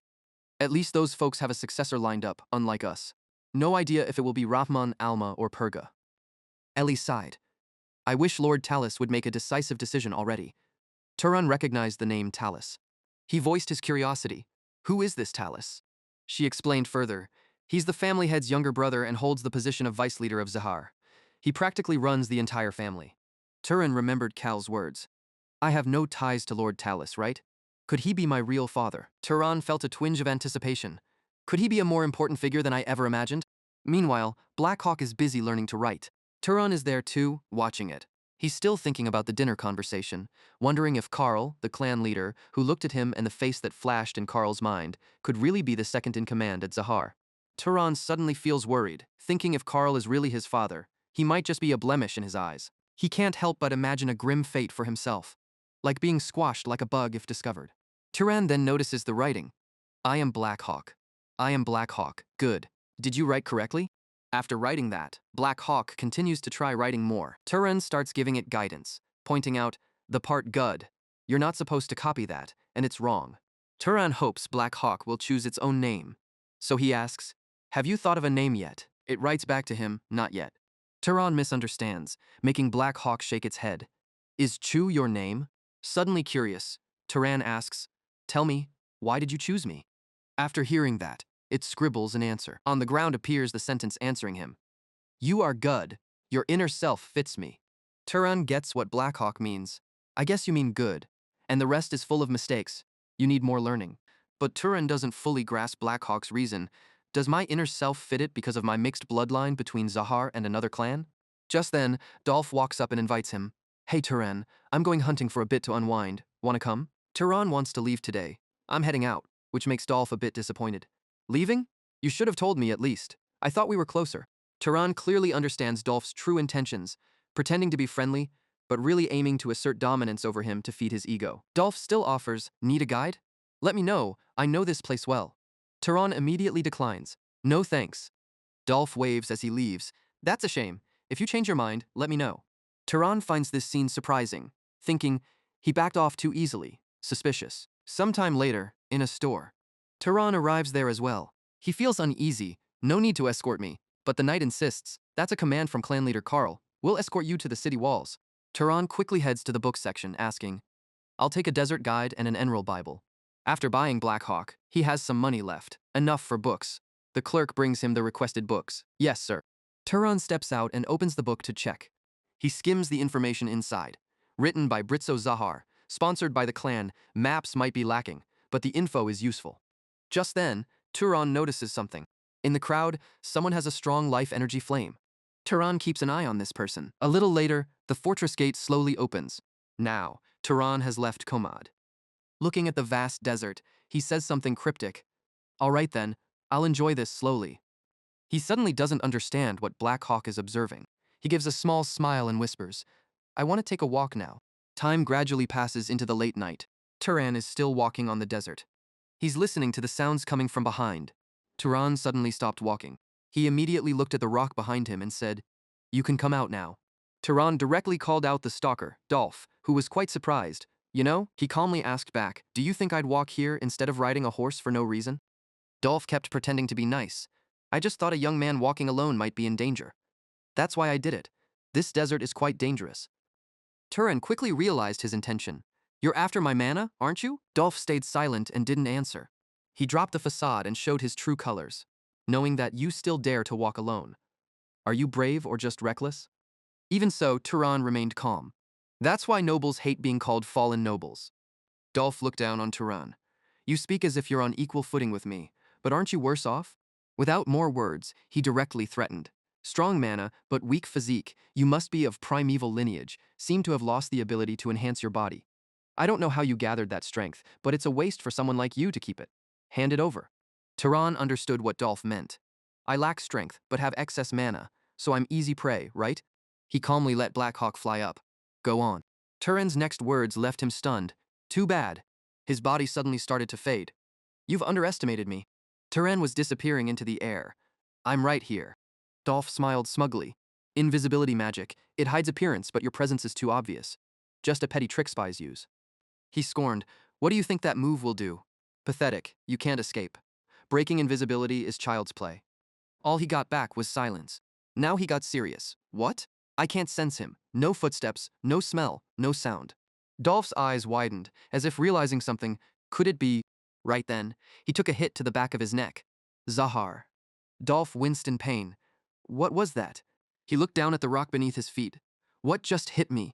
Before he could recover, he took another hit to his side, followed by a strike to his chest.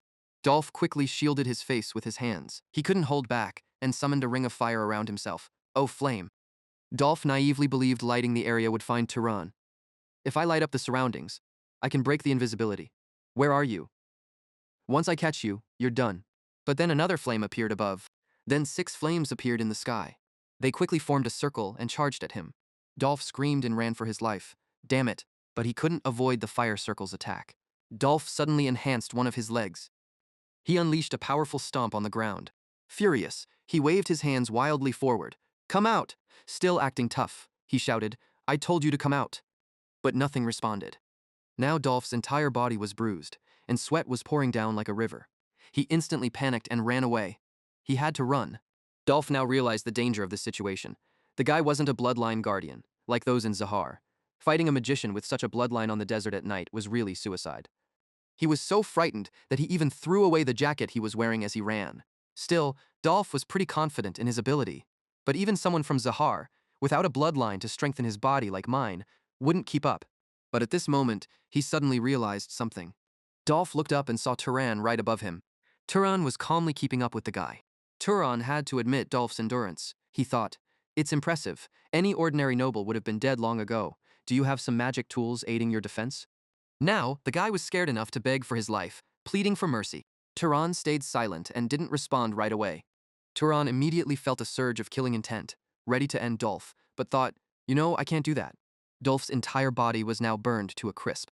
Turan was a bit surprised by him, realizing he was tougher than expected, probably due to his noble bloodline. He knew he still needed to improve his combat skills. If Dolph had been a properly trained Zahar guardian, his stone throw earlier wouldn't have been effective. He needed a stronger attack, like a piercing magic that could break any defense. After thinking it through, Turan prepared to absorb Dolph's body. It was time for a feast. He drew a stream of green light from Dolph's body, but part of that green light suddenly shifted direction. Turan's watch was sucking in part of that green light too. He only noticed it then. Turan quickly took out the watch to check it. He saw the green light had turned into a liquid form. Was this for storing magical energy? Turan wanted to try it, but held back. How should he use it? Maybe test it directly, but no, it's Freya's sacred item. He needed to examine it carefully. Sometime later, he and Black Eagle moved until morning. Turan looked down and suddenly noticed something. He saw the pyramid in the distance, the tomb of the gods. He quickly went into a nearby restaurant. Amelia, sitting opposite him, expressed surprise. "You ran away from home and traveled alone? That's bold. Didn't encounter any robbers or wild animals?" Turan got straight to the point. "I was just lucky. But the important thing is how to get into the tomb of the gods. The book said you only need money to get in." She was a bit surprised. "You read books? Must be from a wealthy family. But now you can't get in. Why?" Amelia recounted a recent event. About a week ago, some big figures came by, and since then, it's been locked up.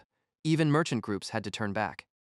Turan still had questions. Which big figures? She pointed upwards. Those people. He understood Amelia's hint. She was referring to a group inside the pyramid. People from Zahar. At this moment, Savage was frantically calling, "Purga, where are you?" Purga immediately appeared beside him. "I'm here. Stop shouting, or they'll hear us." Savik blamed him. "It's all your fault, Purga. If you hadn't insisted on coming in here." Purga exposed him. "Don't pin this on me. You followed because you wanted a good spot when I become the tribal leader, and lower your voice. He's currently in a dire situation. Damn it, this is a mess." Purga couldn't believe he was stuck here. There was supposed to be a hidden area in the Tomb of the Gods. Unveiling its secret might win him the title of the next family head. Who knew the underground area his grandfather told about was a maze with no exit?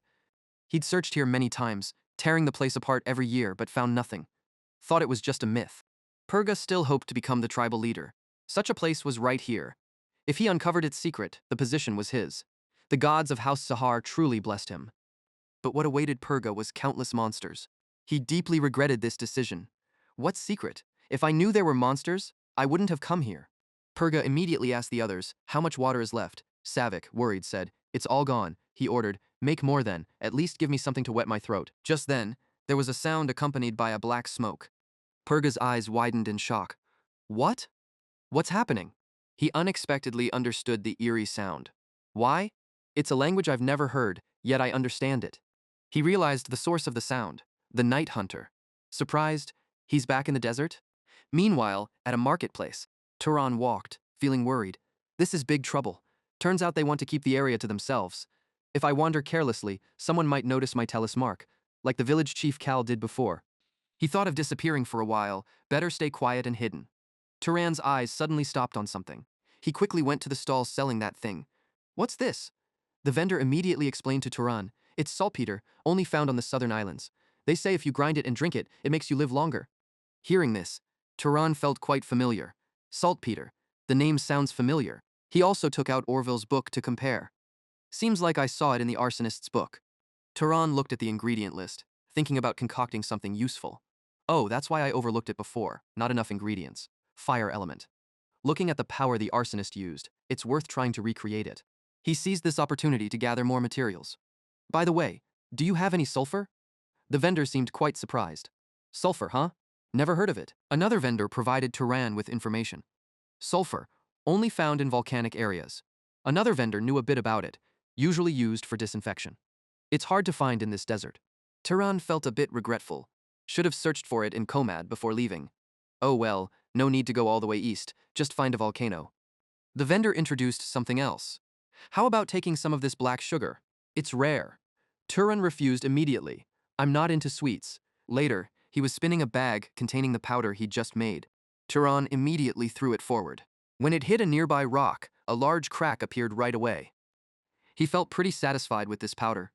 Not bad at all. Instead of throwing rocks, I used sand bullets. Despite some inconvenience, he quite liked it. He could reshape them mid-air, increasing penetration and able to fire in multiple directions. It used a bit more mana, but no need to collect rocks. Now he only had a few small stones left. I only have about 5 or 6 pre-cut stones. I need to use them sparingly. Turan now wanted to try a new skill. This move could immobilize or blind opponents. Maybe I should practice sliding on sand like swimming. Suddenly, he remembered the people in the pyramid. Speaking of which, what are those nobles doing in the tombs all these days? He thought about leaving this place. Maybe I should move to another city for peace of mind. But he immediately dismissed the idea. Wait, no. Turan now moved to the pyramid's entrance. I just need to sneak in and that's it. With no fear, he began to turn invisible. If spotted, I'll just run. Why be scared? At that moment, a sound caught Turan's attention. A guard was annoyed with the noise coming from a sack. Annoying. What's making all that noise? Muzzle it but don't let it die. The guard next to him kicked the sack hard. Although not understanding, he followed them. What's going on? What do they intend to do with those people? The two guards quickly went downstairs. Turan was shocked by the scene before him. Inside, there was a huge space gate. The captured slaves still didn't understand. What the heck is that? One of them ordered the man, don't ask too many questions. Observing, Turan noticed the fear on the people's faces. The kidnappers looked more scared than the victims. They handed the slave 2 wooden crates and pointed at the space gate. You there, carry these inside. The man's eyes became dull and cloudy. The slave walked straight toward the space gate. Turan guessed the magic they used. Animal control spell. One man among them felt worried. Is young Master Purga okay? The man in the scarf just hoped. Let's pray. We've been supplying food and water. Should we call for rescue? How about reporting to the main family? The guy immediately stopped that idea. Are you crazy? What if Purga's enemies sniff this out? Turan had heard the name. Purga? The top contender for Zaharan chief? So that's why someone of his caliber is stuck inside? Turan understood part of it now. I get it. No wonder they blocked this place for days. He pondered something. Turan stood before the space gate, ready to make a decision. It's risky, but it's a great opportunity. If I save him and owe him a favor, getting into Zaharan will be a breeze. He really wanted to go in. No excuses now. I must get in. Something I need is inside. Turan quickly went through the spatial gate. His body started falling into the dark void inside. Immediately, Turan snapped back to alertness, thinking he almost got led astray by something. He realized he shouldn't trust Purga so easily. Just then, a sudden scream caught his attention. It turned out the scream came from a slave who had just gone down before Turan. Purga felt quite cheerful about receiving supplies. He thought it was great to have one more person trapped inside. He wanted more people sent in. He ordered his men to take care of the nuisance, telling someone to deal with the annoying noise since they had to conserve food. One of the subordinates quickly stomped on the slave's head, answering, Got it, sir. Turan realized who was in front of him. It was the famously notorious Purga Zahar. Turan felt no need to engage with Purga. He knew Purga was ruthless and wouldn't understand gratitude or pay back debts. Suddenly, he heard a voice right by his ear saying, No, not you. The voice kept denying, saying, Wrong, you are not the night hunter. Definitely not. The story of the giant tribe is told once more. Long ago, giants ruled the fertile plains of Enril. These giants were massive and devoured everything in their path, turning the land into barren desert. These giants were bloodthirsty and cruel. They needed an enormous amount of water daily, and unable to quench their thirst, enslaved humans, drinking their blood and killing thousands each day. But then, an unexpected event occurred during a dark night, a night so dark that the moon refused to shine. In that moment, a mysterious hero drew his bow and aimed at the giants. The giants were swiftly destroyed. The hunter of the night from the Freya clan appeared, using his arrows to wipe out the giants and free humanity. 3 women bore this hero 3 children. To show their gratitude, humans offered the most beautiful women as his wives. His children each had unique abilities. One could become invisible, the second could manipulate darkness, and the third was skilled in creating poisons. Soon, a power struggle began. After the hunter of the night ascended, the 3 siblings fought to rule the desert. The eldest brother didn't want to fight. He had the power of invisibility and left to avoid conflict. However, the war between the remaining two caused great suffering. The second, who controlled darkness, and the third, an expert in poisons, waged war against each other, worsening the desert's plight. The eldest brother returned and punished his siblings. He defeated them and became the master of the desert. This eldest brother is Turan's ancestor. He is the progenitor of the Zahar clan. Meanwhile, a voice kept echoing in Turan's head, saying, "You are not the hunter of the night. You are not." Turan felt a strange familiarity. He wondered, why am I hearing that name here? He looked toward Purga, wondering if it had anything to do with the Zahar nobles who had entered earlier. After all, he is a distant descendant. At that moment, a monster was slowly approaching Turan. He quickly noticed its presence. Turan immediately looked ahead, sensing something over there. A life force flame appeared in his sight. Turan saw the monster in the distance. He quickly approached it from behind. Turan silently observed the monster. It stood still without any reaction. He shuddered at the monster's grotesque appearance. Suddenly, it turned to look at Turan. He continued to observe, thinking, has it noticed me? The monster suddenly charged with two others to attack Turan. Although surprised, he dodged its attack. It was so fast. Turan created friction with his hands. Instantly, he shot fire at the monsters. They reflexively used their hands to block it. He used this chance to jump back. Turan was still shocked by the monster's ability. It could find him easily and see through the Zahar clan's invisibility technique. He realized they had lost track of him, though their search range was short. Turan suddenly pulled out a polished stone. He spun it in a circle to build momentum for his throw. I must act first, he thought. Turan prepared and threw the stone at one monster. In an instant, he killed a nearby creature. The two remaining monsters didn't react at all. Turan noticed this strange situation. One of their allies died, but the others didn't care or react. After a while, only Turan and the monster's body remained. Turan wanted to absorb the monster. Suddenly, he realized something was off.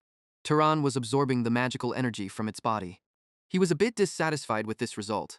Even if he defeated various races, he couldn't absorb their abilities, meaning this thing was just a magical creature. After absorbing, Turan looked down at his hand. He was still a bit surprised, but the amount he absorbed was too little. With his physical capability, he should have received more magical energy. Turan's device didn't react at all, and neither did the holy artifact. He became curious about the monster, wondering what exactly it was. The voice continued, "You are not the hunter of the night." Turan found it annoying, tired of hearing this phrase. Just then, he discovered something. Turan quickly moved away from the monster's body. It turned out the Purga group was heading this way. He arrived and signaled everyone to stop. "Stop here!" They stopped right before its body. One of them saw this scene and was surprised. "What? We circled back to the same spot. The bald guy was completely lost here. Who knows? We've been lost here for ages."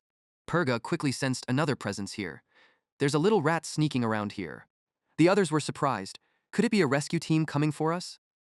But Purga disagreed. If it was a rescue team, we would have noticed them long ago. Anyone moving here would make loud noises. He ordered his subordinate, Galton, set traps around here. We'll catch that rat alive. Galton promptly followed Purga's order. "Understood, Sir Purga." He gave another order. "Imelda, keep lighting up the area." Meanwhile, someone else wanted to hunt Turan. "Should we catch that rat first?" Another dismissed the idea. "Forget it, probably just a lucky night." Purga just smiled wickedly. "Let it run wild a bit more. Then we'll use it as bait for the monsters." Turan nearby heard everything. He quietly watched without taking any action. Time passed, and 3 days went by. During that time, Turan and Purga's group had an odd coexistence inside the dark labyrinth. Turan could avoid all the magic traps due to the holy artifact's vision, so they didn't harm him. Meanwhile, Purga's group kept getting caught in their own traps, bumping into traps they couldn't see in the dark. Turan could still navigate the labyrinth, unlike Purga's group, who were lost in the dark space. He marked the area, using the holy artifact's power to make temporary bases, expanding his exploration. Despite this, he sometimes had to fight monsters, but some paths were completely blocked by hordes of monsters, making it impossible for him to clear all of them alone. Turan started using Purga's group as bait. During such times, he let them fight the monsters, leaving them angry and swearing, "Damn, another horde coming. They attack more if we keep the lights on. Block them first." Turan let Purga's group fight without absorbing more magical energy, not minding missing out since the energy from these monsters wasn't that significant. Meanwhile, the bodies of slaves and civilians piled up. They quickly went to check food supplies. Supplies were still regularly delivered, so they had surplus. They probably think the knights are still alive. The bald guy expressed regret. "If I'd known, I'd have saved some to serve us. Now it's inconvenient." Another mocked him. "You act like you genuinely cared." Turan felt disgusted by their actions, calling them vile and despicable. Then more monster noises approached. Purga's group quickly hid. Damn, they're coming again. Turn off some lights. Turan was pleased with this, letting them make chaos to use them as bait. Turan took this chance to explore deeper. I'll go deeper for exploration. Soon, he reached a giant door. Turan was surprised by what he saw. Curious about what's behind the door, he thought. I didn't expect a door here, and it's huge, like something made for giants. Could this be an exit? Turan suddenly widened his eyes in horror as he looked up at the door. The eye on it could actually move. It stared directly at Turan, calling him a pursuer, a stalker. Yet the eye did not accept him, saying he didn't meet the conditions. Suddenly, it noticed something. It had seen the watch on Turan's waist, calling him a surfer, an imitator. Then it accepted him, saying he met the conditions. Right after, the eye issued an invitation, asking if he wanted to enter inside. Turan doesn't understand what the eye is talking about. Wave Rider and Mimic. What are they? He guesses it's about the blood inside him. Could it be the name of an ancestral power that hasn't awakened yet? If these two bloodlines combine, it means he carries the blood of a great family. The invitation is repeated. Does he want to enter? Turan notices the eye focusing on the watch. The door's gaze isn't on him. Instead, it's recognizing the abilities of the artifact's owner, not his bloodline. It's evaluating by combining those abilities with his bloodline. He questions it, asking what Wave Rider and Mimic are, and what this door is. He asks for information on Wave Rider and Mimic. The eye accepts Turan's inquiry, acknowledges the request. With no error, approved. It explains the powers of the two bloodlines. Wave Rider can breathe underwater, enhance physical strength in water, and manipulate liquids. Mimic can detect flows, absorb, and copy. But Turan can't use any of these skills. He doesn't feel he's able to breathe underwater or control liquids. Is it just for recognition and not for his use? Turan is curious about the eye and asks, "What are you?" It immediately answers without needing confirmation. The soul of the door. He gets part of it and goes straight to the main point, comparing it to a librarian but more rigid and emotionless. He asks about the labyrinth, its purpose, and how to escape. It shares crucial information with Turan, Labyrinth of the Night Hunter. Those who defeat the leader while possessing all 4 standard forms become a Night Hunter. Turan is still a bit confused. A Night Hunter? Does that mean he can become divine? Suddenly the eye starts malfunctioning. If you defeat the leader, the exit will open. It's malfunctioning. Darting eyes side to side. Error. The eye mutters more confusing things. Hunter, Pursuer, Waverder, Mimic, missing 2 forms, Shadow Sorcerer, absent, meet all 4 forms. It talks to itself. Error not matching with Night Hunter forms. Error opening labyrinth. Error cannot close. Personnel inside still present. Unauthorized entry. Consulting creator. Error creator absent. The eye turns completely red, activating autonomous decision-making, issuing a command to deploy the labyrinth leader. Turan waits for whatever is inside. There's something there. The giant door slowly opens. Inside is a colossal beast. He can't help but be terrified by what appears. It's gradually approaching Turan. The beast immediately notices the intrusion. Not a hunter, one night, imposter, must die. Turan quickly prepares to fight it. He doesn't hesitate and delivers a powerful strike straight to the monster's face. Without thinking, Turan continues to cast fire and lightning magic at it. The monster's body now shows charred patches, but it doesn't seem to be affected and mocks Turan. Like a scratch, isn't it? He realizes this isn't going well. Turan immediately retreats, thinking he can't win a one-on-one fight. Seeing this, the monster quickly chases after him. Stay put. Other monsters hear the loud noise and are drawn in. They charge straight at him. Turan skillfully avoids all the monster's attacks. He quickly continues to escape from there. Turan feels relieved once he's away from the monsters, thinking he almost lost. Right then, another monster suddenly lunges at him. Turan quickly uses the shield in his hand to block the attack. Yet he's surprised by the monster's strength. He didn't expect his shield would break. Turan swiftly draws his knife to prepare for a counterattack. In a blink, he uses it to finish off the monster in front of him. Turan still doesn't understand the existence of this labyrinth, the labyrinth of the Night Hunter, a place that creates gods. But who made it, and for what purpose? Meanwhile, the colossal beast continues to pursue him closely. The creature suddenly jumped straight up, aiming to land right on Turan. He simply stepped back lightly and avoided the deadly strike. Without hesitating, Turan quickly continued to run away from there. He knew he needed to defeat this monster, but it was clear that until it was destroyed, nothing would be resolved. Suddenly, Turan saw something. He quickly changed direction and ran away. Turan was actually leading the beast towards Purga's group, trying to work together for a fight. Come on, cousin. Meanwhile, he was still fighting other monsters. Purga managed to defeat quite a number of monsters on his own. He even had time to check on his subordinates, asking if everyone was okay. The men with Purga were still doing well. saying they were fine for now, despite being outnumbered. Damn it. Savik suddenly heard a strange noise. Wait, what's that weird sound? He went silent to listen more closely to the sound. By this time, the giant monster had approached Purga's group. They couldn't understand what it was muttering. Night Hunter, enemy of the young ones. Kill them all. It kept whispering that nonsense from earlier. Meanwhile, the giant monster continued charging toward them. Purga, alarmed, quickly urged everyone to run. That doesn't matter right now. Stop standing around. Those who didn't react fast enough were quickly eliminated. He was horrified by his subordinate's demise. Ubo, Gulthan. Purga didn't run anymore. He led the team to attack. Damn it, attack. One of them instantly drove his sword into the monster, shouting, "Now, kill it!" The monster immediately retaliated with a thunderous punch. Several others were flung away by the monster's blows. Another tried to launch a fire attack, cursing the monster, "You damned creature."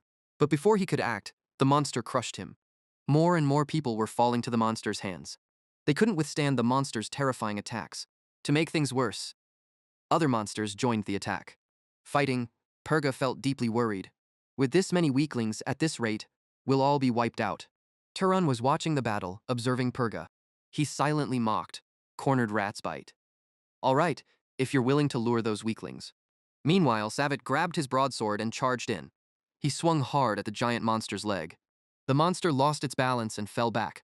Seeing this, Savik laughed heartily. All right, I smashed that bastard's knee. But he didn't have long to gloat before the monster kicked him away. Savik crashed into a pillar behind Purga. Seeing his fallen allies, he was deeply afraid. It's over, truly over. My allies are all dead. Even if I survive, my political career is done. Purga shifted all the blame to the monster. It's all because of this bastard. All my hard work. He attacked the monster in fury. It's all your fault. But it easily brushed off Purga's attack. He jumped up, ready to launch a surprise attack. In a flash, Purga slashed straight at the creature. He kept unleashing furious cuts on its body. Purga immediately gathered energy for a powerful strike. His eyes were full of determination. Purga shouted and attacked the creature directly. Die!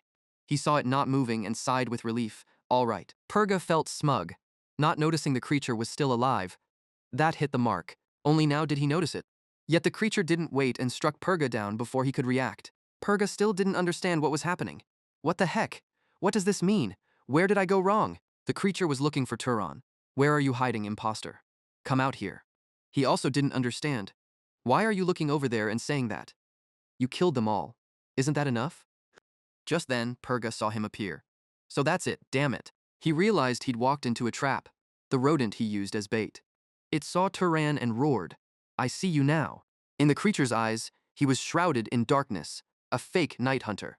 Turan now swung his axe powerfully straight at the monster. It was furious with him, calling him a fake night hunter. Turan felt stuck, thinking, damn it, it looks like I can't finish it with just one strike. The monster immediately punched him directly. Turan got hit and was sent flying, yet he still managed to stay standing after that hit. He had no other choice but to use the watch, thinking, the damage isn't strong enough, it's frustrating, but I have no other choice but to try this. Meanwhile, it kept speeding towards him, shouting, Imposter, die! Turan's eyes turned blue at that moment. He quickly ducked to avoid the monster's attack. Turan started putting power into his axe to counterattack. He immediately struck hard at its leg. The monster screamed in pain, It hurts so much, you evil thing. You killed all my children. Turan seized the opportunity to continue attacking its face. He didn't hesitate to prepare for the next hit. Turan swiftly delivered a powerful blow to the monster. It was gradually losing its strength to fight, muttering, Imposter, I'll kill you. The Purga group seemed to have been completely wiped out. Meanwhile, he was still enhancing the edge of his axe. Turan immediately delivered a finishing blow, making the monster cry out in agony. In a blink, he completely annihilated it. The monster's head flew into the air. Turan then lowered his axe, feeling exhausted. He felt lucky to have Dolph's power, because without the bloodline strength stolen from Dolph, this situation would have been much tougher. Turan was a bit worried about the watch, thinking, now I fully understand how this holy artifact operates. I'm not sure about the Tsunami Knight's power, but the restoration ability is running well. However, having to swallow these liquids is a bit disgusting. He was also feeling his power slowly fading, thinking, the strength is dwindling. Maybe in 30 minutes it'll all be gone. Purga, at that moment, was still barely breathing. Turan realized he couldn't save him, noting, his lung is punctured and there's another wound near the heart. He can't survive on just hope. Purga desperately begged him, help, save me. But Turan immediately refused, saying, "Sorry, this is beyond my capabilities now." He still looked pleadingly at Turan, saying, "Save me, help me." Turan just stood there silently, looking at Purga. He also glanced over at the bodies of the others. He quickly absorbed magic from them, thinking, a cold-blooded guy, treating the lives of commoners and knights like trash.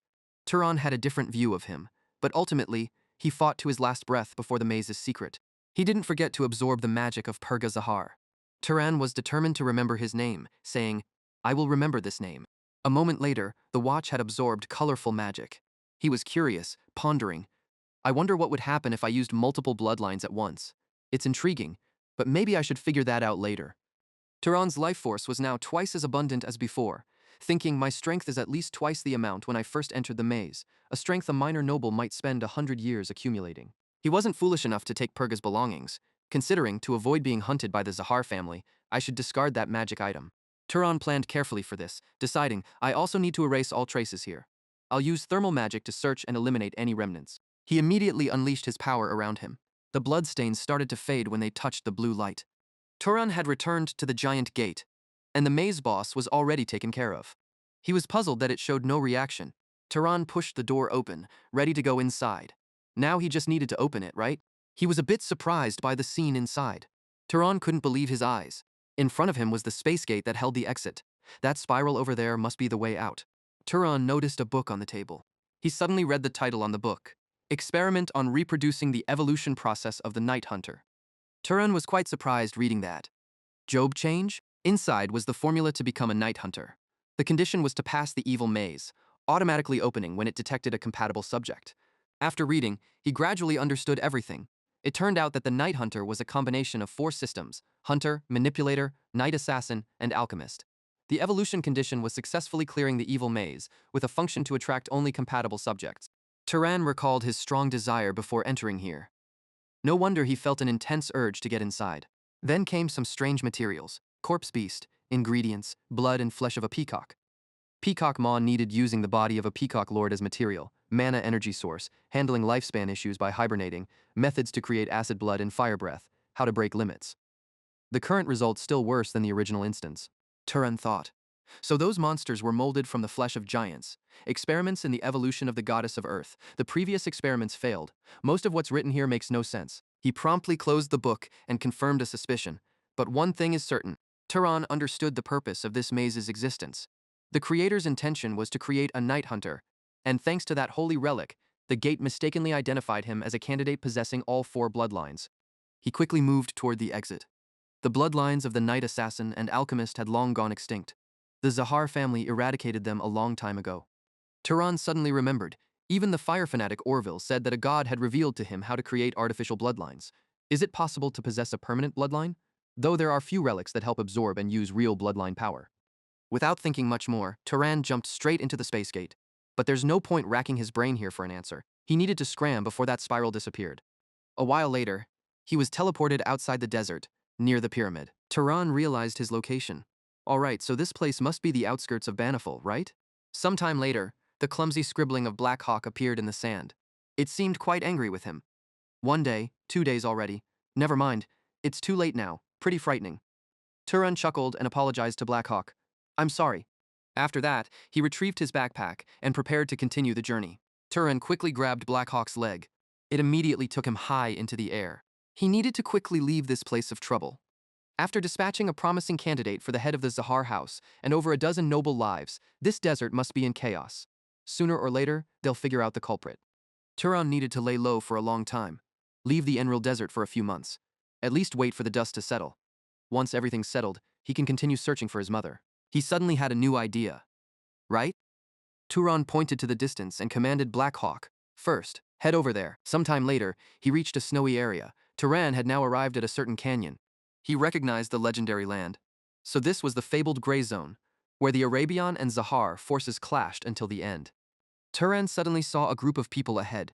He looked at their sad faces and felt confused. What's going on? They look like they're running from something really scary.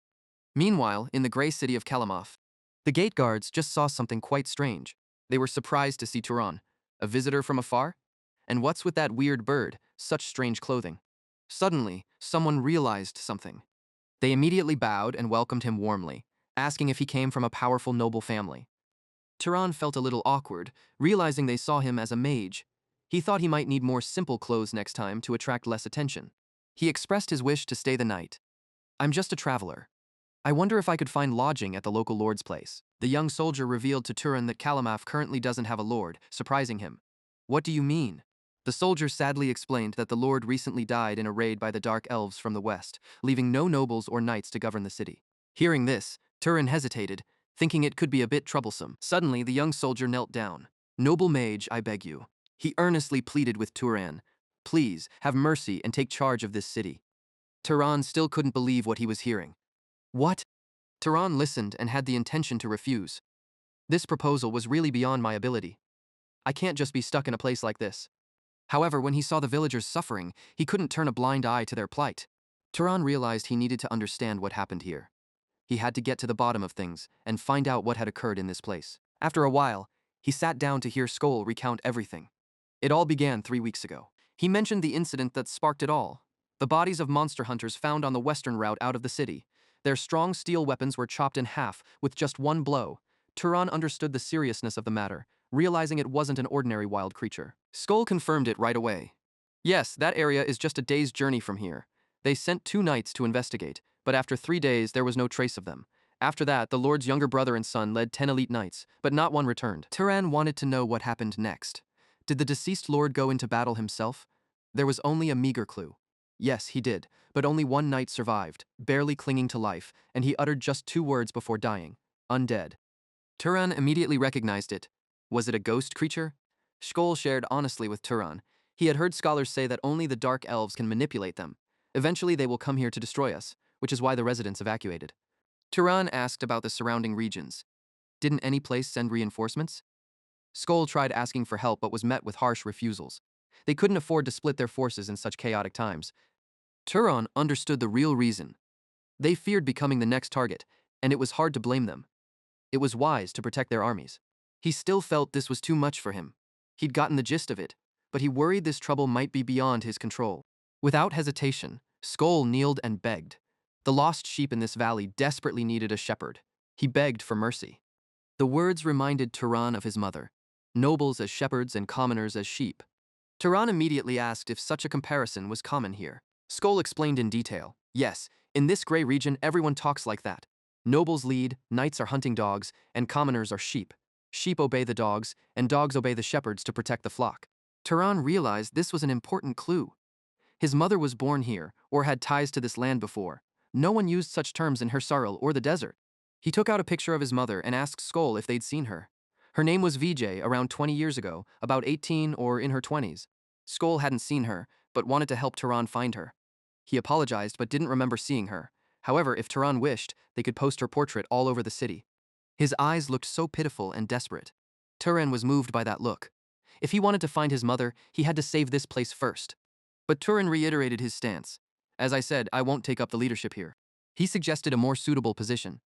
"However, I can be the city's protector." Scholl was thrilled to hear this. A protector? Later, Turan announced to all the people there. "I will stay temporarily to take care of the city until the western threat is eliminated, or someone capable comes forward to take over." A soldier was so happy with the news and spread it. "The city's savior has arrived. We're saved. Divine blood stands with us. No need to be afraid." Suddenly, voices of doubt arose from the crowd. "Is it true? He doesn't look different from us after all. He might be handsome like the gods of Freya, but a pretty face won't stop fierce monsters." Another soldier shouted for order. "Everyone, calm down. No disrespect toward the protector." Turan noticed their frightened faces. It wasn't mockery, it was pure fear. They feared putting hope in someone only to face crushing despair again. Turan remembered his past. He used to undervalue showing his skills, thinking it was pointless. But now he understood its importance. To reassure the sheep, they needed to see the might of their shepherd. The people were suddenly amazed by what they saw in front of them. He was now showing some fire magic to the people. Maybe a little display would help. There are no mages here, so a bit of magic can convince them. Turan began controlling the fireball in his hand. First step, compress the fire energy as much as possible. He continued by lowering its temperature to a safe level, then adjusted it further. Turan then shot the fireball straight up into the sky. The sky lit up brightly right after. The fireball started to fall. He expanded its coverage to encompass the whole sky above the city, amplifying its impact to the max. Everyone felt the aftershock of this move. They finally dared to look up. Turan was still a bit worried, wondering if this plan would work, while the villagers were amazed by the spectacle. They exclaimed, "Oh my, the sky is on fire. Everything is engulfed in flames." They immediately cheered with gratitude, saying, "We are truly saved and escaped death. We are eternally grateful to our great protector." Turan concluded his performance, thinking, this should be enough to make an impression. For now, Turan felt somewhat reassured. At least that's how he assessed the situation at the time. He needed to solve several issues in the city, but there were still many difficulties ahead. At that moment, a young man spoke up. "We're facing a severe shortage of food. At this rate, people will freeze to death." An elder agreed. "Having firewood without food won't help. Hunger will destroy us all." Turan immediately took responsibility, interrupting before the discussion dragged on until the next morning. "I will take charge of solving the food problem." Everyone was surprised when they heard him speak. Eldon seemed eager. "Our protector, what plan do you intend to use?" Turan proposed a feasible plan. "I will drive all the wild animals around here into the city. First, we'll use their meat to make soup to stave off hunger. Any excess meat will be salted and preserved for the long winter." Skoll wanted to stop Turan, questioning, "Are you intending to use the supreme energy granted by the gods for such a mundane task? We can't agree to let that happen." Turan simply smiled and shared a story.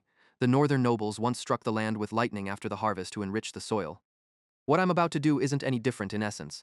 Sometime later, Turan flew with Blackhawk out of the canyon.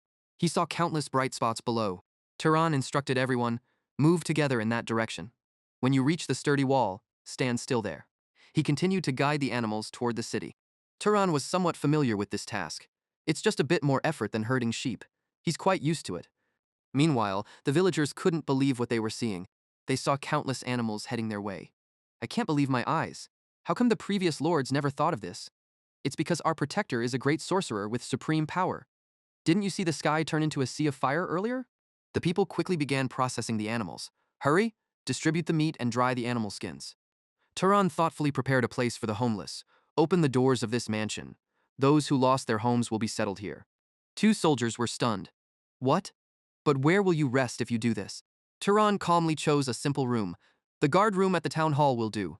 There's an empty bed there anyway." The homeless were deeply grateful to Turan. The supreme shepherd saved the oppressed flock. He gave up luxury to worry about his people. How can we repay such a great kindness? Turan, however, had important tasks to complete.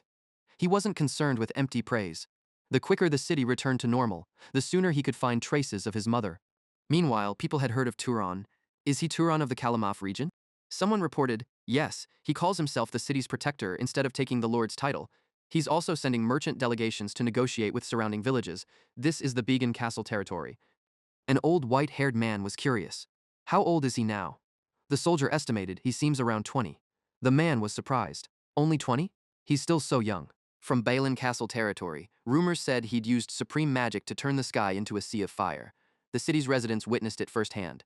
There's no debate. He's indeed formidable. The Lord of Balan was skeptical. If someone so young has such earth-shattering power, he either has unbelievable luck or a powerful family backing him. There were discussions at Haran Castle. In this critical time, he's appeared with the Arabian army and taken over a nearly wiped-out city.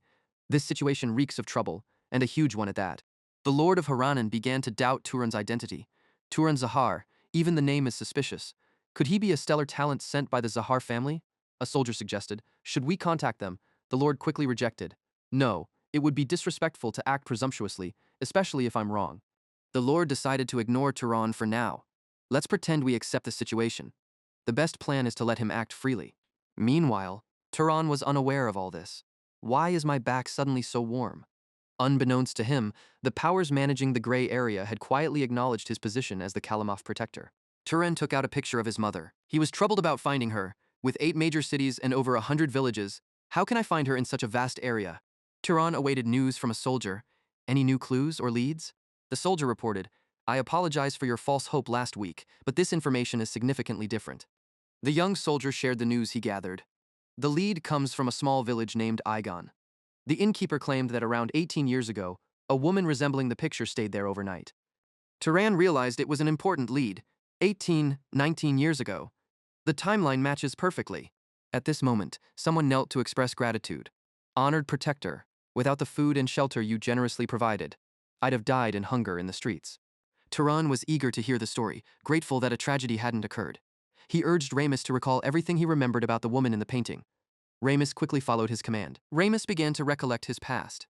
This event took place before I lost everything, and while I still owned a small inn. Ramus recounted a time during the chaos of war.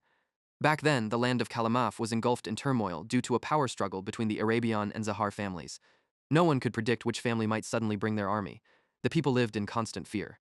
He remembered a woman from one night during those dark times. A young woman came to my inn to stay for a night. She was around 20 and appeared to be pregnant as her belly was noticeably swollen.